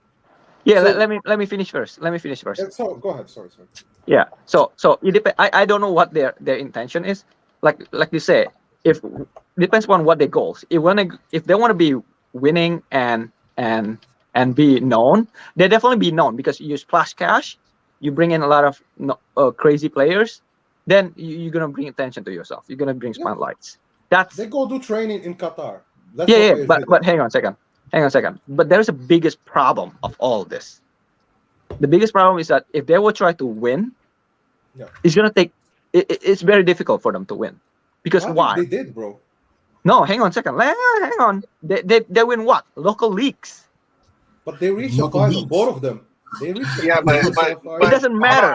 I'll say No, this. but it I'll say means this. they No, hang on. I'm I haven't saying- finished my point yet. Hold on, but nobody Sorry. remembers second place. Exactly. Nobody No, hang cares on. about second place. Yeah. Nathan, let me finish first.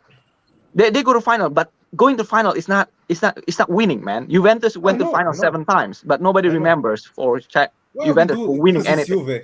Of course they do, man. Of course they do. Milan is Juventus is still ranked as a top 5 team in the world. Of course. Hang on. Let me finish What I'm first. trying to say, bro, what I'm trying to say by reaching the final is that they reached the quality of that team that could win it. Exactly. You are amongst the best in the So world. they lack Top few 5. details, because if you reach the final, it means that on details the other team won. It's few details during the game. Who cares? If you don't win in the final, you're not winner. Sport, bro. But top level sport, if you play 100 meter, it's 1 millisecond that puts you a gold medal or But it's nobody- one detail, bro. Nobody agree. will remember that you're a runner up. Okay. Sure. People But you remember build that on you're a that. winner. I But you understand build that, on but that. short term you still profit even from Yeah. just being in the final. and not I will winning. give you an example similar to the Qataris and City, which is Chelsea. Basically, it was bought the same way City and PSG was bought. A big invested money in the same way. guy. He invested a shitload of money on the team, reached that level, but he was smart enough to get Mourinho, to get these guys into the team, to put it out there and get the trophies. So it was just one detail. If he did not fire that guy and got Di Matteo, or did not fire that guy and got Tuchel, he would not want it. But it's that one detail during the season. Do you see my And point? also- Like, Exactly. if you reach the No, quality, it's not only just about one one detail. few Here's the problem. Here's also another problem. Sorry, guys. Zenduplo, we have a new entry too. You can just jump in the conversation whenever you are. Yeah. Right. The thing is that it's not a matter of if these teams are going to win the Champions League. It's a matter of when are they going to win. When, Next exactly. season, the season after that, they're going to win it, man.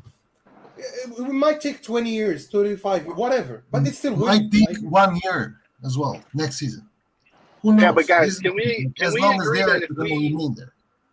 can we agree? Yeah, that if we here's the had problem. Here's the Newcastle problem. owners or the PSG Let me get to owners, my that we point would straight. One win? at a time, guys. One at a time. These teams, this like Palermo, Newcastle, they've never won anything in the past other than their local leagues. They cannot call on their legends. Okay, it's very hard to instill winning mentality.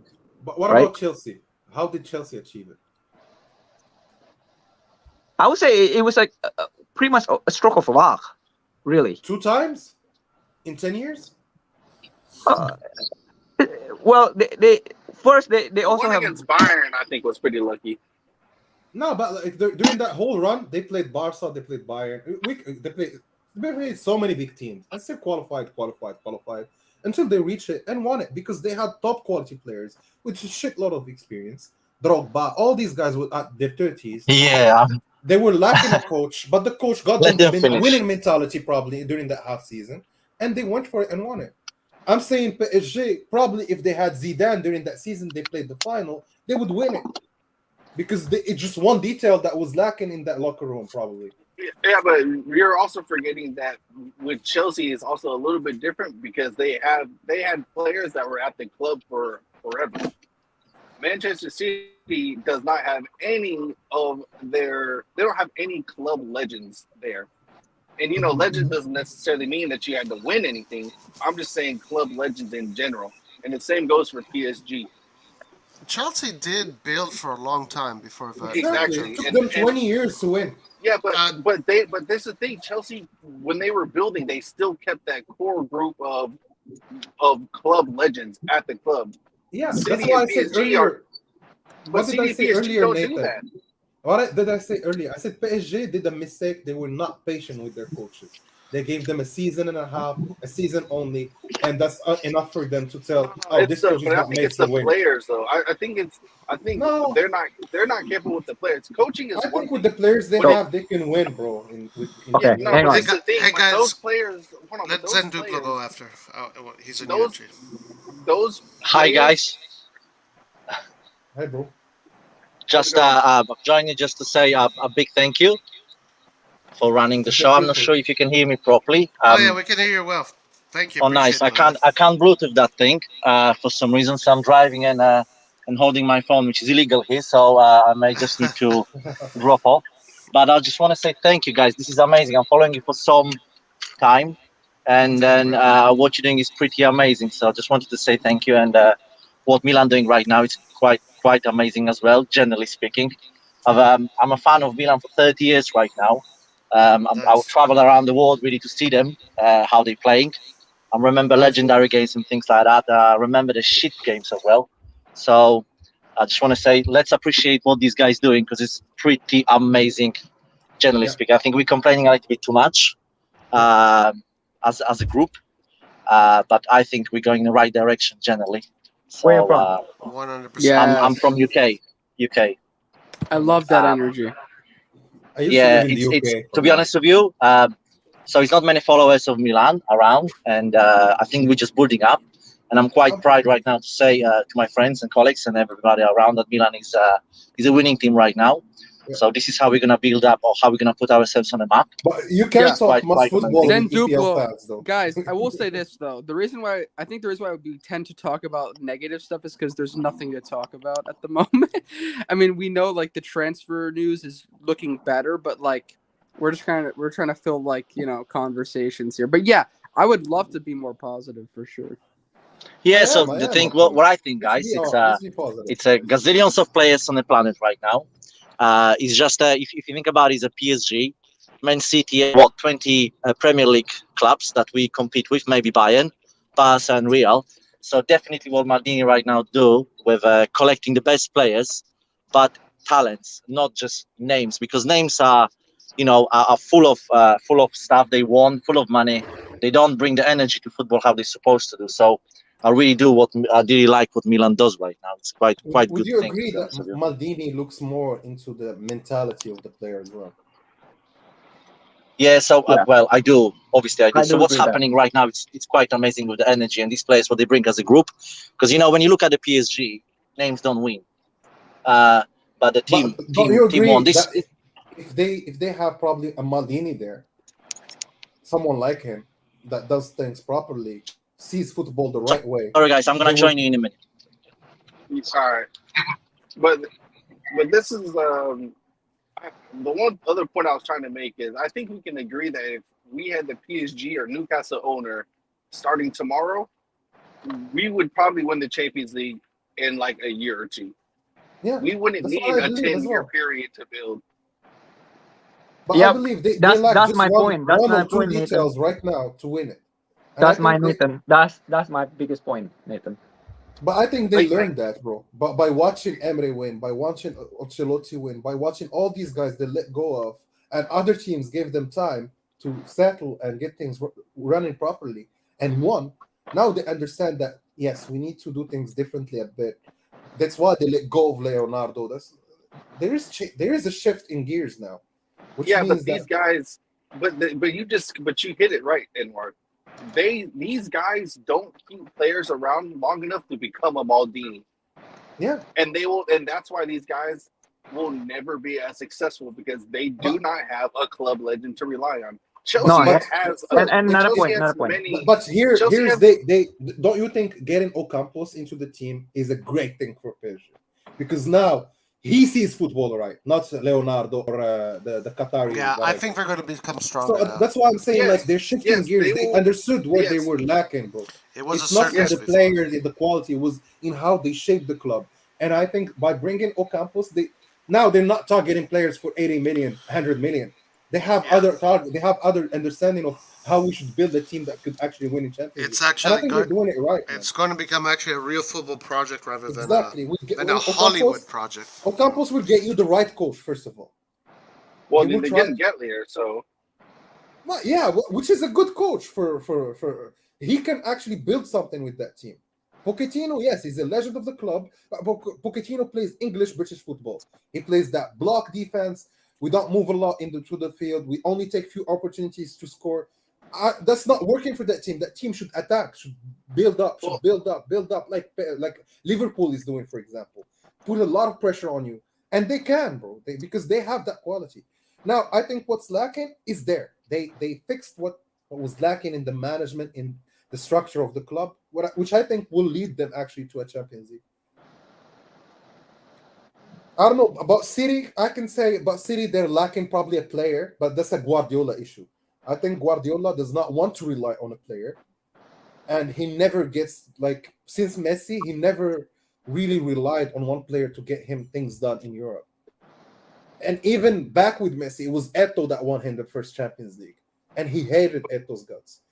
So I think he needs to get getting Haaland is a great thing for City. Now they have a much higher chance of winning in the semifinal. 0-0, minute 70, a corner. That's Haaland. One detail in the game. Spill it out. And I was going to win the Champions League Next year. Yeah. AC Milan. Man, Bravo, I had it right last year. This year, I think it's gonna be one of the two, either PSG or City. I think we'll make a surprise out there. If we get our targets. I think we could make a surprise if we get our targets. I don't think we have that experience yet to win. I think my biggest concern is just the defense. The defense, the aerial defense. It's like Tomori and Kalulu, they're just not good in defense in the area duel. So that's my biggest worry. And because in Europe, especially I think against English team, they put in a lot of crosses. So I'll put it to you like this. Clint was saying that. I'll put it to you like this. Out of all those English defenders, can any of them out jump Ronaldo right now? No, Nathan, I think we spoke about this. Look, it's not about a matter how high you jump. It's about also a matter of how used to you are with defending. Depends on positioning and all those things, Okay, so your height does not matter in your positioning as well then. Because even if you're 30 it's feet not tall, one or the other, it's both. It's a combination of both. Okay, but that's what I'm saying. A slow defender is positionally not going to be able to get there quicker than Tomori, regardless of height or whatever. So hang on a second. Let me tell you this. Remember that the AC Milan, how Steven Gerrard scored against Nesta and Maldini and Stam? Yes, come on, Nesta is tall. He positionally got there first. Yes, but he positionally got there. His height has nothing to do if you're out of position. So no, it's just if Nesta had the sprint speed of Tomori, he probably could have gotten himself in a better position quicker to defend Gerrard. You see what I'm saying? Yeah, but that's why I say it's not one or the other. It's just combination of both. Like also how the team plays. You know what I mean? Well, that's what I'm saying. That's why I'm not worried about height, because there are no defenders or center forwards currently right now that have shown to be able to out jump Ronaldo. I mean, Meanwhile, we'll see. Tomori has actually out jumped Ronaldo's record in Serie A, so I'm not worried about So getting you know out what? I think the biggest weakness that I saw last season was just that ball situation. Which is like the defending our that ball situation was just not. I think there was like a weakness there. But it wasn't because we lost an aerial duel. It was because it was a scrappy goal. The ball's bouncing around. That has nothing to do with height either. Wait, say it again. What?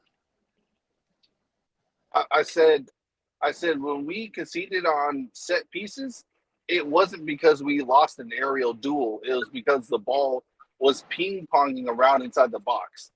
It wasn't because of aerial challenges that we got scored on. So if we were getting scored on by headers off of corner kicks or free kicks, I would 100% agree with you. But the fact is, we did not have that problem. You know, actually, there was a couple times where the opposition had free headers against us. Yeah, but I noticed, happens but in I don't every remember team. on top of my head. But there were just a couple times. Those headers didn't lead into a goal, but with a better players, better opposition, that would have been dangerous. Yeah, but that literally happens in every league. Like, I've seen Van Dijk get positionally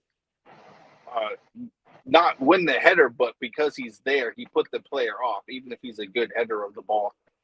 So if a guy has a free header, it's because the defense positionally was not where they were supposed to be, or somebody lost their marker. It's not because they lost the aerial duel. So here's the thing.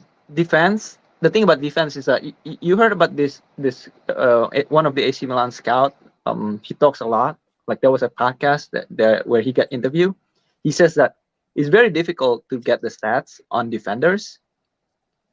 It's just very difficult because it's very hard to evaluate defenders on the individual level.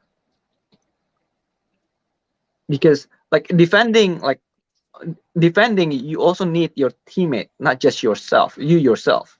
You have to be good. You have to be good. But the thing is, your partner also has to be good. Because if your partner sucks, you're gonna concede from your partners. You know what I mean? Yeah, and our center back pairing doesn't suck. No. But the thing is, I just feel like, I mean, I could be totally wrong. I hope you're right, but I could be totally wrong that they just, they need something in the air. It's like, I mean, even like Theo, like Theo Hernandez, he scored against Lazio from the corner kick with his header. But I think against Dumfries, he lost. Most of the time he lost. I think he lost twice. One of them led to the score, but it was offside.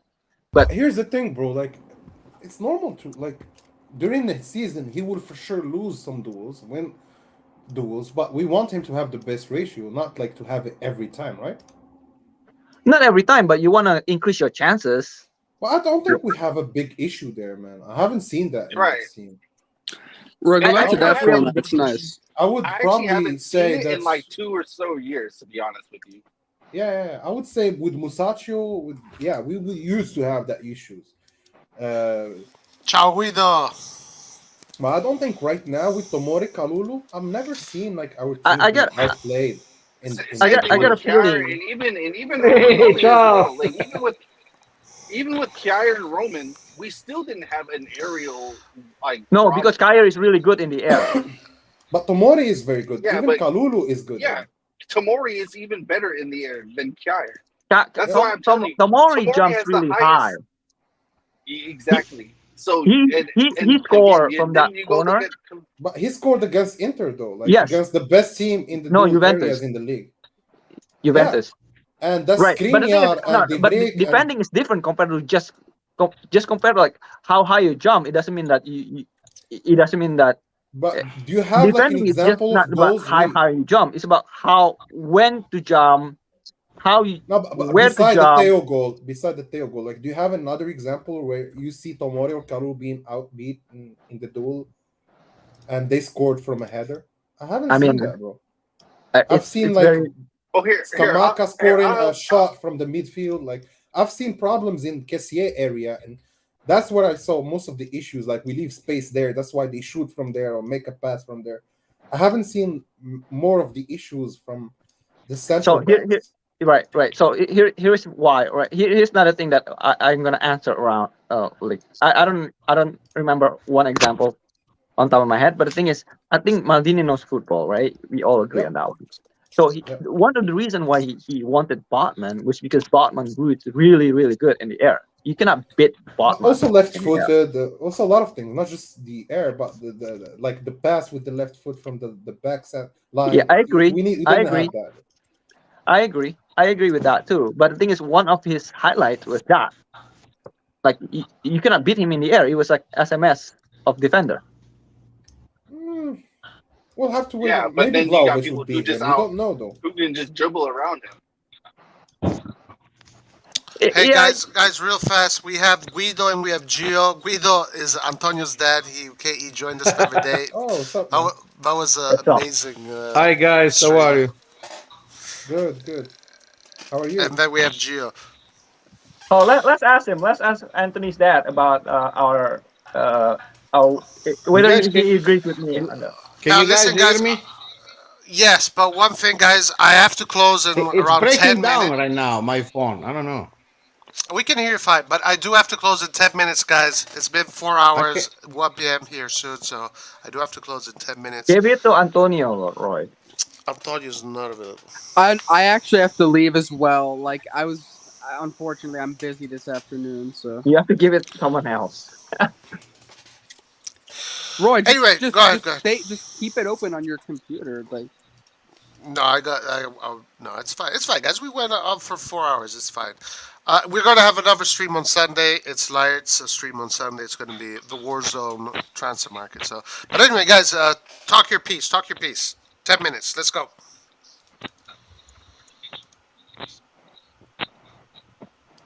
Guido, did you want to say something? Hey guys. What does Antonio's dad think about our defense, aerial Go ahead. defense? Dad, did you hear that?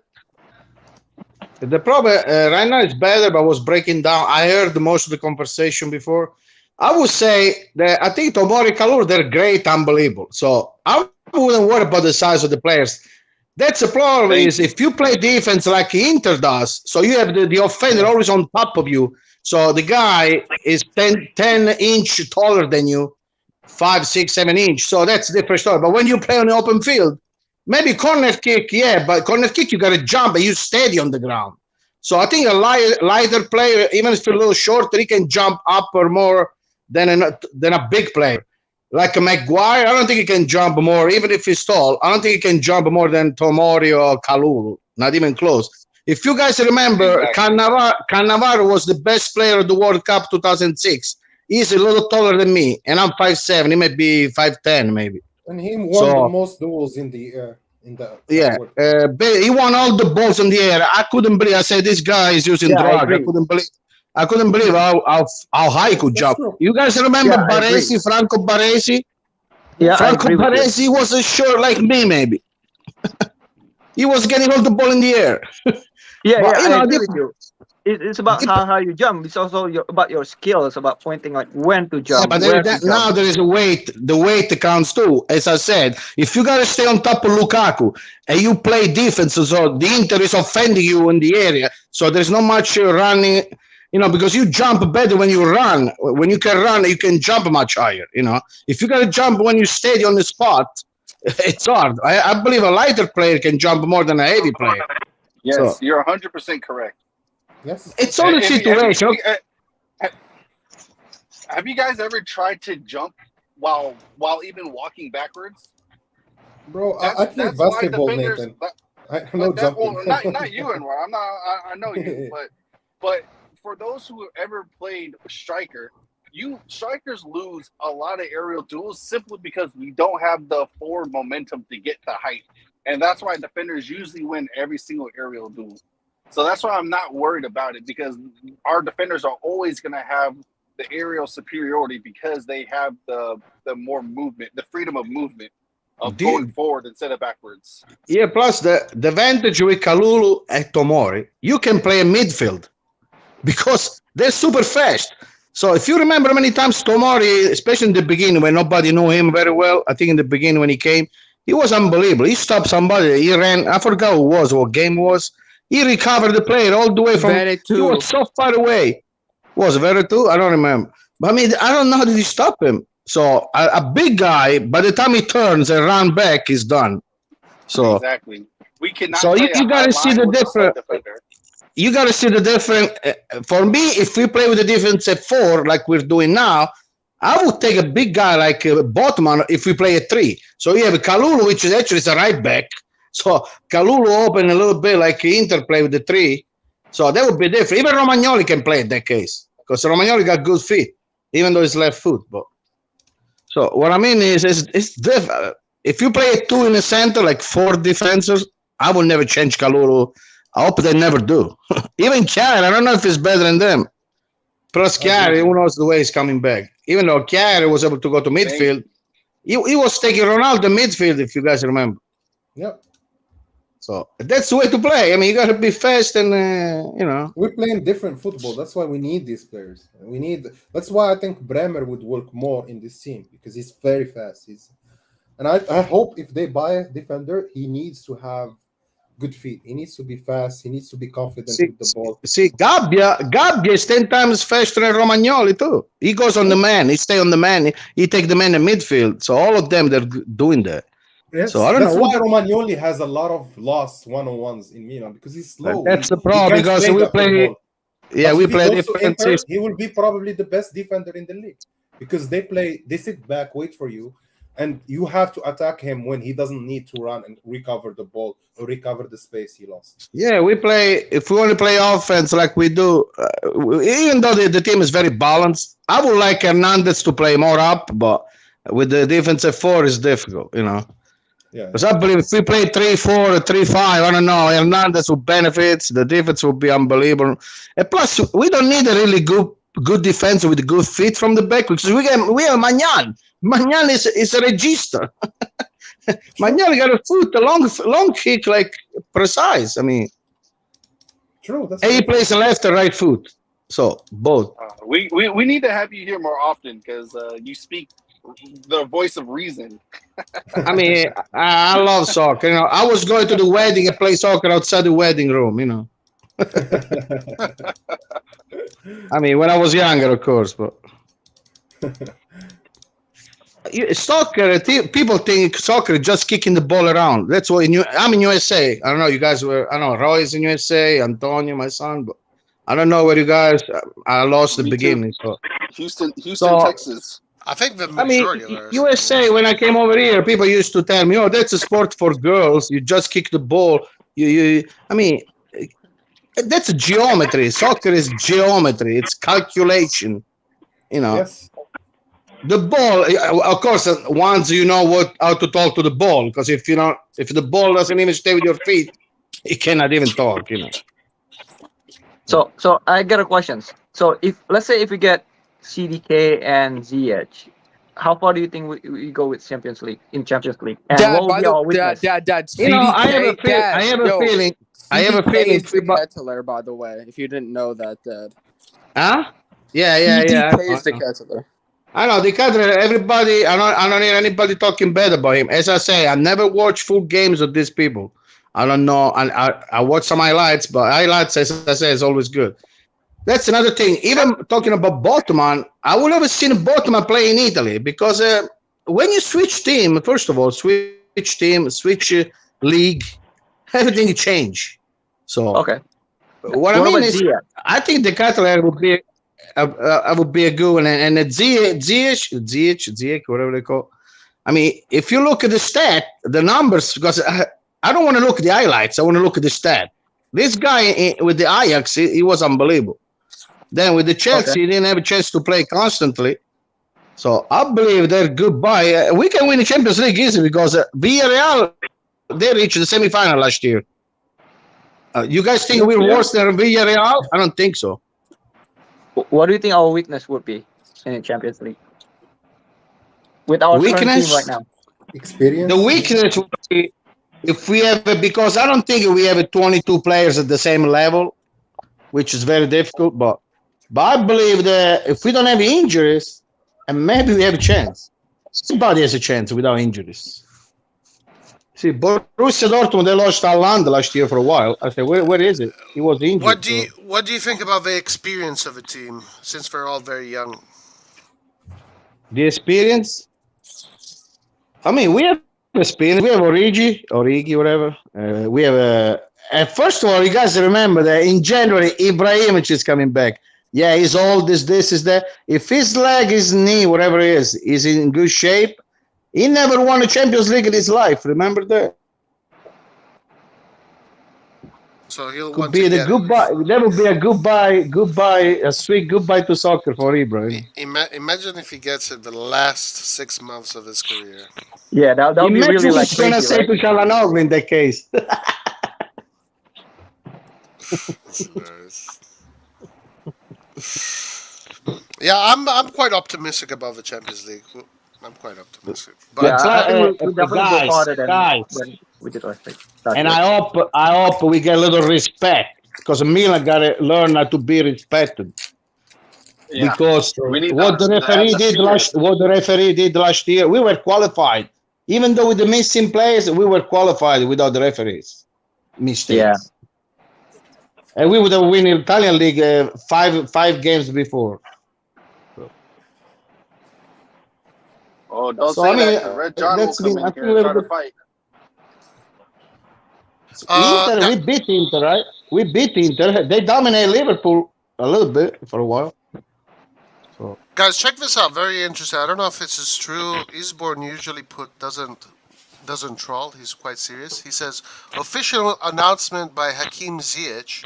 He will manage his future by himself, as happened to his friend Romelu Lukaku, as he's set to leave Chelsea this summer. Roy, he put a tweet, he put an Instagram post, Ziyech. Everybody's going crazy. No, but I must say, all I got to say is today's a bittersweet day for me. You know, I've been Romagnoli's big fan. I got a lot of jerseys of him, you know, and bittersweet for me today. I don't care whatever y'all talk, how bad y'all talk about. Loyalty for me is something big. So, you know, he was loyal to the soil, and I wish him all luck. How much money do they want for this? I agree with you, Gio. I'm happy he left. I think it's the proposal was a $5 million loan and then 25 obligation if we make the Champions League. So 30 million total. I was losing before. My phone is breaking. I don't know why. It's 30 million total. So 5 million option loan, and then 25 if you want to buy it. It's it's option to buy if we don't make the Champions League. If we make the Champions League, it's obligation to buy. I mean, he's 30 years old. They want it 30 million, basically. I mean, when is his contract expire? I mean, with Chelsea, you cannot make a deal. So I don't know how Inter does, because Inter look like the only one. I don't know. Marotta and his... Marotta with those eyes. I don't know what he does. Marotta moved to Inter, they got favored. I don't know. Looks like... I don't know, yeah. 30 million, do you think 30 million is a good price for Ziyech? Yeah, the problem, as long as he's healthy, I don't think 30 years old, the players is old. I don't consider 30 years old. People always say, oh, that's old. I don't think he's old. I don't think he's 30 though, guys. I think he's 28 or something. So even better. The issue with the age is not, I agree that they're not old. Athletically, they're not old. Yeah, like, they can still give you like good 5 years. Right. Years, the only issue there is just the value, because the older you get, the value goes up. So you can't flip him. Do you think you can get another player like Ziyech quality for that price, man? Or for that for the opportunity? No, Ziyech is an opportunity right now, yeah, for sure. I think all African players, like even Mane, was sold for 35. I believe Mane, if he was, let's say, French, he would be sold for 50 or 60. for that age, for the same opportunity. How old is Mane? Mane is 29 or 30. Yeah, maybe 4. You never know. They used to cheat with the. They used to say a long time ago. Yeah, right. Ziyech is 29. He will turn 30 next year. I think the opportunity with Ziyech is that he's coming from not the greatest season with Chelsea, so that's why he doesn't cost that much. Getting him on loan. But if you wanted to get him after the Ajax stint, it was how much did they pay for him? Do you know? I think like 40 million pounds they paid for him. Oh, really? Oh, wow. Hey, everybody seen Gattuso killing the Valencia players. But how many years has been there? How many years has been there? In Ajax? He played like 7 seasons or 8 seasons. So all the money is gone. It's already, how do you say, financially. I think but you know, one thing I want to say is that if he chose Holland over Morocco, he would be valued more. That's basically how it works in football. Hakimi was sold for 40. If he chose Spain over Morocco, he would be sold for 80. That's what basically they bought Lucas Hernandez for from Atletico. It's just sometimes the nationality matters as well in the players. We've seen that with English players. Even Salah was sold for 40 million. If he was, let's say, Italian, they would ask for 80. I wouldn't say 80. Bro, Belotti, they asked for 80. I would say I would say who was sold for 40. I'll say this. I don't know. I'll meet you in the middle. If he was English, they would have said 100. If he was Italian, they would have said 60. That's 60, 70, that kind of price tag, like Milankovic or like these guys. Yeah, but Italian players in Italy, they cost too much. I mean, they always. That's why we should go for African players, bro. I always said I would go to Africa, get 10, 20 kids and raise them. 5 gonna be good. Yes, that's what Madrid did with Literally, my dad said that like on the last stream with Roy. That's what Madrid did with Samuel Eto'o. They went to Cameroon. They hired like 6 or 7 kids, brought them back to Spain at 15, 14. And Eto'o played in the youth team of Madrid. And then one of the reasons he went to Barca was to get payback on Madrid. But they landed one of the best African strikers of the last, let's say, 50 years or whatever. I mean, I want to see what Moncada is doing. It's only based on France? I don't know. But I believe France is the best right now to find talent. Because but they come from Africa. Yeah, exactly. But the good thing is that Africa will do the first screening for you.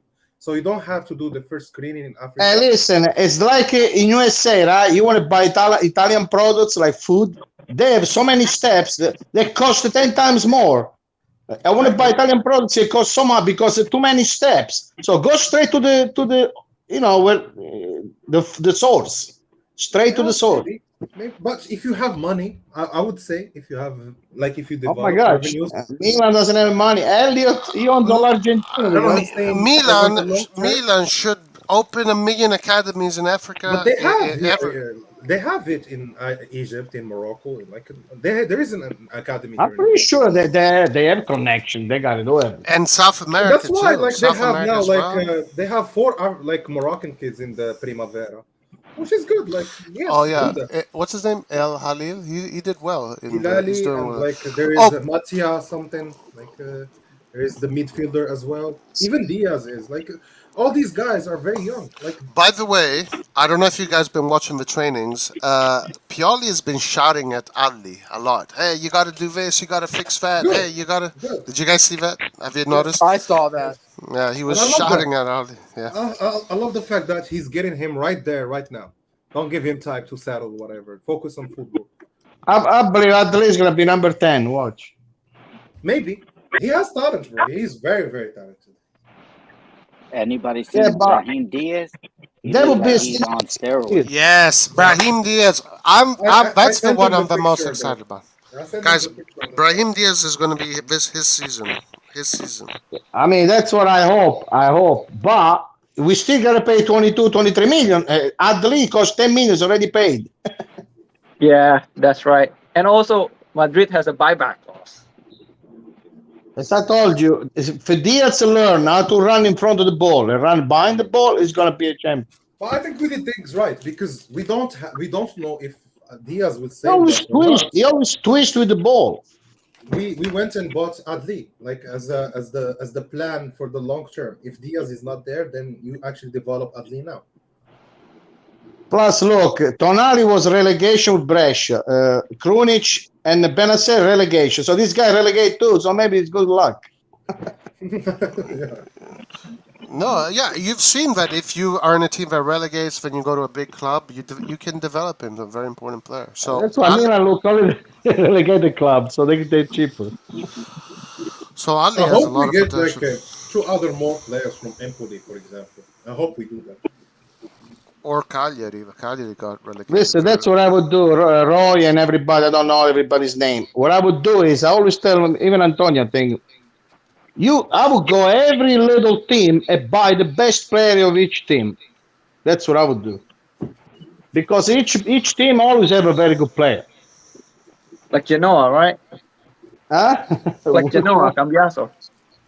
Cambiaso. Guys, The Genoa? Genoa. But Cambiaso is good. Juventus got him. They're trying to get him. But you know, Juventus and Genoa, you know how many problems they had with the law, right? All the plus Valenza, all the problems. Rovella. They was have a one very of them. good connection with Genoa Juventus. Oh my God. They like to do business together. They should be in jail, all of them.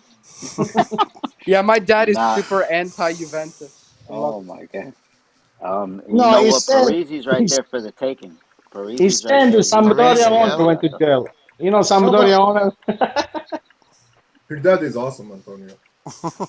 I know everyone loves him. I don't know. Like, Yeah, the people of Turin, they like Torino rather than Juventus. Only the people outside of Turin, they support Juventus. yeah, that's true. They're like the Dallas Cowboys. Torino, guys. Torino, they cheer for Torino. They're all from Sicily, the Juventus fans. That's because the mob, they're connected, you know. Hey, Guido, you're available Sunday? Depends, what time? I think Lart does his. No, liar stream. to my dad. That's just gonna be crazy. No, we went crazy. We like crazy. But listen, guys, I gotta close. I'm sorry. We almost 5 hours here, 4 hours and a half. Oh my God. Um, You were saying something about Gattuso before closing. What were you saying? Oh man, he's killing the Valencia players. They're dropping like flies on the floor. He's picking them up. He's telling Good. They need Gattuso that. one of a kind, man.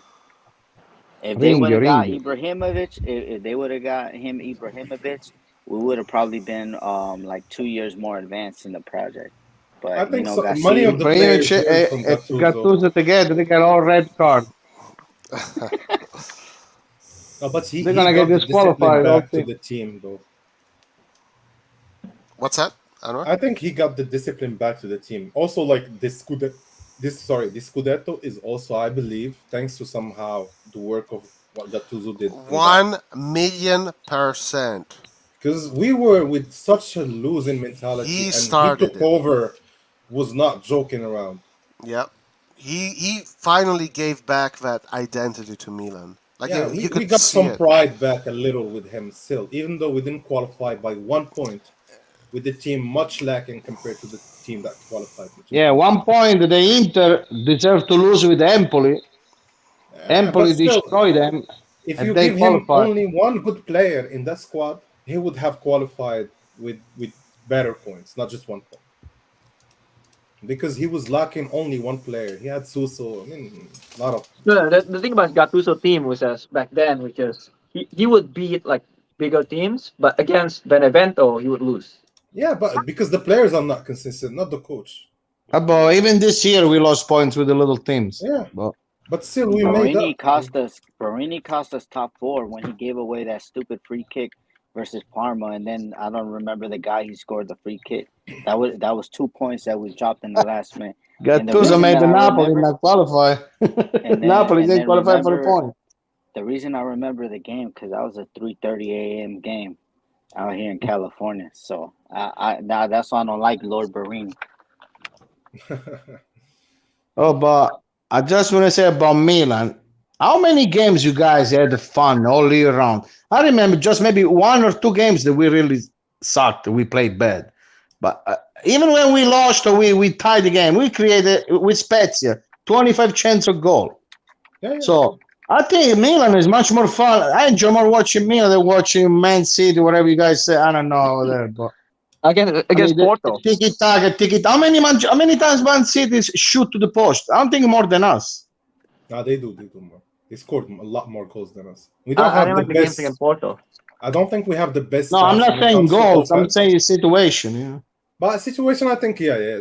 Against Madrid, they had almost 30 goals on target. You know why? Because when a team keep the possession all the time, like Italy has the same problem. I keep saying, no offender is going to score with Italy because we destroy the team. We push them in the area. You know, Verratti, Giorgino, they're all pressure everywhere. They don't let you out. In fact, Portugal beat North Macedonia just with the counter-attack without even getting tired. So sometimes you gotta let them out. How are you gonna beat them if you push them in the area? Like you keep the ball forever.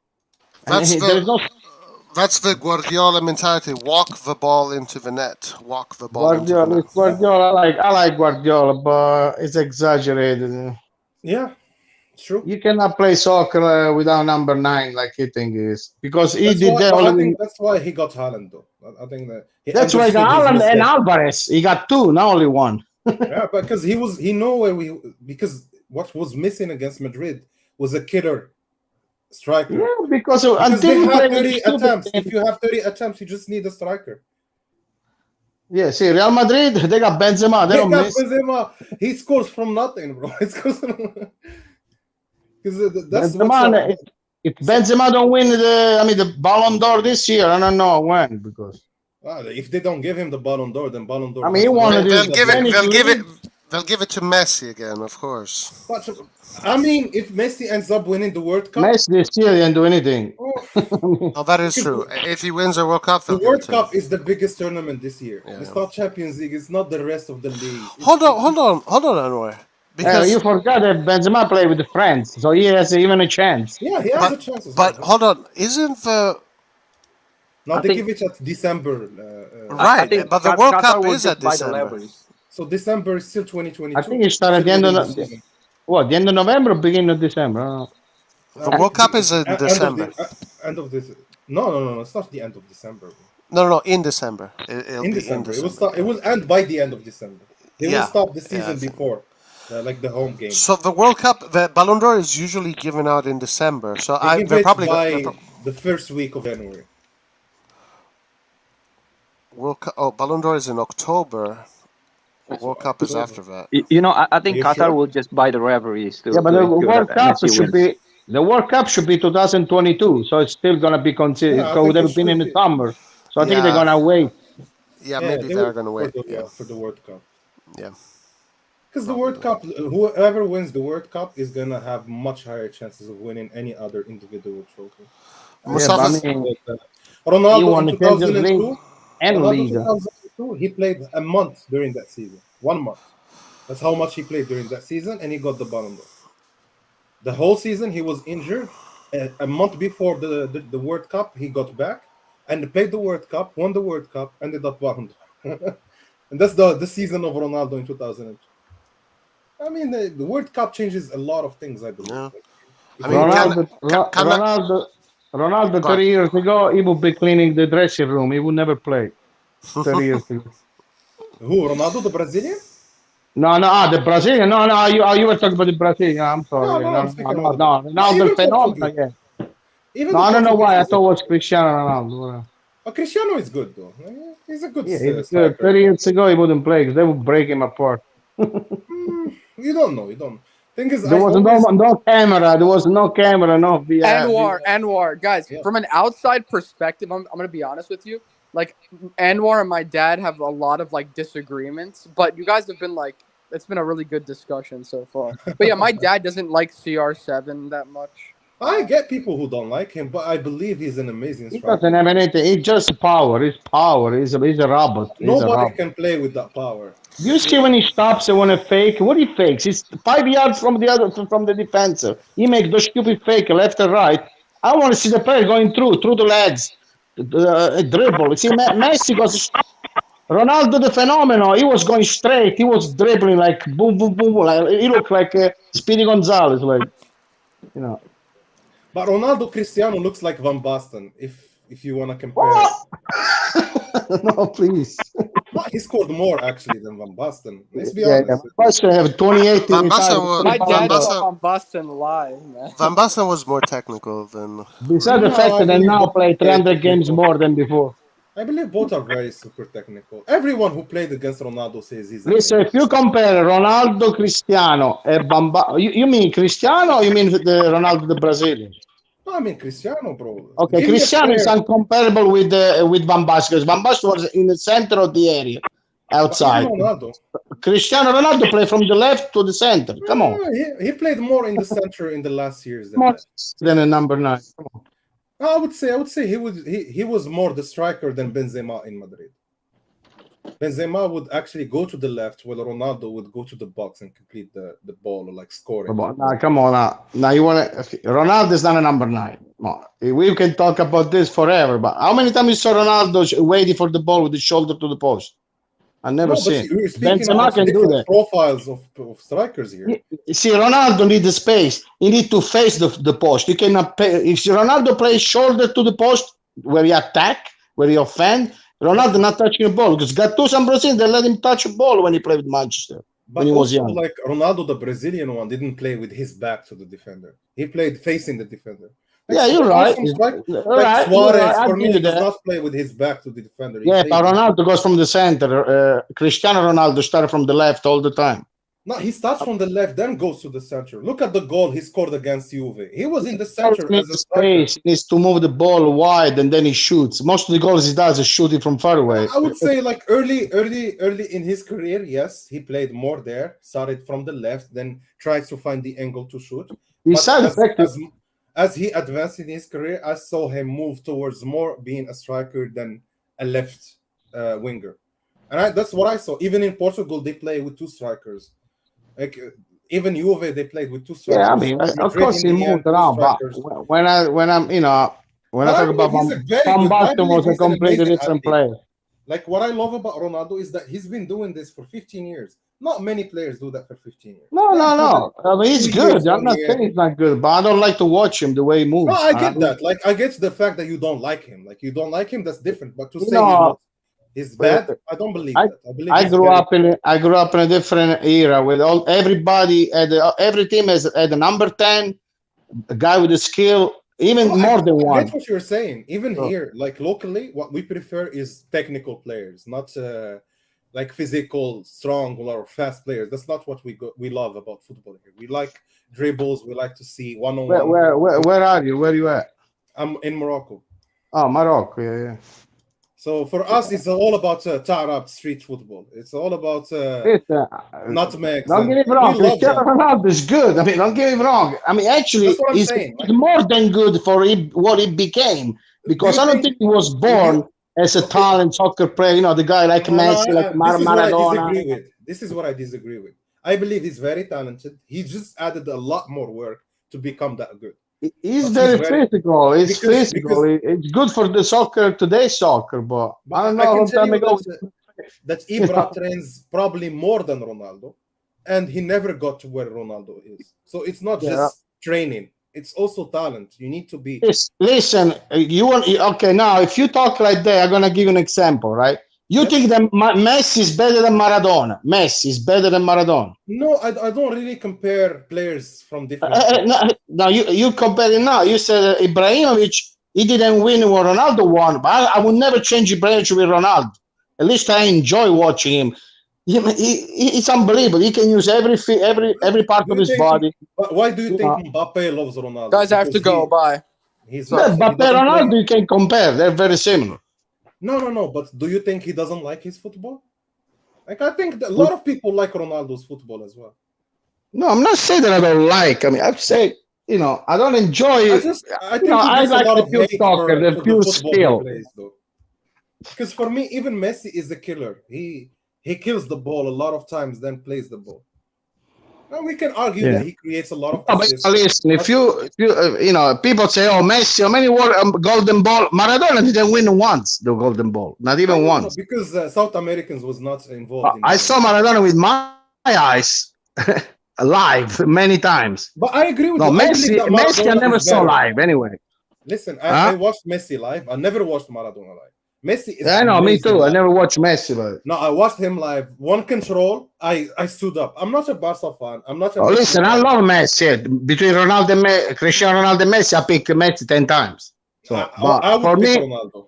But for me, Maradona is you can tell me Pele, we had so many good players, River, John River. I agree with you. For me, Maradona is out.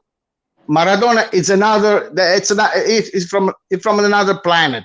It's not from here. If you ask me who are my best players, I would say Ronaldinho and Zidane. These are the best that I've ever watched. Oh yeah, Ronaldinho, Zidane was good, but what I mean, Maradona is otherwise playing. I don't know. It's good. It was just the way he played, the touch, the whole thing, like the whole package of Zidane. It's not just he's slow, but so when I say Maradona, I don't mean what he wins as a person or nothing. Just the pure talent.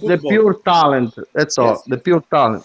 I believe Zidane probably for me is the best player I saw control a ball. Every ball you give him, he can control it with whatever you give. And for me, that's technique at the highest level. Hey guys, I gotta close, guys. I gotta close, guys. Listen, thank you everybody for joining us. Great conversation, guys. We'll continue this next time. Amazing stream today. It was really great. Great viewership. I am very angry, though. I am very angry. Why? Because I put a poll up there in the chat, and there's more than 100 votes in that poll, and there's only 40 likes. So what the hell? Anyway, today was a great stream, guys. We had almost 5 hours. Amazing topics. Anwar, Guido, Zen, Duplo, Nathan. Thank you so much. Thank you, everyone. Sunday. Oh, Nathan. Sorry, Nathan was here, but not. What time Sunday? Sunday, Laird usually does it in the mornings. So late morning for you. Late morning for you. To hear me. Yes, yeah. But anyway, guys, listen, thank you so much. Thank you so much. We'll see you next time. Forza Milan. Forza Milan. And let's see if these signings come together. And guys, join the Discord. Follow the Instagram. Follow Twitter. Before you close, please, I have a question. What do you think about Origi after the interview now? I like his interview was very good. Very good. Very good. Just guys, before you close, it's again, thank you very much. Please keep going because you're absolutely best. From all the AC Milan streams, podcast, you're absolutely best. Intelligent, knowledge is just great to listen to you guys. Seriously, it's awesome. Thank you, Zen. Thank you, really appreciate it. Thank you, my man. That's too much. Thank you. And continue to join. Continue to join us, bro. Continue to join us. Yeah, I definitely will. Just my football knowledge is really small. I'm just a football fan. I don't really follow any other teams or anything like it. So I don't know tactics. I really don't care. I just want to see nice, fluent football. That's what Milan does right now. So I'm well happy, to be honest. I'm well happy. Hey, don't worry, bro. Me and Roy got you covered with tactics. It's all good. Yeah. I just don't pay any attention to tactics, what's going on. I just want to see beautiful football. That's my thing. That's all. Awesome. You got it. All right, guys. Thank you so much. Take care. We'll see you next stream. Stay in touch. Stay tuned. Alla prossima. Arrivederci and ciao. Forza Milan. Ciao. Forza Milan. Forza Milan.